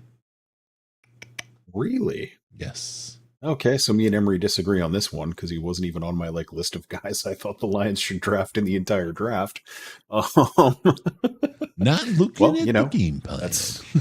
That's how this goes. Yeah, that's how this goes. 8.93 relative athletic score, 5.0 40-yard dash, 32-inch vert, 9'1" broad jump. It's a little short. It's a little small, and I just have a bias against this type of player who kind of loses themselves when they get into contact. Like they just don't keep a relative level of awareness of what's happening around them. So like if the play comes to exactly where they're going, they're good. And if it doesn't, they're not. Lil Wayne got drafted, and Kevin Newsham, I didn't know this part of his story. Not to mention he shot himself as a kid and now he's in the NFL. What a story. Yeah, that's crazy. Yeah, that's a little nuts. Shot myself and now I'm in the NFL. Hey, Plaxico, is that you? Just there's my call back to my got there Spartan first, spells. you know? First 42-year-old rapper ever drafted. Ooh, those letters are switching themselves around. Players draft into the league and lose themselves, like Eminem. There you go. Oh man.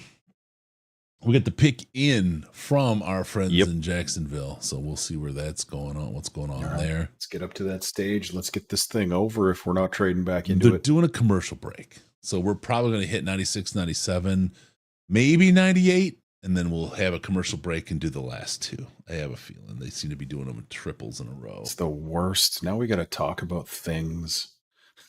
Just got back to Grand Rapids. Being at the draft all day, unbelievable how clean everything was. People were great, and Billy Sims was off the charts. Billy Sims, nice. Just so you know, my name for him, before we've interviewed a couple times on the show, but before we even talked to him on the show, my name for him was Billy motherfucking Sims. And he is Billy motherfucking Sims. He is absolutely a fantastic dude. I can't say enough about him from a character perspective. Just a great guy. Just a great dude. I love that he was a Detroit Lion. I wish we could have helped that knee. I wish today's technology was alive back then because he was a powerhouse. Yeah. But Billy Sims he's still around. I love that he does Lions things regularly. He shows up, the signings at games, the whole thing. Billy Sims, get yourself some Billy Sims barbecue while you're at it. That sauce is freaking fire, man. It is fantastic. He knows he's got a good thing going on right there. I haven't tried Billy Burgers yet, but I know the Billy Sims barbecue from the last Taste of the Lions they did is where I had it the last time, and it was just Fantabulous. Just so good. Burris. Let's go Burris. Who would you say would be the modern equivalent to Billy Sims? It's a question out of the chat. Saquon? Yeah. And the like brilliant when he's healthy, but then not so much when he's not. But Billy was different still than Saquon. I mean, I don't love it. in today's game's a different game. And you could put Saquon back then, he would do what Billy did. But Billy was an absolute game changer. Picks in for the Jags. I'm going to watch for Donna Ponte to roll out because things are moving fast. But Billy Billy took a team. What did we get? 11 wins his first year. We had Spider-Man Jones doing another one bites the dust and stuff. Like we turned guys into freaking music stars because Billy carried that team.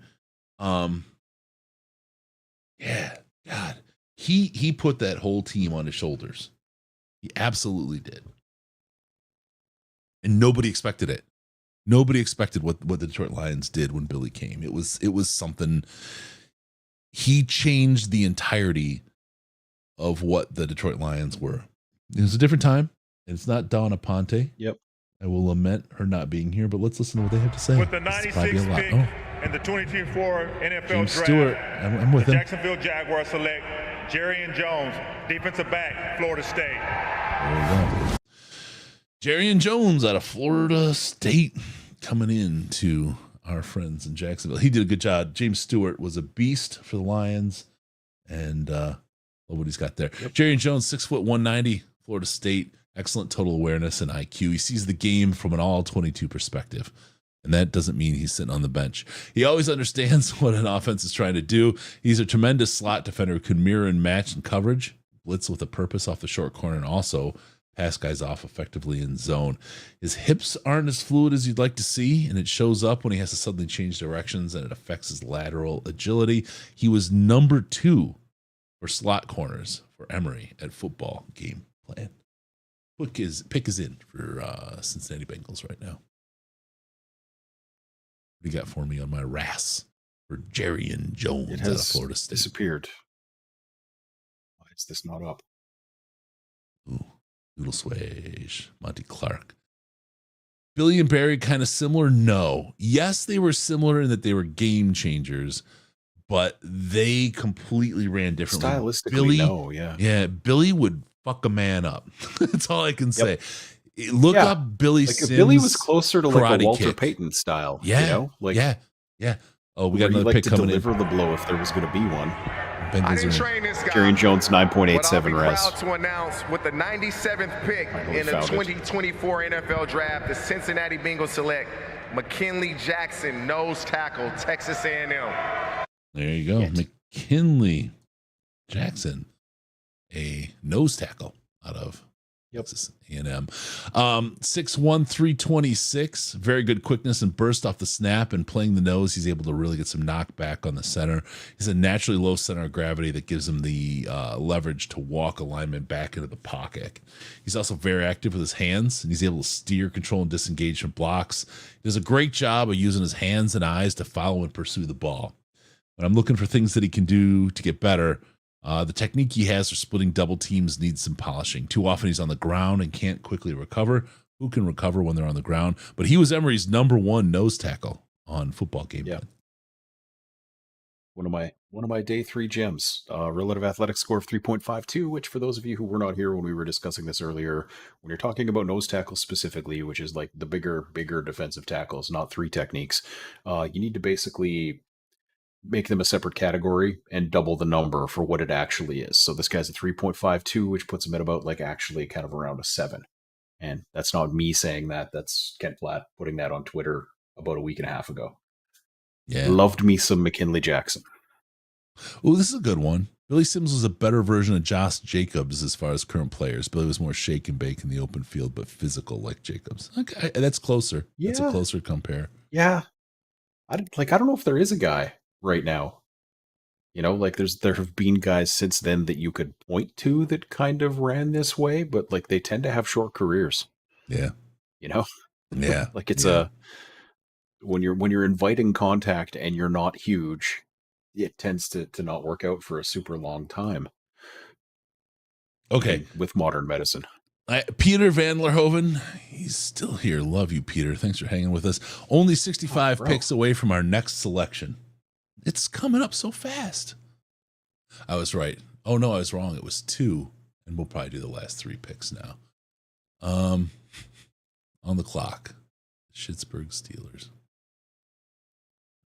Pick is in for the Steelers, so we're going to run that.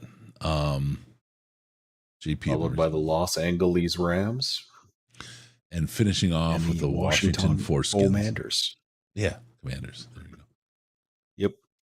That was my longest running fantasy football team name, actually, was the Washington Foreskins. Really? Yep. I forget what mine was. Unacceptable. God, I have to look. I don't remember what my longest running was. Oh, I do remember. I can't say it because it gets you demonetized on Twitter. It was it came out of Entourage. The first word was throbbing and the last word was muscle, and it was a C word in between. All right. Yep. Been a while since I watched that show. I kind of wonder how that one holds up. That was a good You know what I mean? I feel like there's a lot of potential in that show for it to really not age well. To flame out. Yeah. Yep.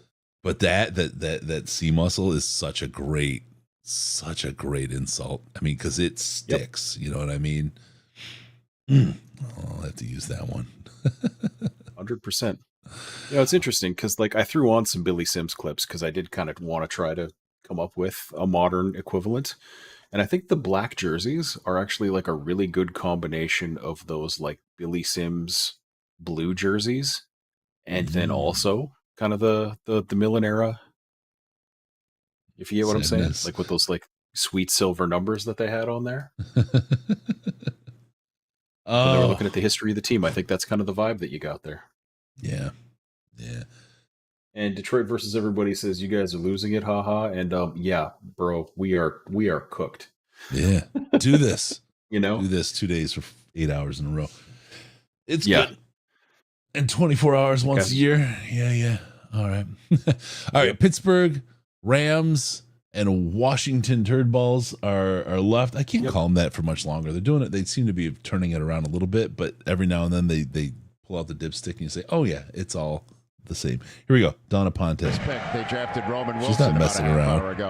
With the 98th pick in the 2024 NFL Draft, the Pittsburgh Steelers select Peyton Wilson, linebacker, NC State. All right. There you go. Peyton Wilson. That's interesting. That's the guy I also really liked in this draft. Like, I think he's the best linebacker in this draft and like not close. Yeah. Like I said something in one of my videos, basically like if 3 linebackers go before the end of day 2, 2 of them were reaches and the other one is Peyton Wilson. So basically that tells you what I think about the rest of the guys that have been drafted up to this point. Yeah.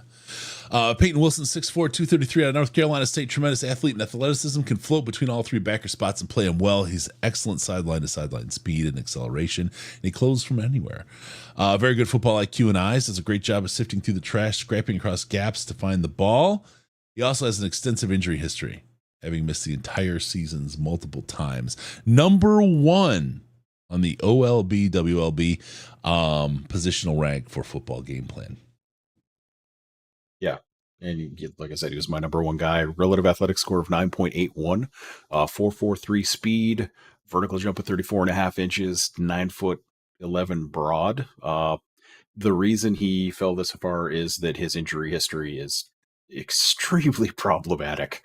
Not that he has any like chronic issues, just that he got hurt a lot. Like he's kind of a glass cannon. I don't think you could really draft this guy and think to yourself that's going to be a guy locking down 900 snaps a year at my weak side linebacker spot, sadly.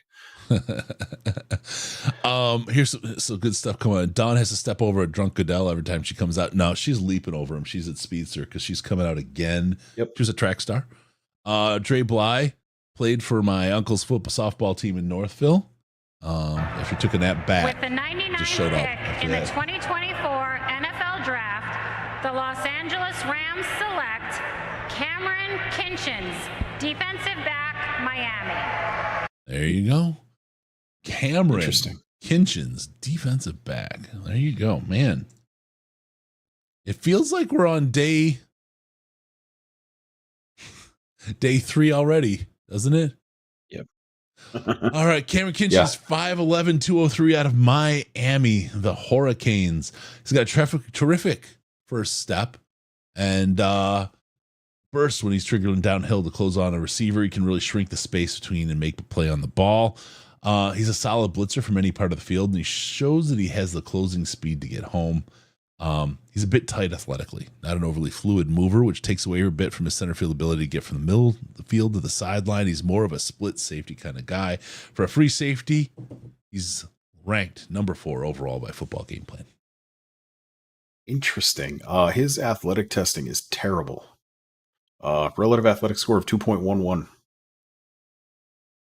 So I'm a little surprised he went here, actually. But all of the things Emery said are true. Like when you watch the tape, that I was a little surprised that it was that bad. Like he doesn't look like some kind of fluid super athlete, but like I got some talk here. Let me see what I can share of all of this.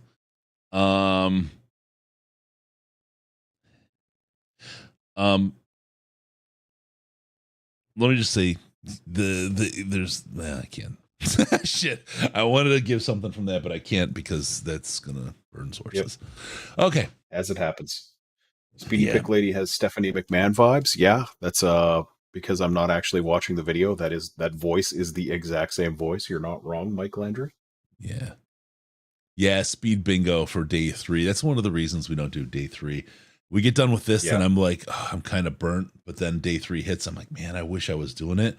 But no, it happens so fast. So Donna Ponte is back. She's got Goodell hair piece in her shoes. With the 100th pick in the 2024 NFL Draft, the Washington Commanders select Luke McCaffrey, wide receiver. You better back the fuck up out my face, goddammit. I'm from Detroit, Michigan. Don't play with me. Damn. Luke McCaffrey. I wanted him. I was trying to be quiet because I burned some things when I talk about him, but that one burned anyway.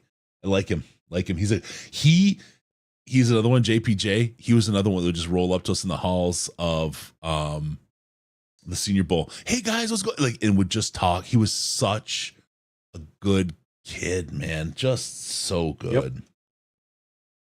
And let's be honest, to be able to use him to beat his own brother in the playoffs, that would have been kind of nice, right? Yeah. That would have been sweet.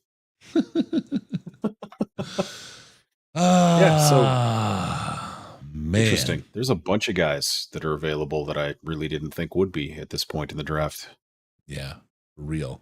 All right, so let's talk about this. Luke McCaffrey, really quick, 6'1", 202, out of Rice, excellent route runner for the position, does a remarkable job at understanding how to use defenders' leverage against him. He's a smart player. He's one of those really. He plays with his brain, sharp in and out of his breaks. Quarterbacks always are. Yep, really doesn't waste any movement in regards to getting out of a cut. For improvement, look, beating physical press coverage is where there's the biggest opportunity for him to pick his game up.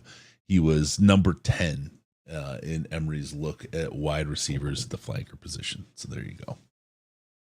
Yeah. And given that he's only played wide receiver for 2 years, you'd expect there to be some holes in his game. But he had a relative athletic score of 9.56, which, like, when you're coming out of Rice, that's pretty sweet. Although I suspect he did have some good athletic training going on, because he could probably just hit up his brother for a little cash to just get through the training process. It was unlike a lot of guys there, from smaller schools. Yep. Yeah. Probably had the top tier guys coming in to help him out with that. But he's everything you'd want a guy in his position to be, like a guy who converted from quarterback to wide receiver, smart, sneaky, athletic. Nah, not even sneaky athletic, just athletic. Yeah. And good hands, good routes for someone who's got that little level of experience. Scrappy. I'm trying not to throw all of them out there, like comps or Julian Edelman and Wes Welker. Yeah. No, but that's the thing. I mean, but Anquan Bolden was also a quarterback at one point in his career. You know what I mean? Like it's not necessarily just like slow white guys, because 4.46, you're good. All right, here's the pick. Christina Ward. We got some brains of the operation showing up. What position should the Lions pick next? And this is a great question. Here's my answer to that question. Lions. That's where I'm at. Yep. Been a long Either day. one, either line, offensive, defensive. I'm a line guy now. I'm willing. Sorry, Ash, I'm going to give you time here.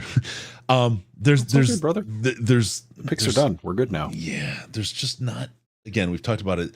Not sure that a lot's coming out later in the draft this year. It's just different. It's strange. I would love us to go and just start taking gambles on guys in the defensive and offensive line, whoever the best ones available, and see which ones can stick, if any. That's really, really where we need. Yeah, we can't get another secondary, Mike. I mean, we could, shit's sake, but I can't imagine it happening. I just feel like we need have to no juice up safety the line, depth. and I know there's unhappiness in the ranks about where we are as far as depth on the lines by both sides of the ball, quality depth, and that's a couple things are stacking up. So we'll see how they play up internally, as far as a little bit of disagreement. So we'll see how things go with this team and what they do. There's also players to pick up. Now that the draft is starting to come to an end, tomorrow we'll have the last picks of the draft come out. And then free agency kind of opens up again because we see where we didn't get what we want or did what we want to do and what's available. Teams will have picked people, let some people go. I think we'll see how things shake out now over the next couple of days. The next 2 weeks are going to be interesting for the Detroit Lions. It's really going to help shape what this team is going into the 2024 season. I'll hand the mic to you, Mr. Ashman, to share your thoughts. In theory, I agree with everything you just said. But as far as the strength of this draft goes, I don't know if the guys are there to get those positions. I've been screaming to the high heavens for this entire time and having people tell me how wrong I am that the draft kind of falls apart a little later. But specifically at the line positions is where it kind of falls apart. Whereas I think there are still wide receivers in this draft that could potentially be starters within the first season for the Detroit Lions. Because, I mean, right now we're starting Donovan Peoples-Jones at one of the wide receiver spots, or Khalif Raymond. And I like Khalif Raymond, but that's not who he should be in the NFL, if we're just being completely honest about it. Whereas, like, there's a guy like Troy Franklin's still out there. Devontae Walker is still out there. And I know Riz hates him, but I don't know that I necessarily agree. Javon Baker's out there. Out of UCF, Brendan Rice is another guy who I think is probably better than what we have. And on and on and on and on. I'm not going to go through every single good receiver that's left. I think there's still probably 10.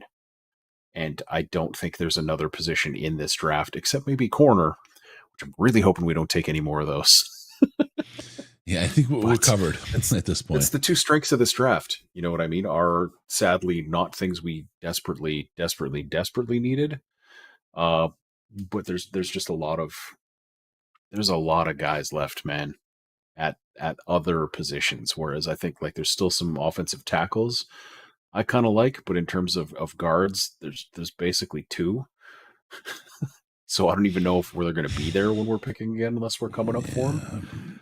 So it's like I would very much like to give Coach Fraley a little bit of help there, but I don't know if it exists. Yeah, the quality backup, that's the big problem. The quality backup lean has been on the coach. Is Colby going to step up this year? Big question. I haven't seen him. I want to see what he looks like athletically this year. After that break, coming in now, a year of the nutrition and the conditioning and nutrition. It's gonna be a teller, right? I think they might be hanging a lot on that on him and the coach. Yep. And Hank has been able to work miracles, but eventually that hat runs out of tricks. And it isn't the coach's fault. And it isn't the player's fault. They're all giving you everything they got. But if you don't put the talent into the funnel, what are you going to get out the other side, right? So it'll be interesting. There's a lot to talk about still as the draft goes on. And the one thing that Brad Holmes has done has surprised the shit out of us every single year on this day 3 stuff. And he's been able to put some things together that nobody saw or thought of. So we'll see. I don't want to walk out of here saying 2 cornerbacks. There's other things, right? But that's what I'm feeling that a little bit. Both great players, both spectacular players. I think great additions to the team are going to help elevate the quality. We sat around bitching about we can't win when the opponents are getting 350,000 yards and scoring 235 points. Fair, absolutely fair. If we had this secondary last year, probably Super Bowl winners, right? So that's good, but we're not trying to build a team for last year. That's the hard part. We'll see what happens. I am not going to stand here and tell anybody that I know better than Brad Holmes or I would do better than Brad Holmes. I will say I probably would have done better than Bob Quinn. I will confidently say that, and I'm willing to give it a shot, right? But no chance with Holmes. So we'll see what he's got. We'll see what he brings to us tomorrow. I can walk away today happy with the players I got, not necessarily happy with what's to come and what maybe I think this draft is going to turn into. But until the book is written, I can't crap on this because Holmes is running the wheel, man. He's at the wheel. He's got it. Mike Christopher. Don't just draft for this year. Yeah. Yeah. Mike Christopher, first time watching the show. Yeah. Great job. You got a listener. Appreciate you, brother. It's very kind of you. Nice. And join Mike, subscribe to the show. We appreciate when you do that. Helps other people find it, just like Mike Christopher. Right? Just don't follow me on Twitter. Don't follow Mr. Tweets on Twitter. Let's talk about that really quick. Don't forget about us on Patreon. Patreon.com/Detroit Lions Podcast. $5 a month gets you access to the Slack chat, the most intelligent Lions chat on the internet, period. End of sentence. Full stop. Patreon.com/Detroit Lions Podcast. Okay, so there was an ellipsis there. Also follow us on Twitter, except Ash. Don't follow at Mr. Tweetson. Don't do that. If you're going to do that, head over to DET Lions Podcast. DET Lions Podcast. That's where it's at. That's where the fun is and where we talk about when we will and won't do shows. If something gets canceled, you know everything that's going on. That's the flight control center for everything that has to do with us. And damn it, we're pants free. No slag there either. No slop. We don't just tweet every sentence that's said in a press conference. It's all. This is what's going on. It's very much announcements, and that's that. No other stuff. At DET Lions Podcast. Go to DetroitLionsPodcast.com. Subscribe to the podcast. You show up there. You do that. We'll pop into your box. We'll pop into your ears automatically, and it's all the magic stuff that you're looking for. Enjoy COD, Chris. Thanks, guys. Yeah, Adam, I am going to go get me some COD going on as soon as we finish up here. Got to get some thumb and eye coordination going on. We're going to thank you for tuning in. We'll see you next time on the Detroit Lions Podcast. Remember, no pants, no toasters, no hot tubs, no problems, because Detroit, you did a great job at the draft. Thank you for being you. You're a special group. This is your Detroit Lions and Reddit Connection. Ash, love you, brother. Thank you.